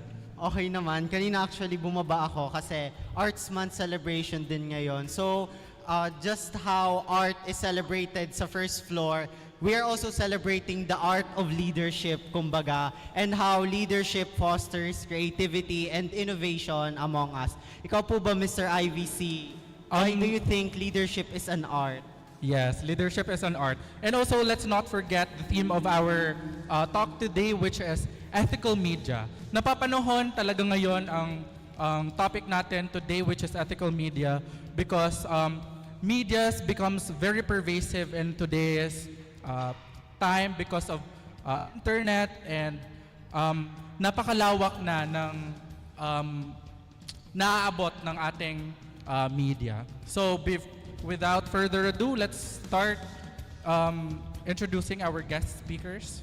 Okay, so for our first guest speaker, we have the online content editor of the Bicol Universitarian, the Bicol University official student publication. He is none other than Summer John Forrest Untalan.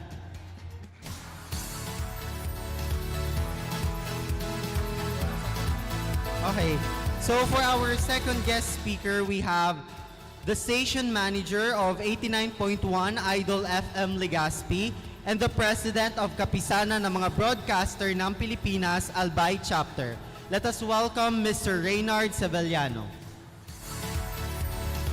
And also our third panelist, which is a freelance journalist and a former CNN Philippines executive producer, a former GMA News and Public Affairs executive producers, and garnered documentaries award like Golden Dolphin Trophy Cannes Corporate Media and Television Awards in France, 2 gold world medals, 1 silver world medal, New York festivals in USA, Gold Screen Award in US International and Video Festival, which is in USA, and also Association of International Broadcasting UK, a Japan Prize winner, a Film Development Council in the Philippines awardee, and also Ani ng Dangal awardee, National Commission for Culture and Arts, none other than Mr. Ralph Raven Tobiche.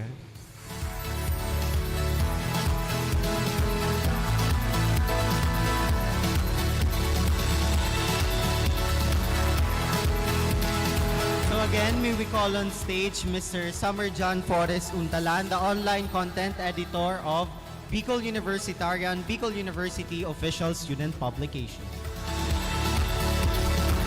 Maraming salamat. So palakpakan naman natin ang ating guest panelist for this afternoon.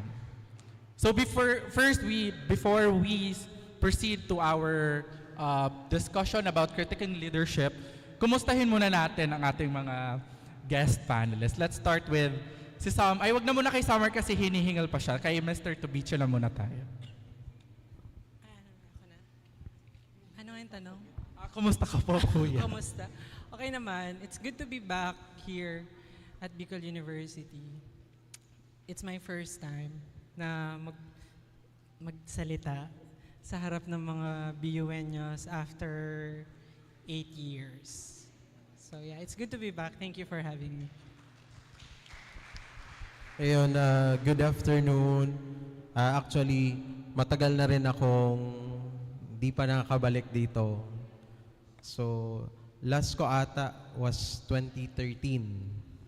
Nung ganito rin, humarap ako sa mga students and very nostalgic kasi galing din ako ng BU. So, ayun.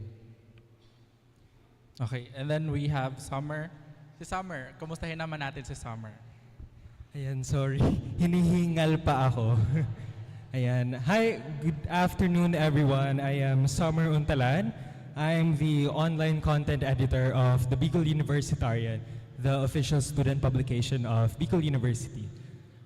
Hinihingal pa ako ngayon kasi aside from being a campus journalist, I'm also a student leader. I'm the external vice president of our department-based organization, the Communication Student Association.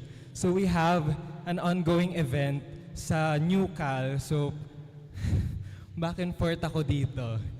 Anyway, I'm grateful to be part of this event. Although I wasn't the one who was invited actually, but I'm still grateful to be here. So maraming salamat sa ating mga guest panelists. So I think we're ready to proceed to our talk for today, the critiquing leadership, navigating ethical media practices, and cultivating ethical responses in the media landscape.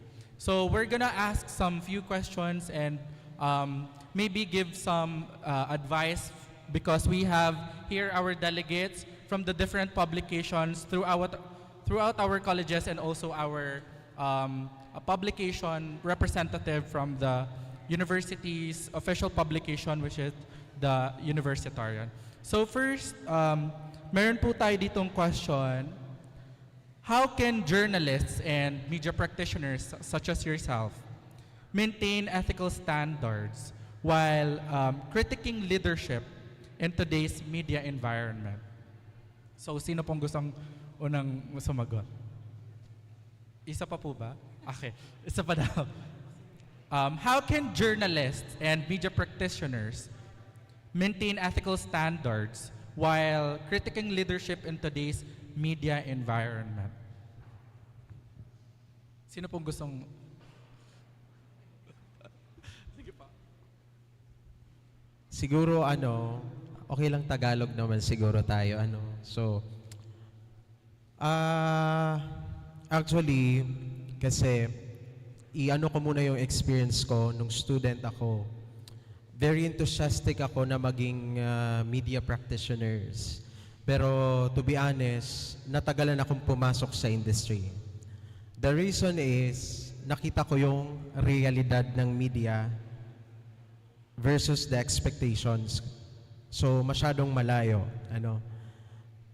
Actually, yung mga nakikita natin sa mga ibang, well, national TV, yung mga naririnig natin ngayon, yung ibang mga naririnig natin ngayon, kung tutuusin talaga, if we are going to base sa ethics, may mga nalalabag. And well, to be honest din, so magpakatotoo tayo ngayon para sa mga papasok din sa media industry, particularly dito sa atin, sa Albay, nakakalungkot ang estado, ano. So hindi na nawawala yung mga political media na tinatawag natin, which is mali kasi alam natin in the first place dapat ang isang media practitioner neutral. Ang pinakaunang dapat isipin ng isang media practitioner, nandyan ka dahil maghatid ng impormasyon, maghatid ng balita, maghatid ng awareness sa mga tao. And ang kumbaga, napakahalaga pa dyan kasi nakadepende sa'yo kung paano makakabuo ng opinion or idea yung isang tao doon sa issue or topic, depende sa delivery ng balita mo. So, kumbaga, in a way, parang nakokontrol nakokontrol ng media ang tao base sa inilalabas nilang impormasyon. So, ako naman, yun nga, at first, parang hesitant akong pumasok kasi yun nga ang nakikita kong sitwasyon. Pero, nung una kong pagpasok, natakot ako kasi yun nga, ganun yung environment. Pero eventually, yung nagtagal ako, hindi naman pala. Hindi ka dapat matakot kasi nakadepende pa rin sa'yo. Hindi mo kailangan sila sabayan kasi ngayon, let's say for example, yung ibang sabihin natin na political media, madali yung connections, pag-establish ng connections, madaling nakikilala ng tao, pwede mo naman siyang gawin in a right way. Kumbaga, alam mo yun, hindi mo kailangan, tawag nito, magpalamon sa sistema para lang makasabay ka sa kanila. Pwede mo silang sabayan, pero basta't alam mo, yung basic na, kumbaga, mission and responsibility mo as media practitioners. Ayun. I think one of the ethical standards that us as campus journalists do in the context of a student journalist or inside the university or within our university is fairness. We have to be fair of what we write, of what we put out there, especially on social media. So in the context of, for example, university conflicts within the student council, we don't just write a biased story. So hindi lang tayo kumukuha ng perspektibo or point of view ng isang bahagi lamang ng istorya. We have to get every sides of the story. That's how we became fair as a student journalist. Right, so the question is yung how to be ethical, right? I think it's very vague, masyadong vague ngayon kapag pinag-uusapan natin paano maging ethical ang isang journalist and at the same time staying true to your principles. As for me, parang medyo controversial, but yeah, it's kind of true what Kuya Ray said and with what he said, what fairness and neutrality. But as for me, kasi parang sometimes, contemporary journalists, feeling ko fairness and neutrality, and most of all, objectivity, it's kind of like a myth. Kasi, how do you say it? If you're a writer, if you're a journalist, if you're a photojournalist, once you decide kung ano yung angulo nung storya mo, hindi ka na hindi ka na nagiging objective by that. So to obtain neutrality and to obtain fairness, I think what we should, kasi wala namang istorya na dalawa lang yung side. Many stories have multiple sides. Hindi lang siya two sides of the same coin, whatever. No, it's not that. It's it's knowing all sides of the story and putting out kung ano yung sa tingin mong kailangan ng mga tao. So by that, hindi ka na nagiging objective. So it's kind of like a murky water, if you ask me. If you want to stay ethical, yun. Ayun, just to add lang sa sinabi ni Sir, while we don't have or parang hindi natin kailangan ipakita yung both sides ng story, but we also have to be accountable then. That's one of the ethical standards that we have to follow as journalists or even as campus journalists. Na whatever we put out there, whatever we write, kunwari, we give an information that we cannot corroborate, or we give information that is an error or a mistake, we have to be accountable on the things that we do, the things that we write. So isa yun sa mga ethical standards na sinusunod natin or dapat nating i-uphold as journalists. So indeed, I appreciate how each and every one of you highlighted different principles that are in line with really journalism and how journalism impacts the views of the people. And it has been said that in journalism, we need to consider all, if not all, the perspectives of the story. But in the digital age, where information spreads rapidly, especially yung breaking news and such things, how can journalists ensure they uphold ethical standards again while responding to urgent news na developing story pa siya, and the pressure to publish quickly and battle ongoing rumors about that story? So, right, it's called recency bias. So recency bias, it happens more often than not sa mga media organizations. It's always paunahan kung sino yung maglabas nitong balita, paunahan kung sino yung magbabalita nitong certain. But there's certainly a pressure. But I think to counter recency bias is for us to stay true to our again, personal principles, and then kung ano yung totoo. So, gusto ko i-highlight yung sabi niya kanina ni Summer. Gusto ko i-highlight yung sinabi niya kanina na kailangan accountable ka. So, yes, merong pressure to release, kailangan mauna ka, kasi una sa lahat, kung sino yung naunang maglabas ng balita, sila yung i-consume. So more views, more likes, more so mas may tendency na ang root niya is dahil sa pera. Yung media organization, ang equivalent ng likes, views, and follow is money, right? So for the business owners, the lords of the press. So yeah, I think to combat recency bias is for us to again verify not twice, not thrice, but paulit-ulit, fourth, fifth, pang-anim, ilang beses mo dapat paulit-ulit siyang i-verify bago mo ilabas yung balita. Let me give an example. So when I was working as the executive producer for Pinky Web, lumabas yung balita na nahanap yung Cessna plane sa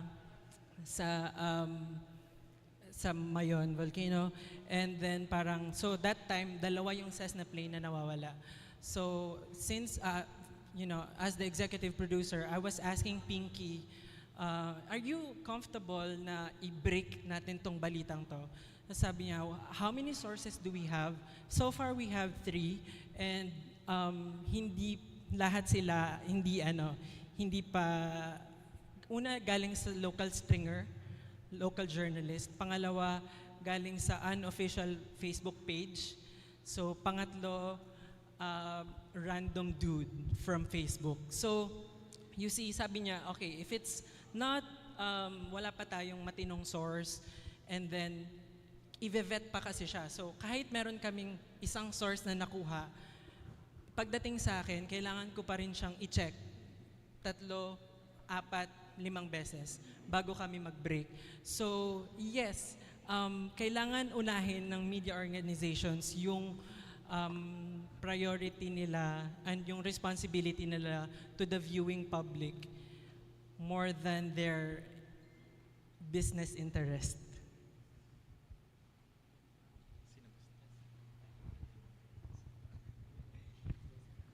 Yes, it's true actually na whenever there is news, syempre kailangan natin itong i-deliver as quickly as possible, but at the same time, factual.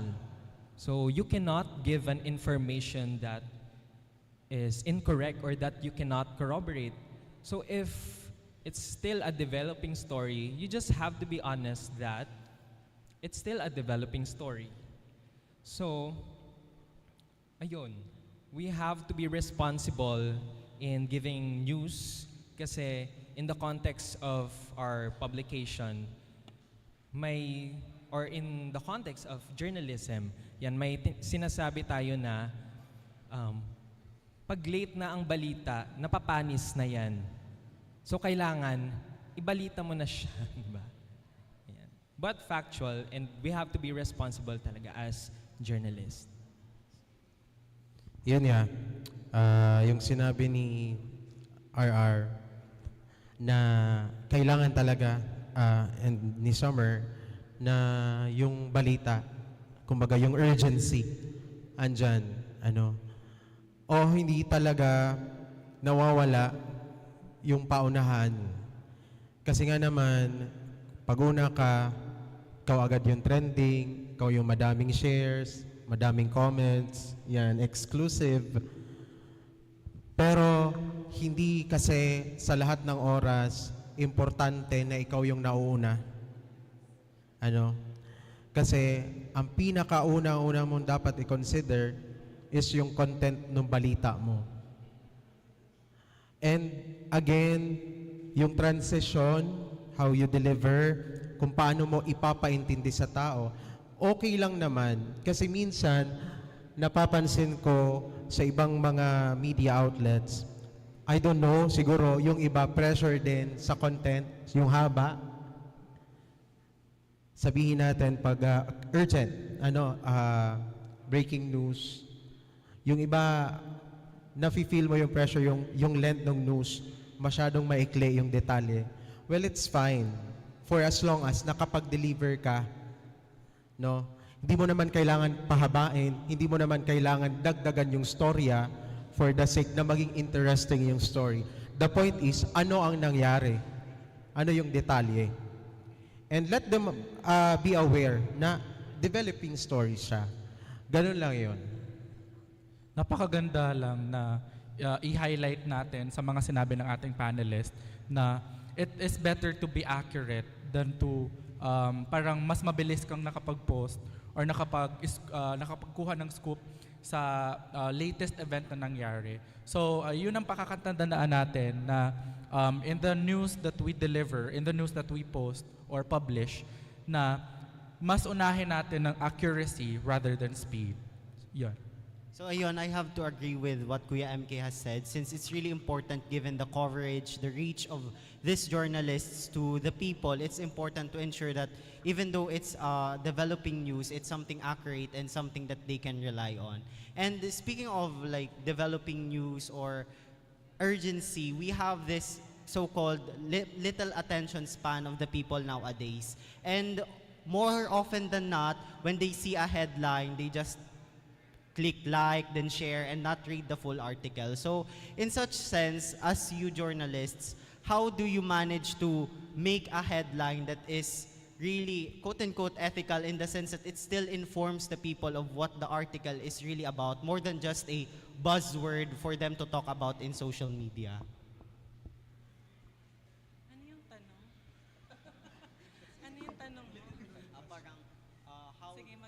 Uh, the question is, how does journalists make headlines that are not only for buzzword in social media, since more often than not, when people have low attention span, they just read the headline, they click heart, and then just share whatever it is, and they do not read the full article, and sometimes it leads to confusion, miscommunication of what the context of the story is really about. So as you journalists, how do you manage to make a headline that is really comprehensive and informative of what the people need to know, more than just a topic for them to talk about in social media?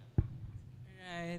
Yeah, that's a very good question. I guess, as for me, when I was writing for GNO, GMA News Online, our main goal is wag maglabas ng balita, especially if it's breaking news. Wag maglabas ng balita or headline or anything na walang context. So, mahalaga yung context sa mga social media posts. Let's say, for example, meron kang nilabas na balita, headline pa lang yung meron ka, wala ka pang sinabi mo na developing story ito, and this is a breaking news, whatever. Kailangan mag-provide ka ng links ng mga past articles mo to give context doon sa doon sa headline na nilabas mo. But I would like to emphasize din na parang in every social media post, in every story we say, we put out there, hindi mo naman kasi talaga i-encapsulate yung buong story sa, let's say, 10-word headline. Mahirap siya. If kaya mo siyang gawin, hindi ko alam kung ilang awards na yung nakuha mo sa kung meron ka bang Nobel Peace Prize, pero sobrang galing mo kung sa 10 words na yon naintindihan na ng tao yung buong konteksto. But if they are constant, again, this is about credibility too. Kasi if you are the constant source of information, yung mga subscriber mo or yung mga manonood mo, hindi na nila kailangan mag-dig deeper. Alam na nila what exactly you're saying. So, pero it's useful for you to always provide context. Kasi I guess, the rule of thumb is, I'm sorry sa mga pero wag mong itrato na parang matalino yung viewing public. You have to treat them as dumb as possible. Kasi like you said, mabilis na nabasa, share. So if you want to be a responsible journalist, mag-provide ka ng context lagi. And yun, again, mahirap siyang lagay sa isang headline lang. Social media caption can do, pero yung headline sobrang hirap. Hindi ko alam kung I myself, 8 years in the media industry, hindi ko siya kayang gawin. Hindi ko alam kung sinong nakakagawa nun.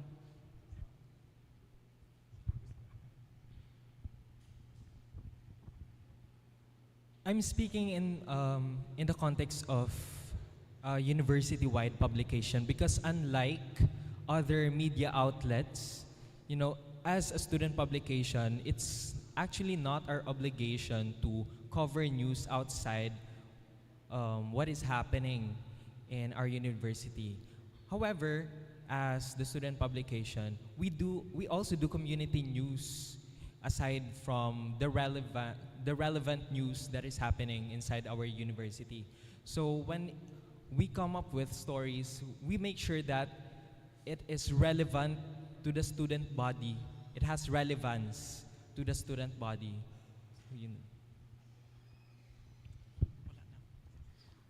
Nagsasalita sila, to be honest, hindi ko masyado naiintindihan yung tanong. Kung pwede, huwag kang gumamit ng mic. Yung tanong mo kanina.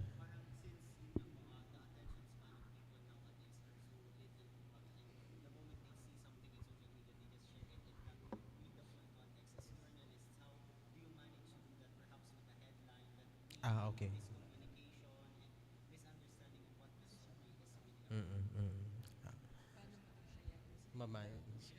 Sa headline? Oo, naintindihan ko na yung question. Kasi yung ano ngayon, madami tayo ngayon sa social media na clickbait, for the sake na madami lang na mag-like or mag-interact doon. Tama yung sinabi ni RR, hindi mo na talaga siya kumbaga sa isang headline, yung isang story, parang kumbaga enough na yung headline para maintindihan yung story. Ang main goal nga, actually, baliktad. Yung main goal, gumagawa ka ng headline, hindi mo kailangan sabihin lahat. Ang goal mo is from headline hanggang sa pinakababa, pagtapos ng story mo, yung reader mo, sasamahan ka pa rin. Ganun yung, kumbaga, usually, na gina-aim mo sa story. So, hindi ko rin siya masasagot. Oo. Kasi, hindi ko yun gagawin. Kung ako yung magpo-post for the sake of likes and everything, hindi ko siya gagawin. For the sake of story, hindi ko pa rin magagawa. Kasi kung alam mo kung paano gumawa talaga ng story.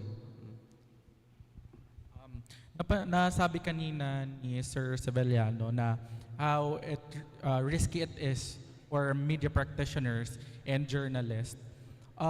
We have a question na how do journalists or media practitioners navigate conflicts of interest when reporting on entities with whom they have personal or professional relationships with, and what measures can be taken to ensure transparency?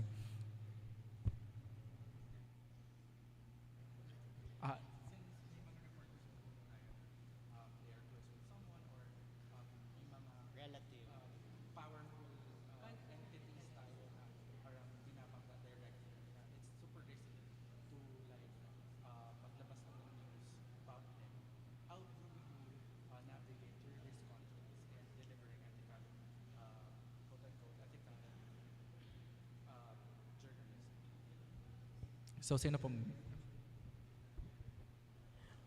In the first place, yung unang tanong, bakit mo sila babanggain? Yun yung question. May kasalanan ba silang nagawa? Again, doon tayo, may kasalanan ba siyang nagawa sa'yo personally? 'Di ba? Kasi, actually, nagkukwentuhan kami ni RR kanina. Minsan kasi, yung mga media practitioners, may mga hidden agenda. Bakit gumagawa ng story?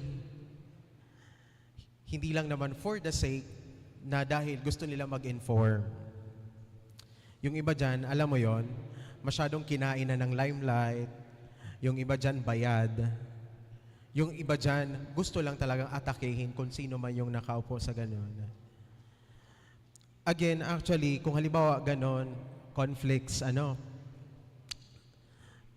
well, sabihin natin, for example, a certain person nagwala, may mga sinabi na masasamang words laban sa isang, let's say, for example, politiko, kalaban din ni politiko 1, politiko 2. Actually,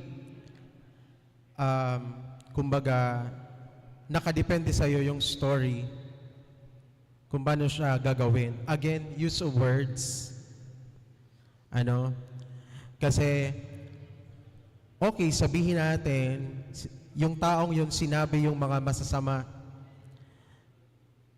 Andun tayo sa iisipin natin yung totoo na detalye, and at the same time, yung makikinig or magbabasa ng story.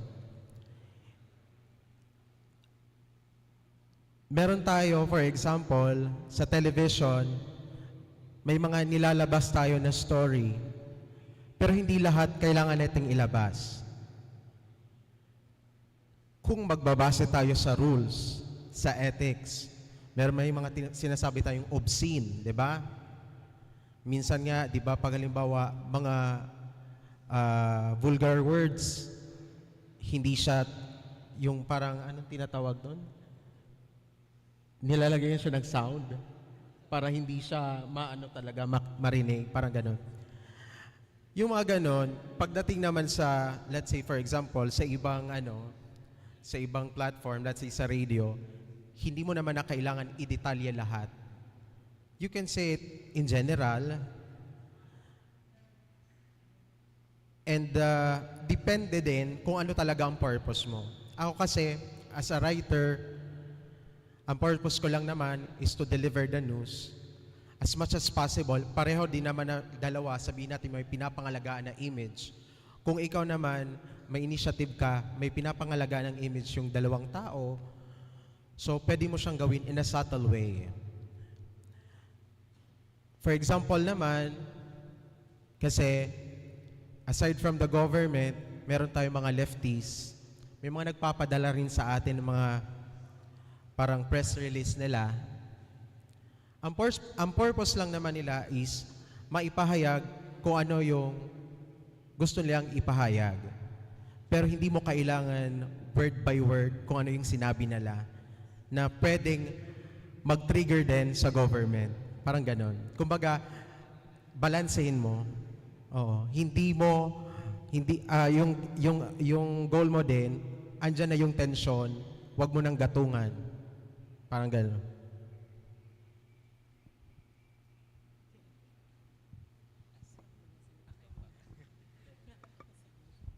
I will speak again in the context of a university publication and let's say for example the University Student Council. So as a publication, we have this sort of independent entity.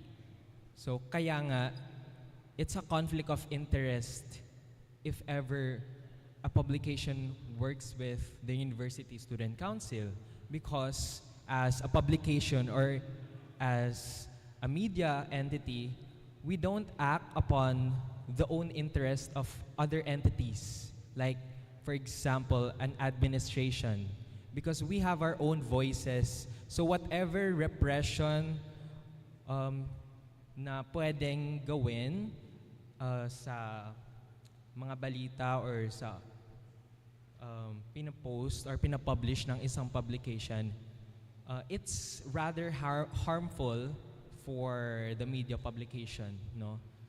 So, ayun.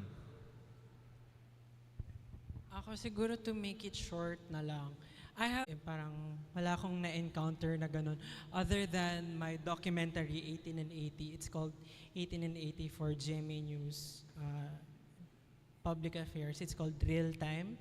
So it's in 18 and 80. It's about generational gap between my cousin and my grandmother. So doon pa lang masasabi mo na nala si bakla, hindi siya takot sa conflict of interest. Kasi hindi ako takot magkwento ng totoo, kung ano yung totoo. So, kasi, I mean, kadugo ko na nga yun, sa totoo lang, in-exploit ko na sila eh. Pero, hindi kasi ako takot magkwento yun, kung ano yung mga harsh truths about our society. So, hindi ko alam if yung mas importante ba yung yung conflict of interest na parang iwasan yon versus sa pagkukwento na kung ano yung totoo. So I guess as long as kaya mong panindigan yung binabalita mo, and as long as again totoo siya, wala akong nakikitang problem when it comes to conflict of interest. But if you are for example, I'll cite Ted Filon and si Pinky Webb. Again, maraming beses na nagbalita sila, actually hindi sila, nag-step down sila sa pagiging anchor nila because may conflict sa family. Nung namatay yung wife ni Ted, and then nung na-involve yung parents ni Pinky sa mga, so yun, so you'll see na parang para hindi madumihan para hindi madungisan yung organization and yung principles nung organization nyo, it's best to step down. And parang recalibrate and tingnan mo kung ano yung mas matimbang, kung yung responsibility mo ba to the viewing public or sa pamilya mo. Okay, before we proceed to our next question, I'm just asking our delegates if you ever have questions to our panelists. Reserve it first. After this last question from our moderator, Justin, we can proceed with our open forum. Okay, so for my last question in this, since we have already touched the topic of quote-unquote powerful people, nowadays it's quite the sight to see that there are certain networks, media outlets that are continually labeled by the general public na ay itong channel na to color ganito, ay itong channel na to dito siya sa politikang to ganyan. So how do media organizations balance the imperative of holding leaders accountable with the ethical considerations of fair and accurate reporting, particularly in politically charged environment? Kasi ang tendency, kukulayan ang mga journalists, and doon parang nasabi ng tao, ay ayoko na makinig sa journalist na to kasi ganito siya. So how do you approach that po? Ako, I have been, since nag-work ako sa GMA 2016 hanggang 2022, I guess, labeled kami, at least dati, hindi ko alam ngayon, labeled kami as negative press. So we are against Duterte, and hanggang, no, I guess, how do we manage? Wala. Kasi sa totoo lang bilang mga mamamahayag, wala naman kaming pake sa kung ano yung sasabihin ng mga viewing public, as long as merong nakikinig sa amin at merong naniniwala na sa amin na ito yung totoo, sa amin kayo makinig. Kasi wala naman, sa totoo lang, wala naman kaming bad blood sa mga iba't ibang network. So hindi rin kami yung how do you say it? Hindi namin sinasabi na yung ABS-CBN ganyan yan, yung TV5 blah blah. So sa amin kayo makinig, hindi namin sila sinisiraan. So it's more on behind the camera, magkakaibigan din kami. So ang goal namin is to provide stories na kailangan ng mga tao. And yung opinion ng mga tao, medyo, at least to me, wala kaming pake. Ewan ko. Baka yung iba, si Kuya Ray and si Summermer. But for me, as a journalist, I worked with, yun, wala. Hindi namin sila pinakikinggan. Gusto ko lang mag-add kasi napakaganda yung parang principle mo na parang wala akong pake, which entails na you are very committed to the job that being a journalist, and hindi ka as a journalist din, hindi ka nagpapadala sa kung ano yung sasabihin ng ibang media consumers mo.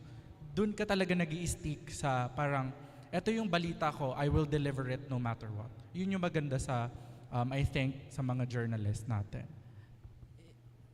Sorry, is there a question? Wala namang question. Parang gusto ko lang naman magdagdag. Sorry. Nag-aabang ako. Sabi ko, ano sinasabi nito? Sa amin naman, siguro sa amin talaga na sinarili. Oo. Simple lang naman, para hindi ka makulayan. Kasi lahat naman, lalo na kung halimbawa yung mga nakaupo dyan, sa araw-araw ng ginawa ng Diyos, for sure may mga balita yan. Simple lang, kung ano yung accomplishment nila, kontra ka man or hindi, acknowledge. Kung may nagawa man silang mali, pwede mong sitahin. Ganun lang yun. Hindi ka niyan makulayan. Yes, I actually do agree with what Sir Ralph and Sir Reynard have said earlier. But I'm speaking in the spectrum of a university context, no? Since let's say na ayan, malapit na rin naman ang elections, university and college elections. And then often kasi ang nangyayari whenever a publication publish something, minsan nilelabel siya na mas pinapaboran yung ganitong party or color. But as campus journalist, ina-uphold lang naman namin talaga ang pagiging fair, no? Because ethical standards yun or journalism ethics yun. And as campus journalist, and especially as someone who has been working in the publication at Unibe, no, we have always been fierce. We have always been fierce in providing news, and we've always been fair, and we've been trying to uphold accuracy, and of course by being genuine in our student service. Napakaganda ng mga sinabi ng ating mga panelists na we should, journalists like themselves, hindi naman kasi ako journalist, I'm a media consumer, na you should stay, yung kagaya sinabi kanina ni Kuya RR, na no matter what they say or no matter what they do, stay with your principle. It's stay to be truthful, to be accurate of the things that you say or the things that you publish. So now let's move on to our next part of our panel discussion, which is the open forum. Ayan. So thank you so much to our dear moderator. Now, ladies and gentlemen, let's have some energy check for a while. Andyan pa ba kayo? Ayan. Para kasing, alam ko yung iba, dinadalaw na ng antok because of the temperature inside. But still, we are having our second panel discussion, which talks mainly about critiquing leadership, navigating ethical media practices, and cultivating ethical response in the media lands. Now we come to the important part wherein we'll be more interactive with our invited guests. And this is the opportunity and chance to address questions that we would like to address to them in order to be more enlightened about this topic that we have this afternoon. And if you have any questions, you may freely approach our microphone. Since hinawakan ko na rin naman ang microphone, I have a question too. Ayan. So, hi to our dear guests. First of all, thank you so much to Sir RR, Sir Ralph Raven, ayan. All the way from GMA. Thank you so much din po, Sir Reynard and Summer, for gracing our invitation. Now, actually, if you're not so aware, in the Bicol University, we have existing platforms in the social media, or let's say a social media platform that I must say is a platform without integrity. One to name is, unfortunately, we have the BU. I don't know if this is accurate, but on my end, this is on my opinion, that the BU Freedom Wall is actually one of the platform who doesn't resonate an integrity for a person. Per se, there's someone who wanted to express his or her thoughts with regards to the situation or climate of the university or status quo. They're just posting the context but not actually revealing themselves. So technically, I can try to lie or I can try to, just put some random thoughts I want kahit wala naman siyang katotohanan. Also, may existing din tayong Facebook group na kita recently, which is the Bicol University students, na may way of putting anonymous to the person posting the different details they wanted to share to the whole BUNyos. Now, as a media practitioner, my question is that how can we try to navigate an ethical practice wherein we will try to, guide our dear media consumers that this kind of media platform shouldn't, shouldn't be patronized, or in some ways, mas nagiging active kasi yung nagiging take ng mga estudyante dito sa mga social media platforms na to. And unfortunately, it's way of putting down someone, it's way of giving character assassination, probably false accusation. And this is actually one way that we wanted to really resolve bilang mga estudyante leader at bilang parte ng media. What we wanted is to guide our dear media consumers.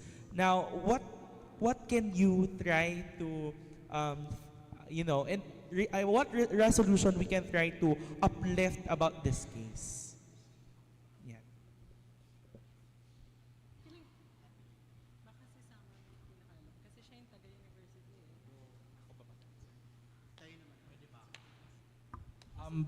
Habang nag-iisip ng answer ang ating mga panels, I just, kasi may nakikita rin akong perspective on how university students like to hide behind the anonymity that this a Facebook page or Facebook groups, the anonymity they provide to the sender.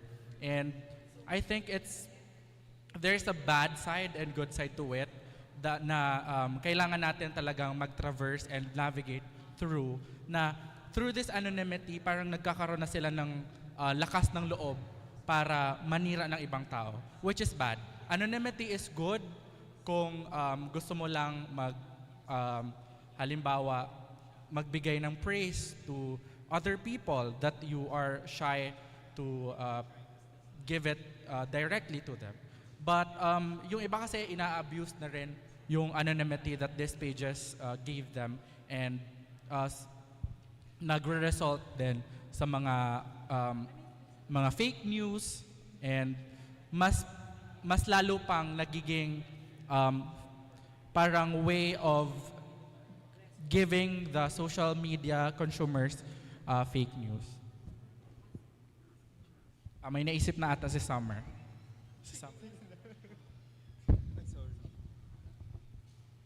Ayun, kasi gets ko yung context kasi somehow nagiging harmful din talaga siya sa students, especially if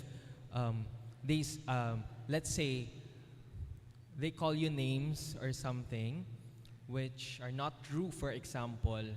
Nagiging harmful siya for a student because of misinformation, ganyan. But at the same time, since what Sir Ralph have said, na somehow since it's in the digital media, parang there's a fine line of it because yung essence mismo nung social media is to, freely express your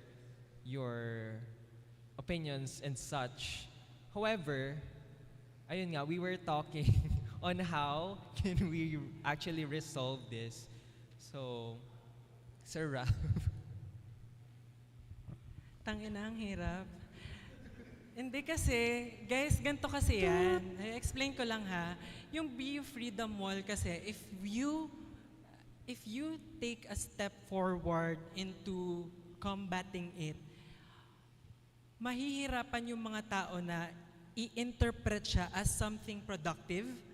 Pwede siyang i-interpret as, inaano kami, parang gusto nilang busalan yung namin, yung freedom of expression namin. So, I guess the best way for us to resolve yung mga character assassination sa mga, I don't know, if gets serious, let's say for example, yung president ng BUC, Sir BB, let's say kapag naging victim siya ng character assassination sa mga ganitong type ng platform, I guess the best approach is for us to regulate the process. Process regulation means you will involve yung tech bros, you will involve yung mga stakeholders, sa pag-craft ng resolution on how to resolve this. Kasi it's not just a journalist's job to do it. Kailangan ng mga kailangan ng lawmakers. Again, process regulation, you have to regulate process kung paano sila post ng mga ganitong bagay. And it's almost kind of like a fake news and disinformation campaign if you're going to look at it. So you have to, yung approach is whole of a nation approach kasi ang hirap na we're focusing sa BU lang. Well, in fact, nangyayari siya sa maraming university, sa University of the Philippines, sa UBEL, talamak siya. So, yeah, you have to involve a lot of lawmakers, stakeholders, yung mga CHED, for example, and Department of Education, and how to do and how to resolve this. Kasi hindi lang siya trabaho ng mga mamamahayag.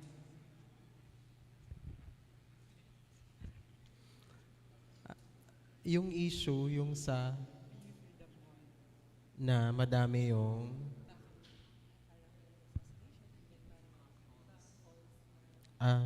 dahil sa masyadong naabuso kasi yung freedom. Dahil sa word na freedom. Oh. Kung paano siya mariregulate, mariresolve. Kasi yun, well actually, mag-agree naman ako dun sa sinabi ni RR na kailangan siguro involve yan. Yes, yung CHED, yung DepEd. Pero kasi at the end of the day, okay sabihin natin nakagawa sila, depende kasi yan sa sa tao.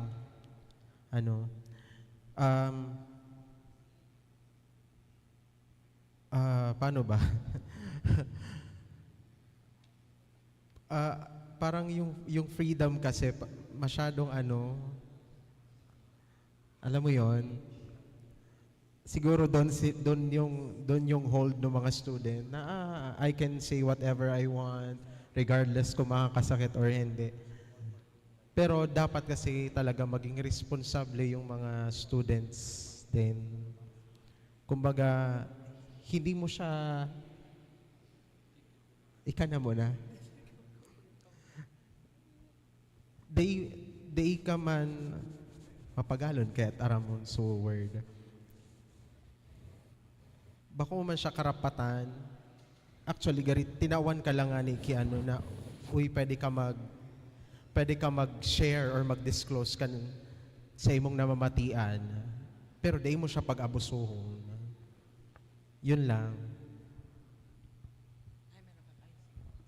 Ayun, sinabi rin naman nila na parang it's parang a form of repression din sa pag-express ng opinions nila. However, since I've been saying na it's really harmful, as journalists, it's not just our job to do that concern. However, such entities like the council should take an action for it as well. And as parang nakita ko before, parang the USC posted a statement regarding the Bicol University students private Facebook group, and we also have to acknowledge that while we can encourage other students to not engage in such manner or to not anymore do such things that can be harmful to other students, kailangan din natin ma-realize na as students, we have our own responsibility to do the right thing, be critical thinkers. So we have our own responsibility to do it. Yeah, so siguro add ko na lang, just a short, if we really want, marami sa inyo student leaders, if you really want to combat yung harmful ways ng BU Freedom Wall, I guess the solution is, aside from bago kayo mapunta sa process regulation, you need to gather data first. So, as long as meron kayong enough data and enough proof that indeed this platform is harmful and medyo subversive siya when it comes to the quality of student freedom, baka meron kayong panlaban para makagawa ng action para ma-resolve yun. Well, yung akin naman, I am a public administration student, and I really agree with how this involves not only one sector, such as the journalists. This takes a lot of factors into consideration and many approaches, since, as we've said, freedom, it's a very vague topic that may violate someone, or it's a very vulnerable topic that we talk about, and if we suppress, quote-unquote suppress that towards others, then sa atin din yung babalik. Yung akin, we can only do so much, we can only control so much, pero yun nga, gaya nung sabi ni Kuya Summer, mayroon naman na way, halimbawa, to encourage the students to be more responsible on how to deal with such information in social media, and as what you've said po, when it's something that we need to take action of, we need to research about it. And I always believe that public services or something that involves the general public, it's something that must be well consulted, and it's something that is really, you know, in line with what the reality is about. So that's my take on this, and it's really a matter of ourselves na rin, and reminding each and every student leader that we may or may not be a journalist, but we all have the responsibility to be aware with what we share, what we converse upon, and such things. So, are there any other questions from our delegates?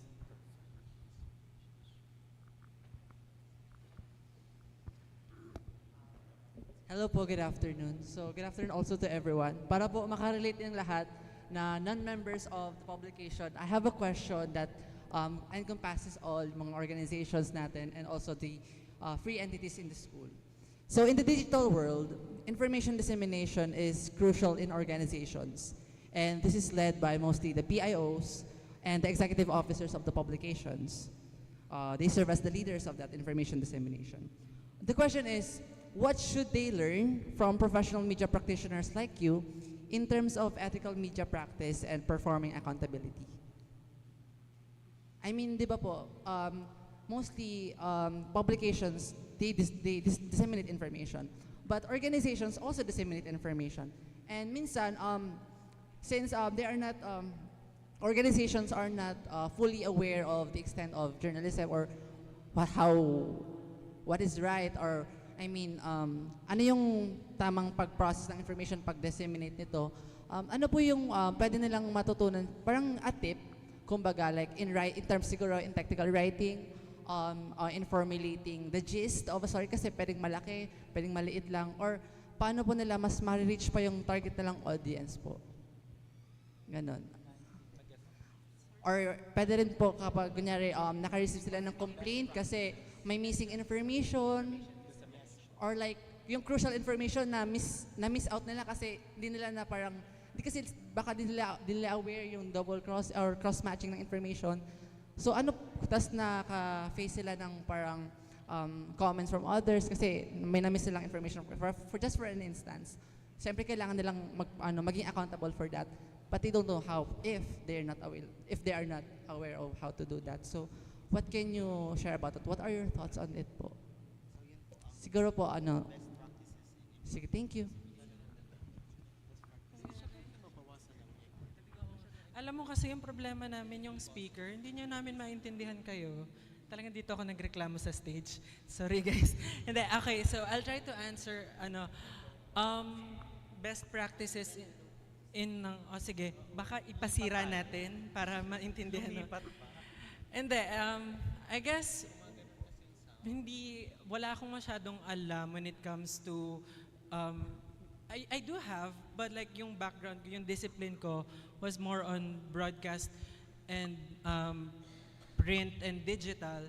So siguro for you guys, ang masasuggest ko, if you really want to target the right audience for your information, is for you to create an avenue marami na ngayon sa Facebook, you have yung messenger, what's a broadcast channel? Yeah, try to include everyone lang, yung mga target audience nyo doon. And gawa kayo ng sariling, kung hindi kayo kunyari, let's say for example for Cal CSE, merong the publication Budyong. Let's say hindi binalita ng Budyong kung ano yung achievements nyo, pwede nyo siyang gawin actually on your own. Pwede kayong gumawa ng sarili nyong publication. Well, not really. It's pwedeng ano bang tawag doon? Not literary folio or something, a newsletter, yun. Pwede kayong gumawa nun, and then pwede kayong gumawa ng online shows to produce that. So, I guess yun yung best way. But when it comes to technical writing, I don't think you guys will ever target the right audience or mai-engage nyo sila with just technical writing. Changing times, changing needs, maiksi na yung attention span ng mga tao. So, lagi ko tong sinasabi sa mga university students. So, the best way to create, let's say, a PR material is first be clear sa isusulat nyo. First be clear and then be clever. So, yun na siya. Hindi na siya yung plain na, okay, ito yung nangyari, 5 Ws and 1 H. No, hindi na siya, medyo gas-gas na siya. So, hindi kailangan nyo na, kailangan nyo yung asinan yung uod para makuha nyo yung kiliti niya. So, example, let's say binabasa akin na information is 920 pesos na yung presyo ng sibuyas, kada sako ng sibuyas. So, sasabihin mo siya sa PR na, oh yeah, okay, sige, mahal na yung presyo ng sibuyas. Pero if I'm going to write it and I want the people to be engaged and ma-target yung right audience ko, I would use clever writing and creative writing. So I would say it as halos umiyak na ang mga tindero o halos maluha na ang mga consumer dahil or balde-balde OA, pero balde-balde na ang luha ng mga magsasaka dahil ganito lang ang presyo na binenta na yun. So you have to be creative also para ma-engage nyo sila and ma-target nyo sila.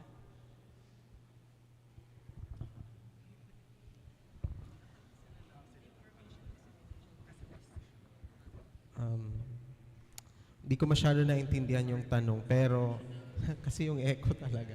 Pero base doon, nagbase lang din ako sa sinagot ni RR. Kasi ngayon, isa sa mga parang ginagamit na rin talaga, aside from radio, television, actually mas mabilis nang kumalat ang information sa social media. Second emotion ako sa sinabi ni RR na maging creative, kumbaga, una syempre, consider mo yung audience mo, kung para saan ba yung information, sino ba yung pagbibigyan mo ng information, and importante din ang visuals. Hindi lang enough na yung content mo is maganda, malaman. Kasi parang din yan, sa attraction sa tao. Well, napaka-hypocrite naman natin na sabihin natin na, nagustuhan ko siya kasi ganito yung ugali niya.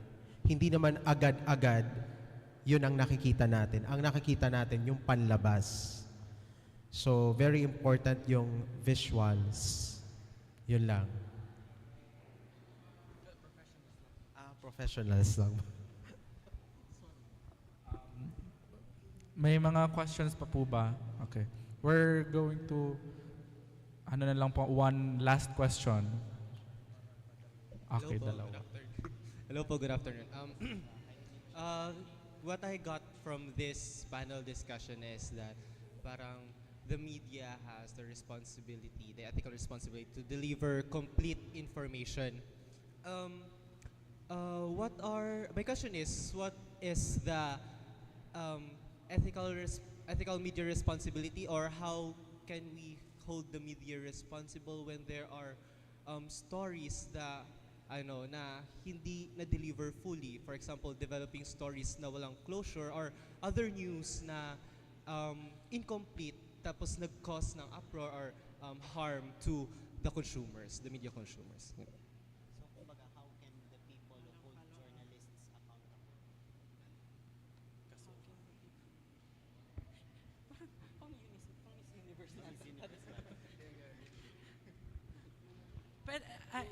Anong name mo? Sorry.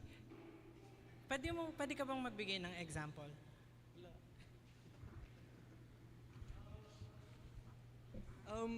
The example, kunwari, developing story, tas wala nang follow-through dun sa story. Parang hindi siya nag-close, parang nag-post, kunwari, ang isang media ng developing story.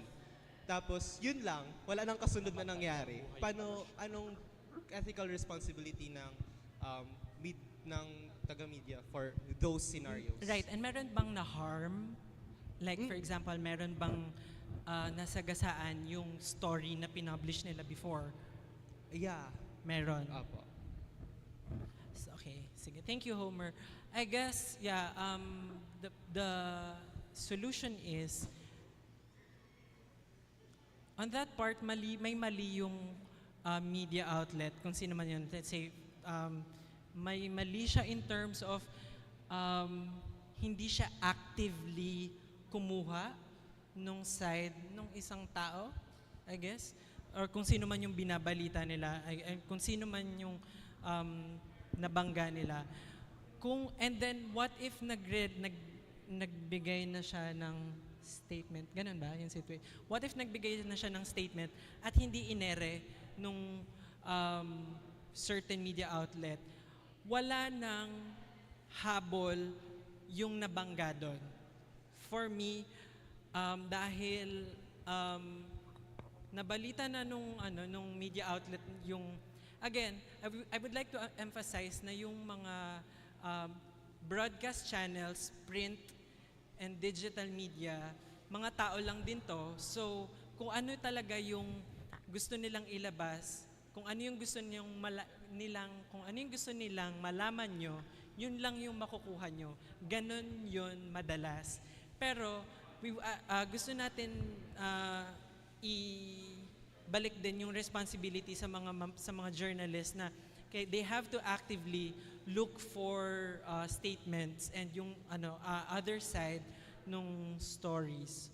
So, yeah, I guess for us, kailangan natin paulit-ulit, kanina nag-uusap kami ni Kuya Ray, paulit-ulit natin dapat nire-remind yung mga journalists natin ng ating code of ethics and ng ating, kahit pa taon-taon yan, minsan nakakalimot and tao lang din yung mga mamamahayag. Nagkakamali sila. So, yun. Ang question.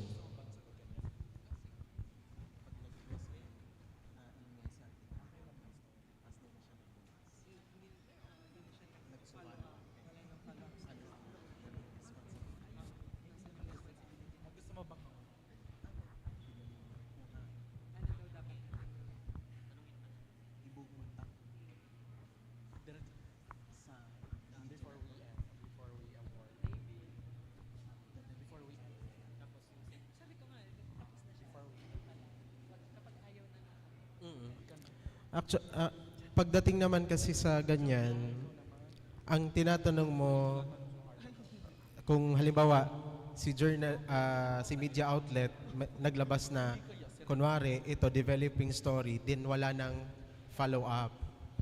Ano yung gagawin? Tama si RR kasi wala ka ng habol doon. Hindi mo naman pwede siyang i-enforce na, asa na yung follow-up nito?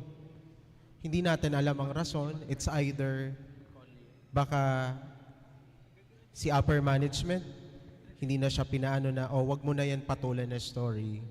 Hanggang dyan ka na lang. Oo. Actually, wala naman naka-harm, pero ang punto kasi doon is, kung yung nilabas niya naman na story, is sinasabing developing story, malinaw naman sa tao, hindi naman siya masasabing harmful kasi totoo naman yon. It's just that hindi lang nailabas yung full story or follow-up. Kumbaga, ano ba yun? Panis na, and kumbaga yun lang, nagawa niya naman ng tama yung una na naisabi naman sa kanya, sa readers, na developing story. Wala naman sigurong, di naman, paano ba, matatawag bang kasalanan yun? Parang, depende kasi sa tao eh.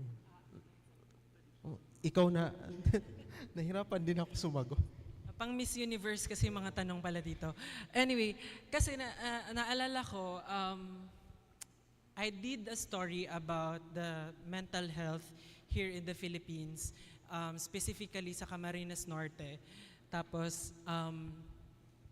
it kind of like, nag-garner siya ng maraming attention.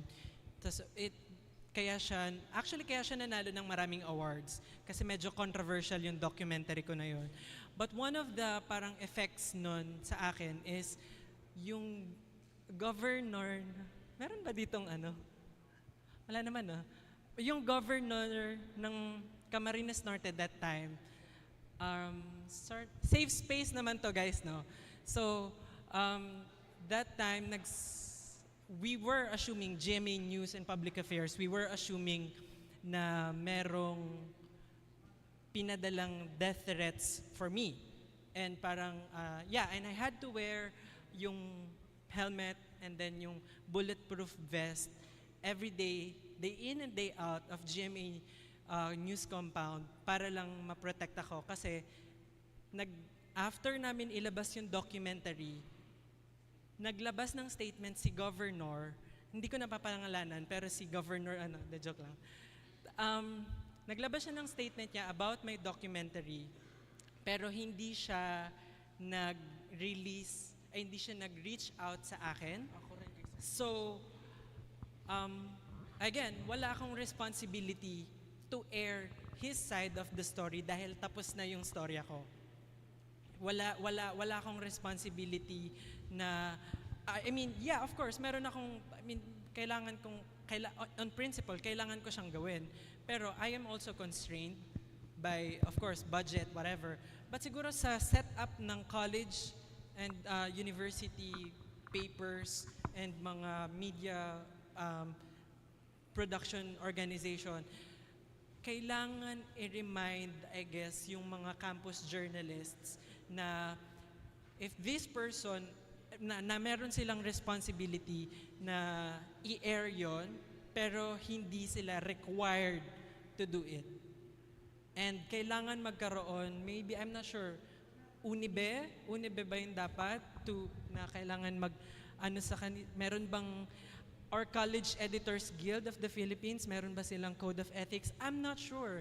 But the point is, if meron silang sinusunod sana na Code of Ethics, it would have been easier for yung para dun sa mga nabangga to counter the issue. Pero kung wala naman, walang habol yung student leader or kung sino man yung natamaan sa ano. Yun, just to add lang kay Sir Ralph, yan, bilisan na rin.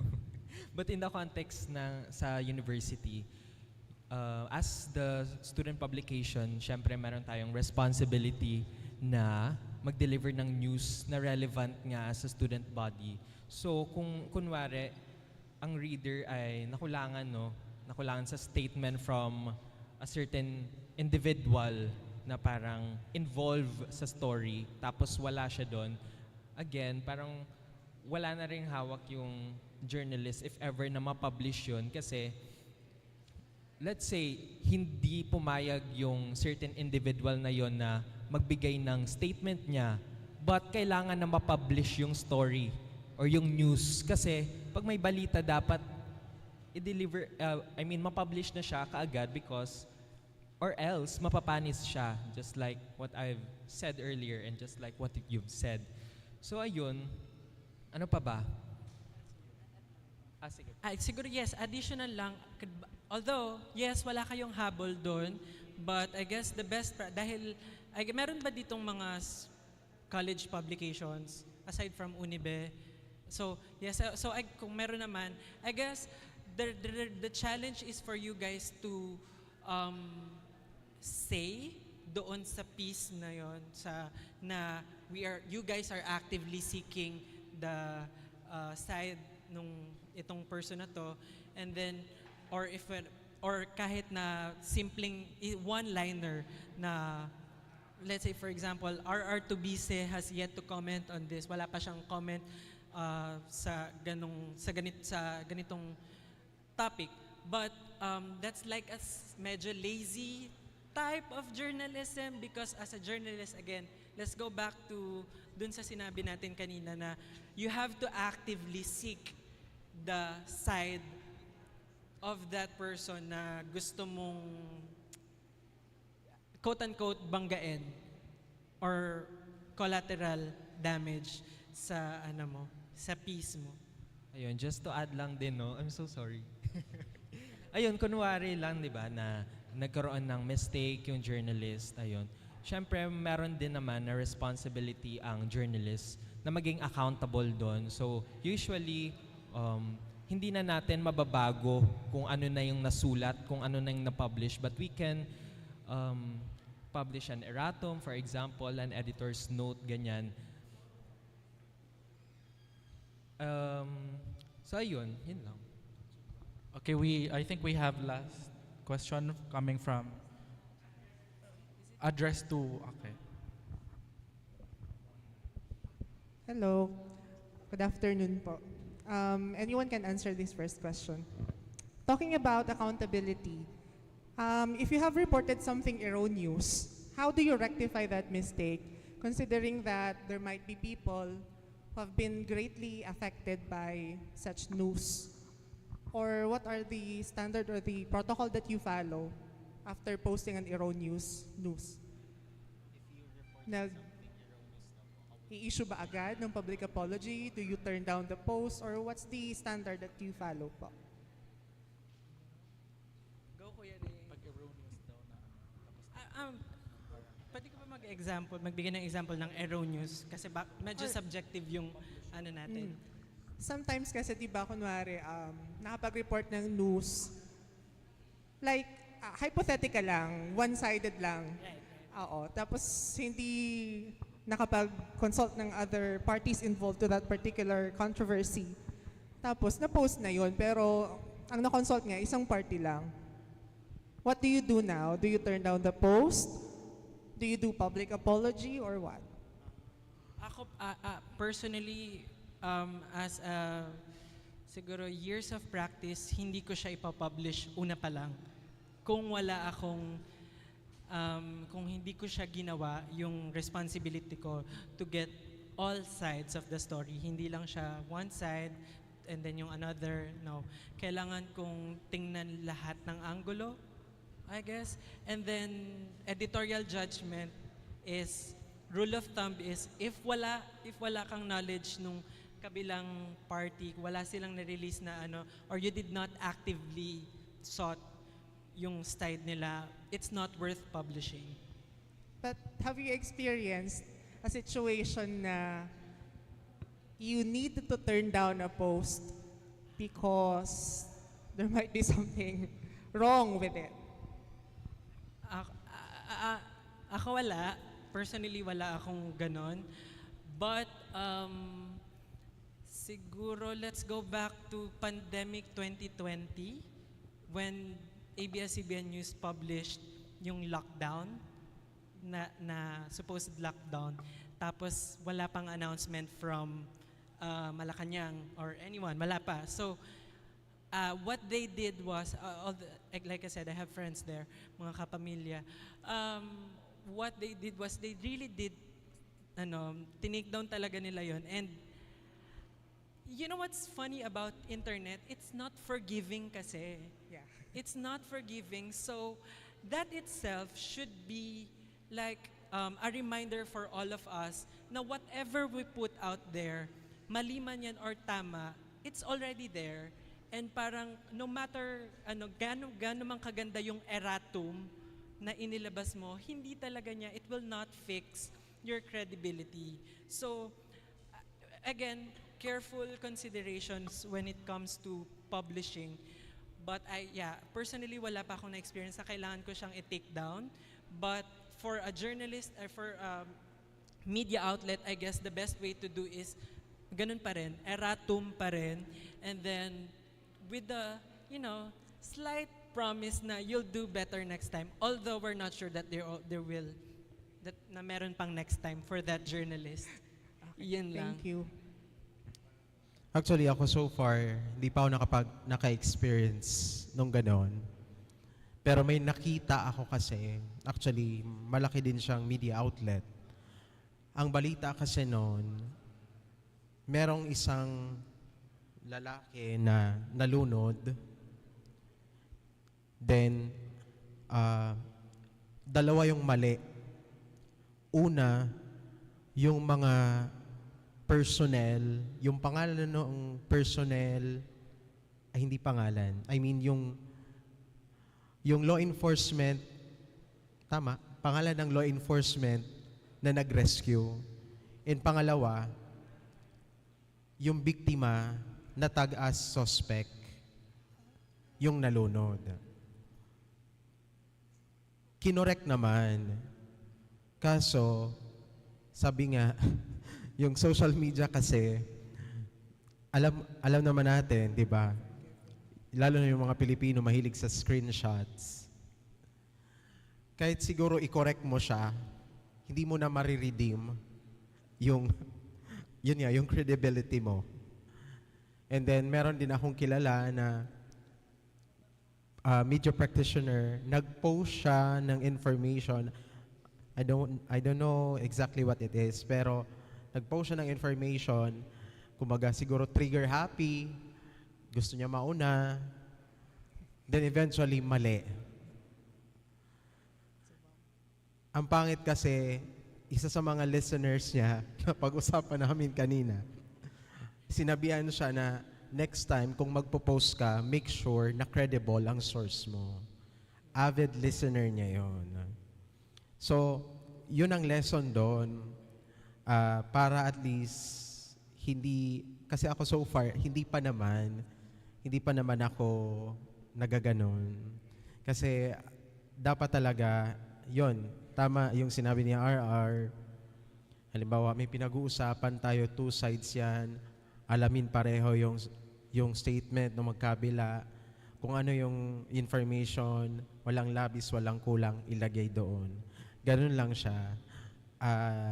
Kahit nga andun ka na, papost na. Ako, pag ganun papost ka na, babasahin mo siya uli bago mo siya i-post. Ultimo picture. Meron pala sa amin, nangyari, picture. Ang nangyari is, dalawa yung suspect, although blurred yung picture ng suspect, isa lang yung naisama naming picture. May nag-comment doon, bakit siya lang, kamag-anak nung suspect, bakit siya lang yung pinost nyo? Di ba dalawa yung suspect? Ganito, ganyan. So, ang ginawa ko na lang, wala akong choice. Inalis ko na yung story. Oo. Tapos, kinausap ko na lang yung nag-apologize naman ako. Hindi naman siya kabawasan. 'Di ba? Ganun lang yon. In case siguro kung ma-encounter nyo yung ganun, yun na lang yung tamang gawin. Apologize kung kailangan nyo i-turn accountability. Then, huwag kang umasa na dahil doon sa nakapag-apologize ka na okay na. So, nakadepende pa rin. Yun na lang ang ikakatahimik mo siguro na the point is, na itama mo naman. Pero hindi mo na hawak yung magiging reaction about it kahit naayos mo. Yes. One final question, specifically addressed to Unibe. Taking from the discussions a while ago, you have emphasized that publications are neutral, that you always exercise fairness. I just want to raise this concern because last year in the BU presidency elections, the Unibe actually released a statement endorsing a certain candidate, while I understand the fact that the publication or the Unibe also has the responsibility to voice out the sentiments of the students. I'd like to give you the floor now to at least enlighten all of us why Unibe did such action. Actually, this is just to clarify, for clarification purposes. For everyone na hanggang ngayon ay nagtataka at nagdududa pa rin because may ganong statement from the Bicol Universitarian. Thank you. Well, yes, thank you, Mr. Earl. And as I remembered, you already asked me about it before, but for the information of everyone, I'm going to answer your question. So for the BU presidency election last year, the Bicol Universitarian endorsed Dr. Dr. Ophelia Samar C. for president. And it was based on the votes of the General Legislative Council, if I'm not mistaken. So it was endorsed by the GLC, hence Unibe. I don't think there is, or it violates the journalism standards if the Philippine Collegian, the university publication of the University of the Philippines, Diliman, endorsed someone for presidency, then why Unibe can't do it? Okay. If Philippine Collegian endorse a particular candidate, then why can't you? If that's the case, I think it's not proper to say that Philippine Collegian endorse a particular candidate, then it's the right thing to do. Is Philippine Collegian the standard now, or do you think that whatever Philippine Collegian does is the protocol or the standard that we have to follow? Yun lang. Thank you. Maraming salamat po, Mr. Earl Vista. So, maraming salamat. I would like to take this opportunity to thank our guest panelists para sa panel discussions natin today. So, palakpakan naman natin po sila. So, congratulations and thank you. Now to proceed with awarding of tokens and certificates, may we call Jeffrey Latine and Remy Stephanie Baldorado or anyone from the Executive Council.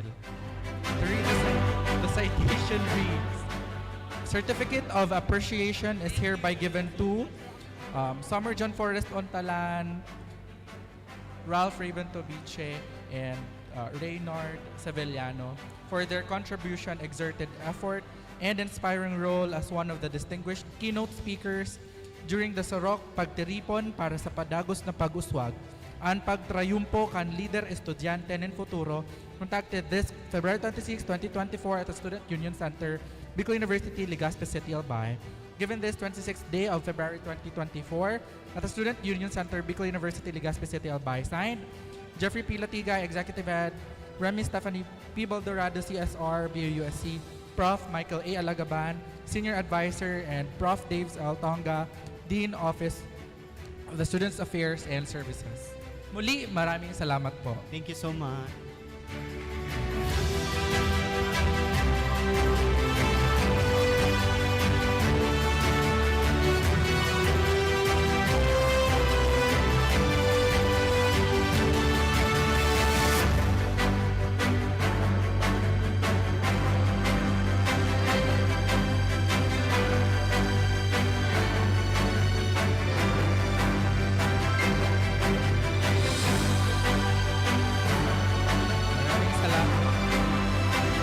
salamat. Now we give back the floor to our hosts, Mary and JR.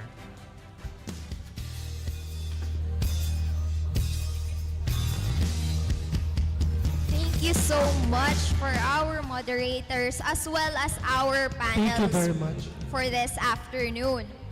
Now, moving on to the exciting part of our afternoon session. But before that, kamustahin mo muna yung audience natin. Nagising pa ba ang lahat?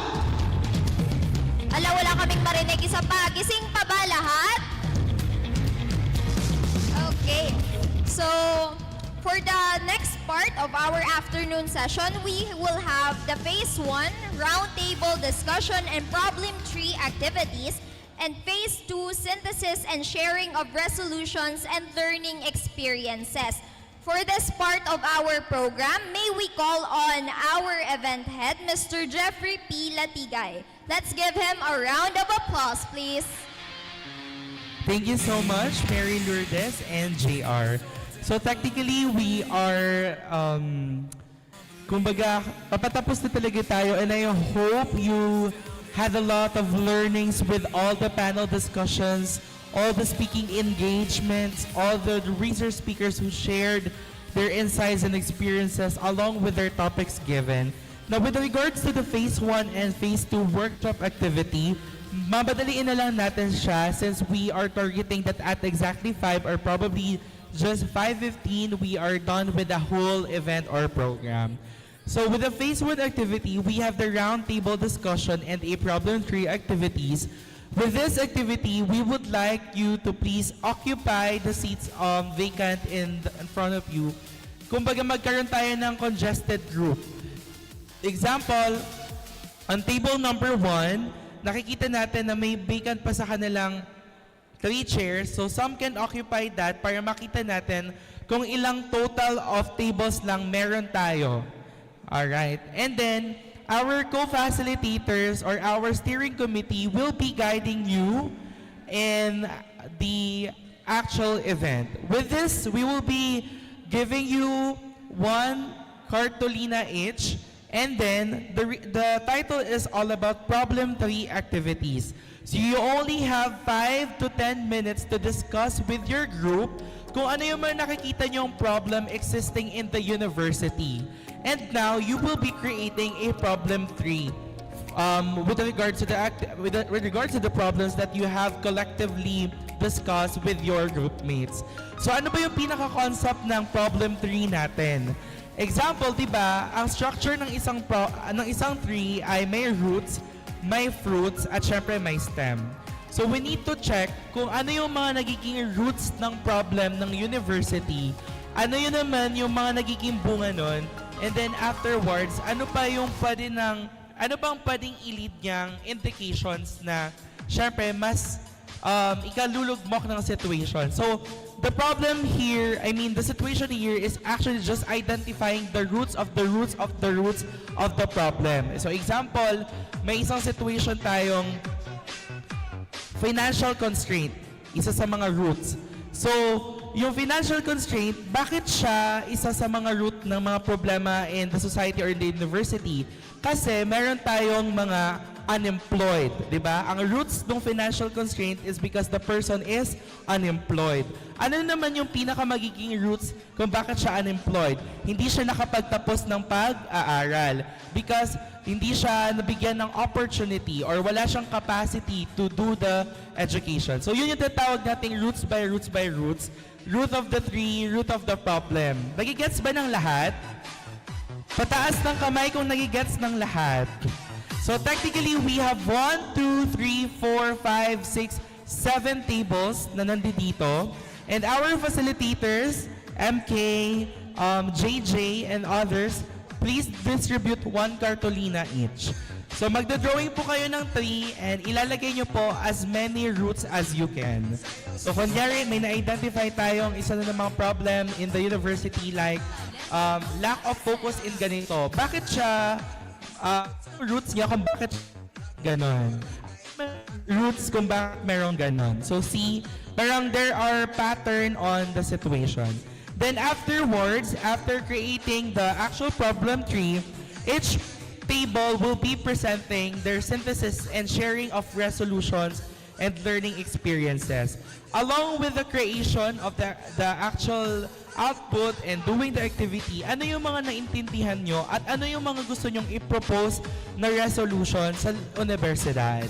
We will just give you around 1 to 2 minutes to present, and then afterwards, we will proceed to the last part of the event, which is signing of the commitment board at the right part of our venue. Lahat po tayo dyan pipilma. And then afterwards, magdidistribute na kami ng seed packets sponsored by IFO and outsourced from the University of the Philippines, Los Baños. And then we'll be having a photo opportunity and video shoot as we conclude SAROK 2024. Ayan. Thank you so much.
Dr. Irene Samo. Nag-letter na kami kay Dr. Irene. Pinaano siya Tabal yun naman sa dinamo. Malagyan na letter.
success.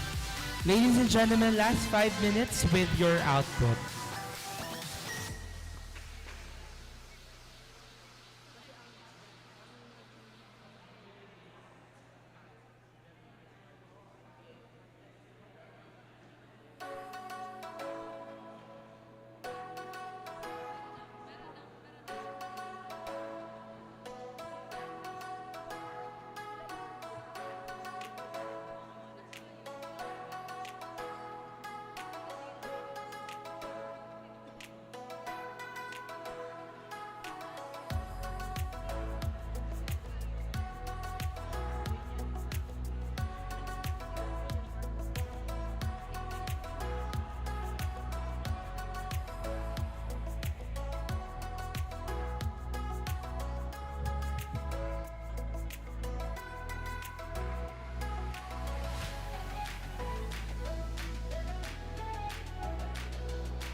Ayan, ladies and gentlemen, time's up. I think we are now ready to present our work or output in front of the people. Naiintindihan ko that we wanted to put more problems so we can see. Ay, hindi pa pala sinusulat. Creative kasi to. Okay, this is not, no pressure for the creativity. We wanted to know more about the content. Ayan. I can see some concept map in here on how they will, how they saw different problems and perspectives in the university. On the other hand, may magaganda din tayong threes here. Heavy workload. I can see that. At this table, syempre meron din gawa na. Talagang may roots and roots and roots. I love that. Dapat talagang may explain natin yan at may ipawidig sa live. JJ, can you please check the time? 5:01. So again, we will be giving you 1 to 3 minutes to present. So we have 7 table, which means 7 times 3 is 21. At exactly 5:21, we should be done in presenting our outputs. And then afterwards, lahat po tayo ay magko-commitment board signing na nakikita nyo doon. And we will be distributing the seed packets. And that will end our day. So I hope kahit sa kukonting panahon, oras, we started late because of the power shortage, you all had a lot of learnings and insight with regards to the event. And syempre, please don't forget, we will be putting an evaluation form on the USC page so that you can we can see if we became effective with our event. And later on, we will be giving you a certificate. You will be receiving that through your official email. Unfortunately, hindi kami nakapag-print because wala po kaming printer ngayon, ang USC. May printer kami pero it's limited in the functions that it can give. Please be ready with your pen or pens dahil maya-maya ay magkakaroon tayo ng signing sa ating commitment board. Huwag niyo rin kakalimutan, baka maiwan niyo ang inyong mga lanyard dahil that will be your remembrance and you can use it in every day in your school so that you'll be proud that you became a delegate and part of this event, di ba? Something you'll be proud of.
Alright, ladies and gentlemen, please settle down. So, ang ating table arrangement is table number 1, number 2, number 3, number 4, number 5, number 6, and number 7. Syempre, we will start with the table number 1. So, ladies and gentlemen, let's give a big round of applause. Sino po ang inyong representative to explain, to synthesize your learnings in the whole afternoon? And once again, please share your resolutions with the identified problem roots. Sino pa ang representative? Yes, Anro. Thank you so much.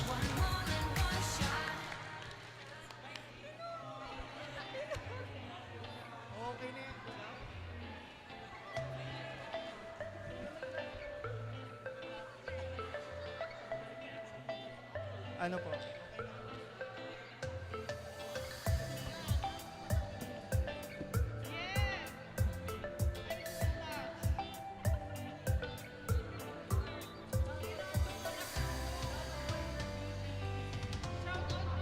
Ayan, may I invite everyone, bawal na po tayo mag-work sa ating mga kartulina.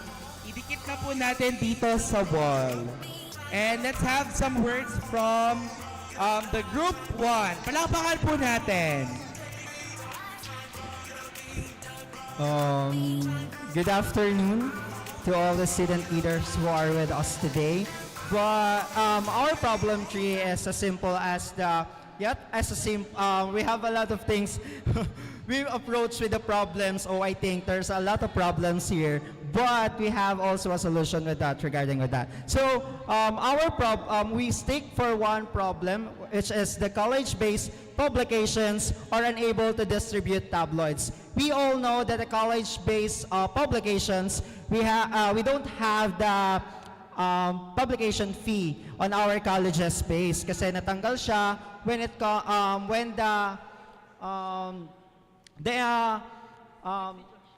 the fee for the college ay wala na dito sa university, or we are all scholars na, kaya isa din siya sa mga natanggal or na-cut off regarding it. So, but the main problem with that is that the information we need from this university ay hindi natin napaparating sa ating mga estudyante. Yet, we are in the social media or the digital era, but still, hindi siya nare-reach kung sino nga ba dapat yung ma-reach natin, especially the students of our colleges or the campuses. And we come up with the root of the problem with the tabloids is, the lack of funding, which is one of the reason bakit walang tabloids na nadidistribute ang the college publications. And when it comes to lack of staff naman, syempre, hindi naman papasok lahat ng students sa isang publication kung wala talaga siyang fund. Kaya konti din yung papasok. Kasi kaya nga tayo nasa Bicol University kasi free yung tuition. Syempre, hindi tayo laging maglalabas ng pera regarding with that. And also, lack of equipments. We all know that kapag wala daw na talaga tayong funding, wala din tayong mga materials and mga equipment na kailangan natin to earn or to have tabloids in the publication, which is the most important thing as a publication. Hindi lang, yet we need to come up with a new idea with the digital age, but still we need to always remember who are we to serve, just like the students, just like what we have learned a while ago na kailangan ma-reach natin kung sino yung target audience natin. And with being in the college publication, the first target of is our student or our co-students. That will go. Thank you. All right. Thank you so much to our group number 1. And now let's have table number 2. Table number 2 says, can you please assess? Can you please assist? Hello. Can you please assist our table number 2 to post their materials? Assess. Ayan. Napaka-technical naman ang kanilang output. Hello po, good afternoon. Yes. And palakpakan po natin ang table number 2. Hello po, good afternoon everyone. So while they are posting our report, while they are posting our problem 3, we just have a little introduction on it. Since Bicol University is a university for humanity, and as what Dr. Riboy Nebres is always saying, Bicol University is you, BU, Bicol University is us. But the main question is, how can we achieve a university for humanity if the facilities itself does not meet the needs of the humanity, us? So the problem is the facility availability and maintenance. So after rigorous discussions, we have chosen several facilities or like that needed elaboration of the concerns. So we have the classrooms, laboratories, the canteen, restrooms, and pathways. So to further discuss on the classroom, laboratories, and canteen, let's have Mr. Carl from Budyong. Thank you. Let us identify the general problem that was identified by our group, which is the facility availability and maintenance. So in order to identify that, we have to break it down to classrooms, laboratories, canteen, restrooms, and pathways. First, so classrooms, we have the general inadequate in terms of number. Then, because of inadequacy in number of classrooms, there is a congestion, inadequate ventilation, and outdated and dilapidated. In terms of yun nga, kung mapapansin nyo, we have night class, we have kinakailangan din nating mag-adjust sa professor, etc. Kung kaya may mga night class tayo and may problema sa scheduling na irregular, than nung nakasanayan natin ng high school o elementary tayo, it is just because inadequate yung classroom natin. Kung kaya, imbes na magdagdag ng classroom, ang ginagawa, ina-adjust siya sa pag-schedule by blocks, sa professors, etc. Then second is the Last 1 laboratories. We have the equipments and other materials. Then another general is tulad doon sa classrooms, we have the inadequate in number. Then the canteen, same lang, inadequate in number and congestions. Kulang tayo ng canteen. We have canteen in CS. We have student lunch pero hindi na-utilize.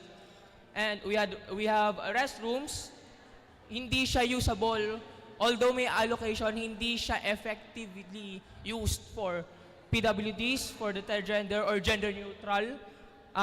Naglalak din tayo sa water supply. In terms of sanitation, naglalak din tayo. Although we have the utility persons, yung sanitation hindi pa rin nakikip. Yung mga inidoro, etc.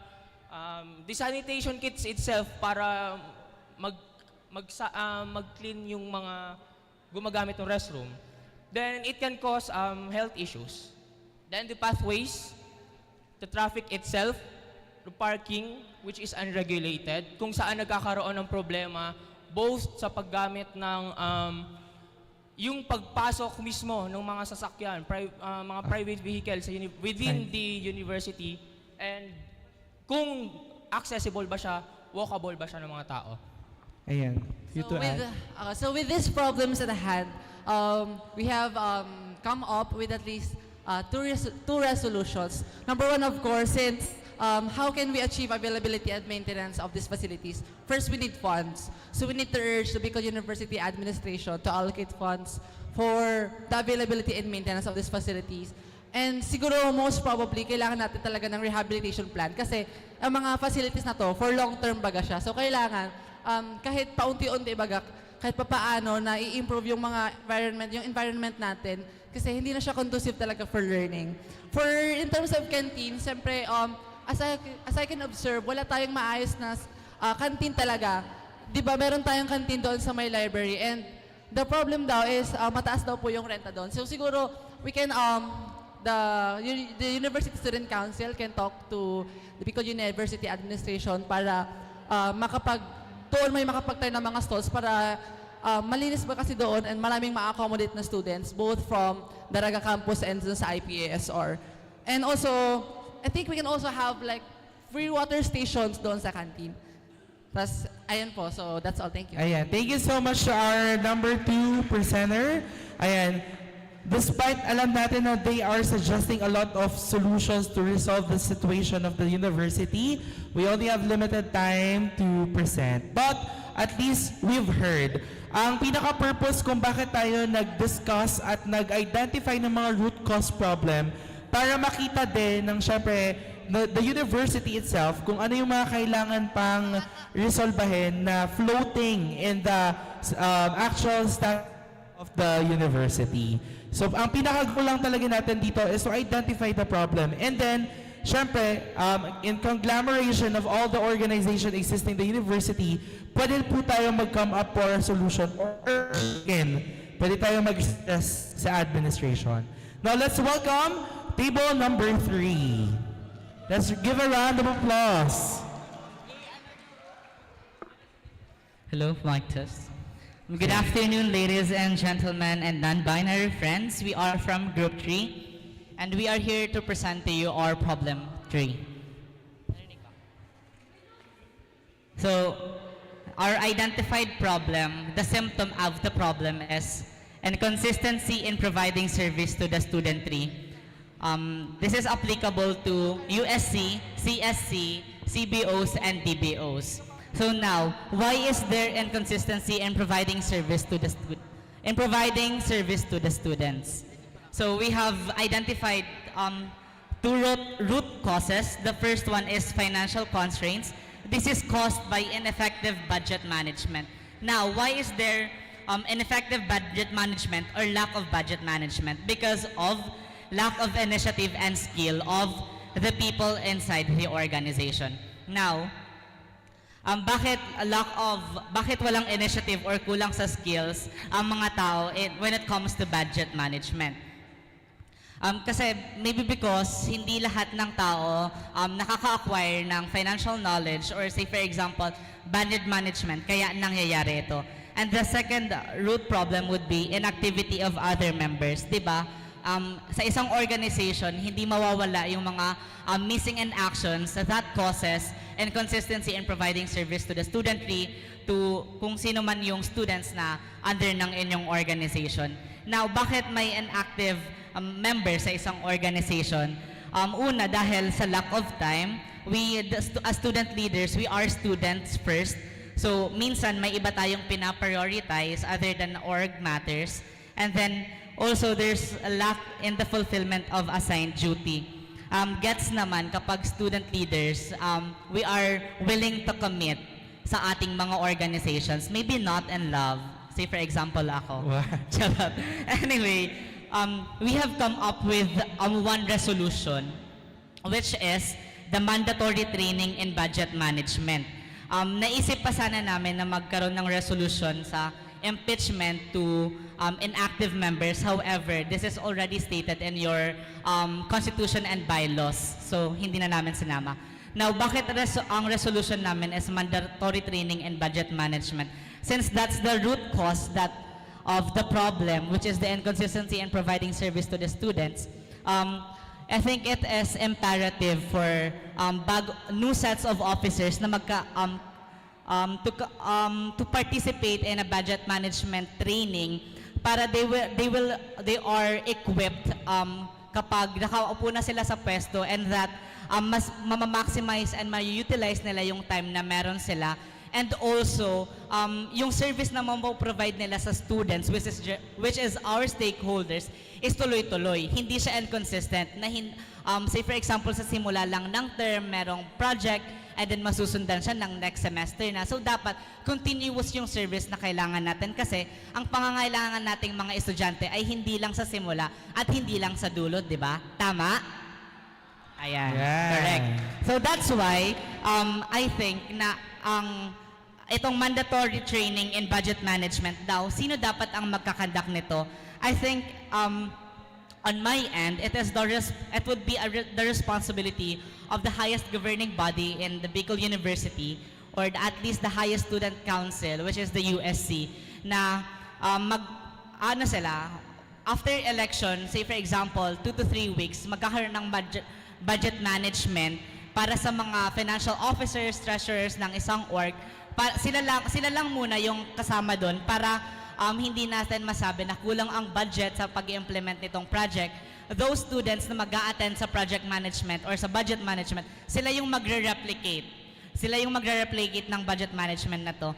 Now, in the end, we will achieve the transformative leadership that na meron tayo sa vision. Kasi nga, di ba, sa transformative leadership, gusto natin na hindi lang tayo yung leader, kundi mag-create tayo ng new set of leaders na papalit sa atin. And this resolution would, I think, be the solution to that problem. Thank you. Thank you so much. From table number 3, very brief and concise. Talagang nagplano sila kung paano i-present. Anyways, we would like to also take this opportunity to invite all UPO presidents, EICs of publications, or other GLC members that they can present resolutions. Alam nyo naman that GLC is now calling for application of resolutions. So pwede po kayo mag-apply at para mas magkaroon tayo ng tangible projects para sa mga naka-identify nating problems in the university. Now we have table number 4. Hello po, good afternoon. So we choose this topic based sa sinabi ni Kuya Earl na pumili ng advocacy na hindi sikat kundi yung kayang ipaglaban. So we choose this based sa aking mga kagrupo na same din ang problem, which is the lack of trash bins and lack of funds. Ikaw ma-explain? We felt like that there are several factors affecting or contributing to this problem, improper solid waste disposal. So there are several things that we have put here. Number one, poor coordination. Number two, lack of policy. This is very obvious since we have seen that there are little to no actions as to how we're going to address this problem.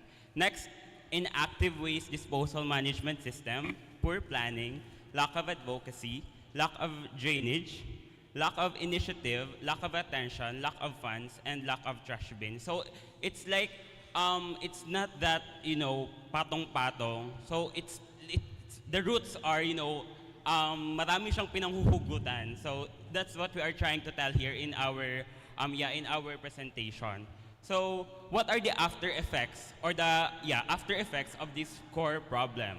So we can see here air pollution, flood, noisome surroundings. So when we talk about noisome, it means rather smelly, like mabaho. Yeah. Diseases, inefficient waste management, inconducive learning environment. So in the context of our university, it's really hard to, it's really hard to learn, to absorb learnings when your surroundings are, are full of foul smell. And lastly is lack of awareness. So for the resolution, I'll give the mic to Marla. Yeah. For Just 1 example, minute. as a student of culture of science and malapit po sa canteen, so super hirap po doon ang waste disposal. And kapag nangyayari po yun, super baho po talaga, lalo pag kumakain. At the same time, naapektuhan ng pag-aaral ng mga nasa building 2 or building 4. At the same time na ngayon ay happy kami na may drainage na. Nangyari na walang drainage doon, possible kapag masyadong maulan ay masyadong nagpa-flood po talaga sa amin. So, nakaka-affect din po ang improper solid waste disposal din sa pag-aaral. That will be all. Thank you. Thank you so much, table number 4. We have our last 3 tables. Let's have table number 5. Once again, you only have 3 minutes to present. Okay, yan. Gentle reminder dahil we're almost done or near in ending the program. Yes, we have SES to assess. To assist. Ayan. Once again, let's give a round of applause to table number 5.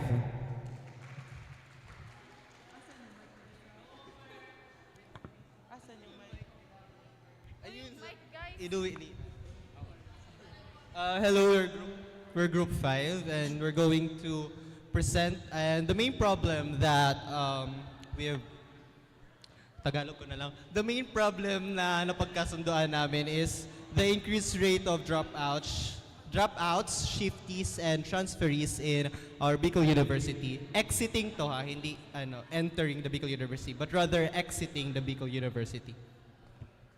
So we've noticed that in our university there is an increased rate of dropouts, shiftees, and transferees, most especially in major board courses. Bakit?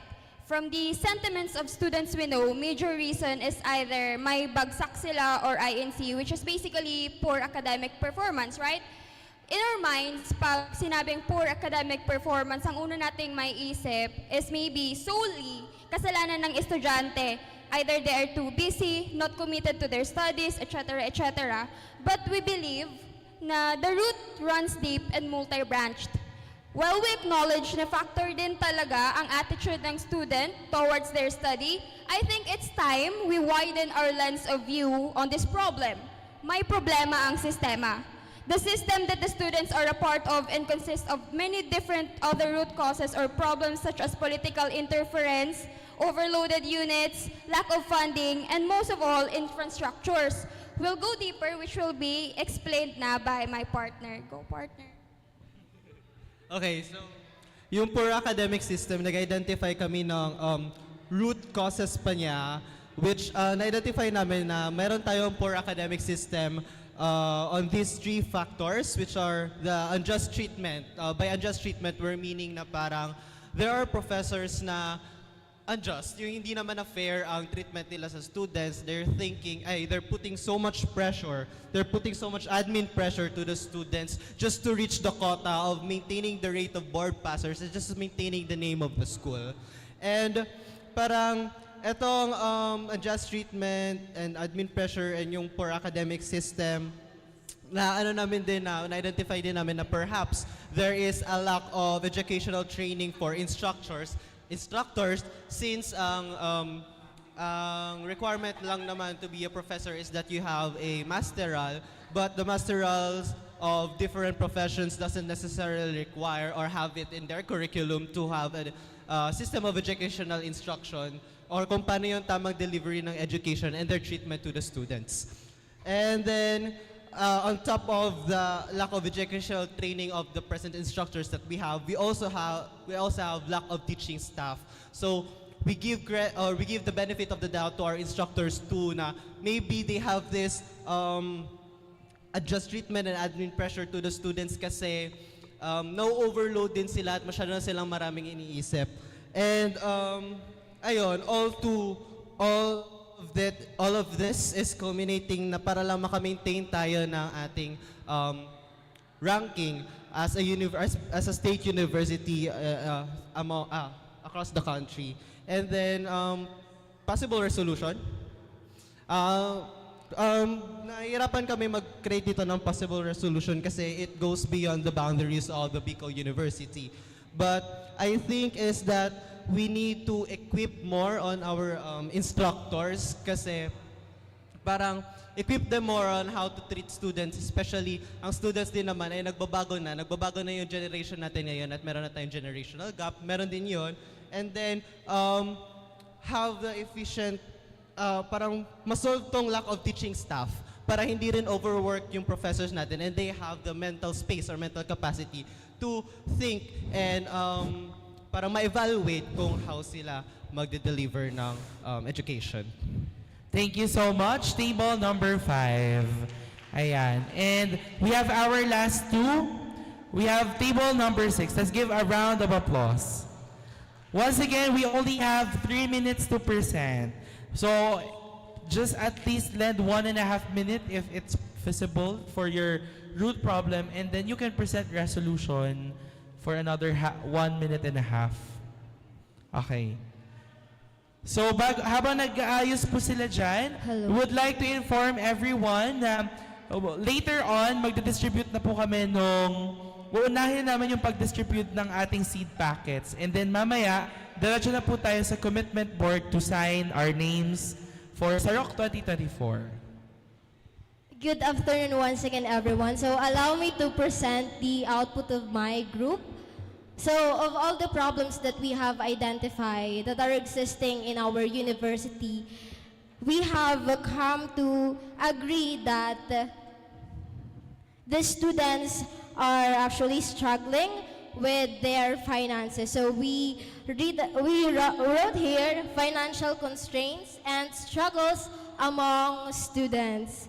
And sa causes nito, nilagay namin yung lack of job opportunities for the parents, of course, of the students. Poverty that is given, and costly living expenses. Also, along with the poor implementation of government programs and projects, and also policies to support the impoverished, and of course, the unending bills and fees. And we can all agree naman na not everyone of the students are actually born with golden spoon. So, given na yun sa students as scholar ng bayan, di ba? As scholar ng bayan, hindi tayo mayaman. Okay, so, ang nilagay naming naging effect noon is students, of course, academic stress. School dropouts, yung na-mention kanina ng previous group, along with the inability to access educational resources and limited educational opportunities. Plus, meron pa tayong mga working students. So, it is working additional hours. And, syempre, it will be a burden to them, causing heavy workloads.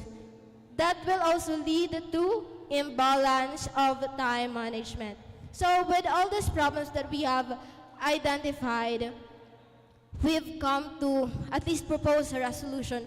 You know, not a resolution written on the paper, but a resolution urging the administration to really push for programs that would benefit and support the students, and that includes creating more scholarship opportunities for the students, especially for those who belong to the poorest of the poor. Thank you so much. Thank you so much. And syempre, last but not the least, we will be having the presentation of table number 7. Let's give a round of applause. Galing. Hello.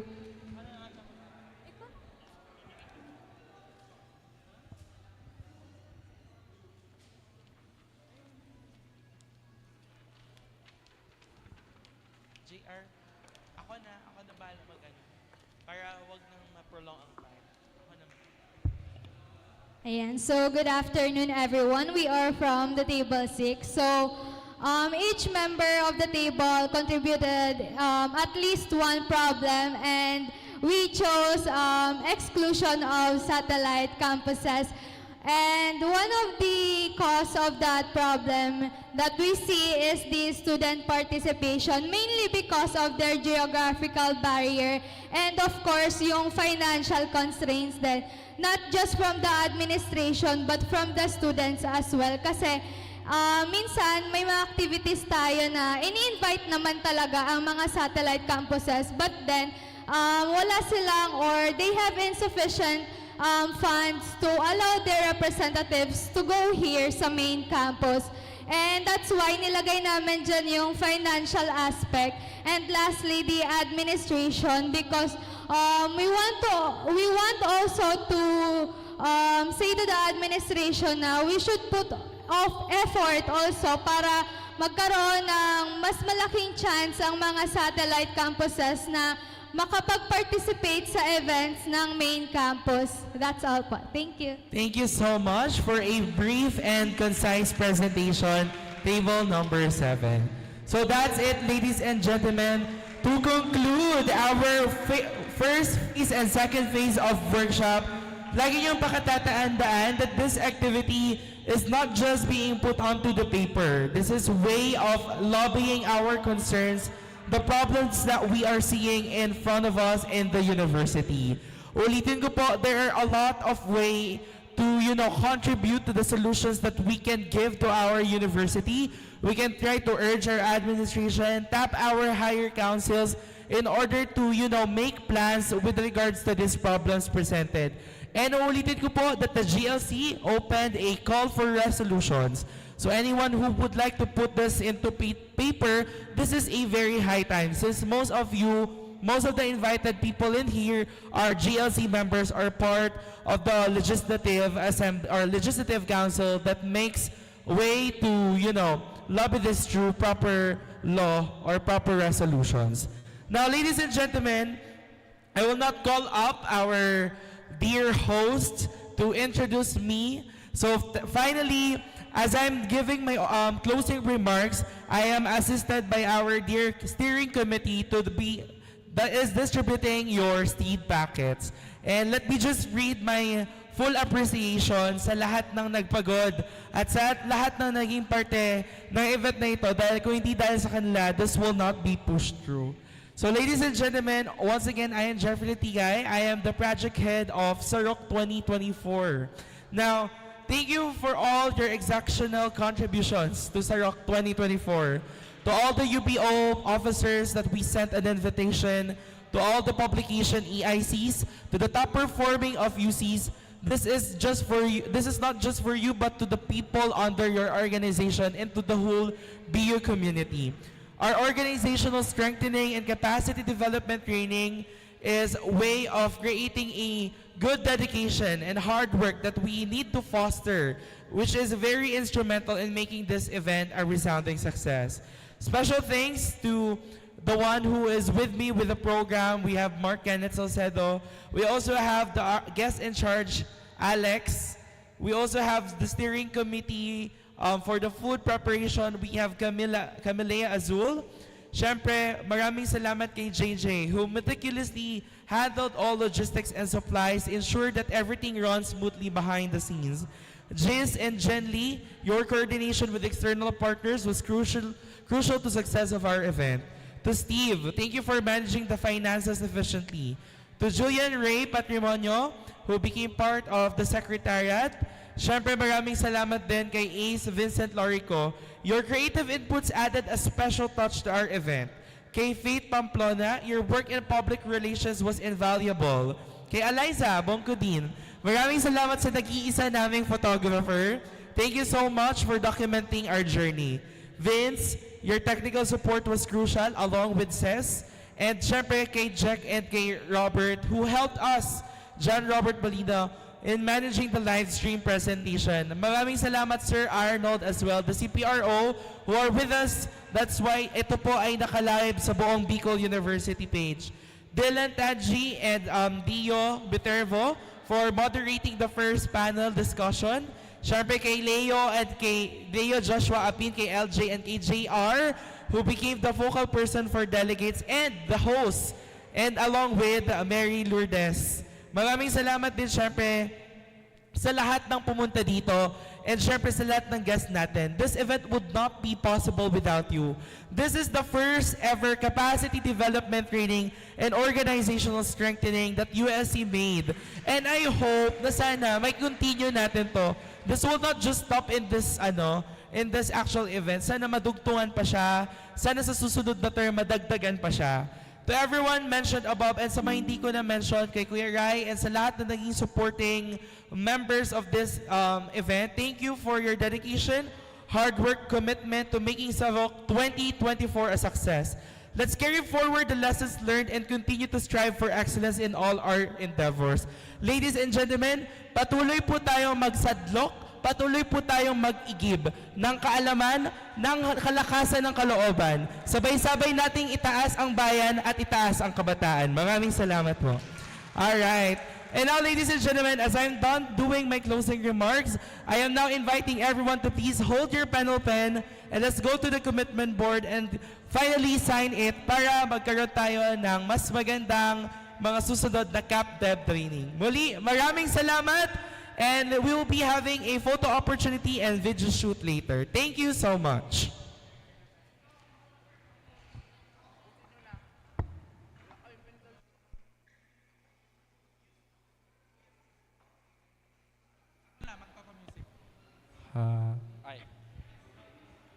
Ayan, huge shout out pala kay Sir Alagavan, our USDS Director. Alright. Okay. And then we'll be asking in the USDS na lang to get a certificate of attendance. Thank you so much. Music please. Maraming salamat. Thank you so much, Sir Arnold. Maraming salamat po sa CPRO. Sa susunod po ulit. Maraming salamat. Ayan, thank you din kay Justin who helped MK moderate the panel discussion po.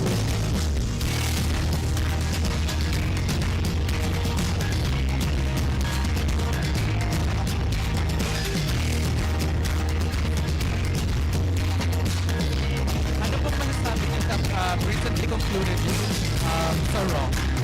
Okay lang. Ano po ang masasabi niyo na pwede po ba kayo ma-interview? Awal pala. Pwede po kayo ma-interview, sir? Ano po ang... Ayan, wait lang, huwag muna tayo uuwi. Ladies and gentlemen, after signing the commitment board, taas po tayo lahat dito sa stage dahil magkakaroon po tayo ng a little video shoot and photo ops. Ayan. So, along with the working committee, steering committee, taas po tayo dito lahat. And kung kulang po ang inyong mga seat pockets,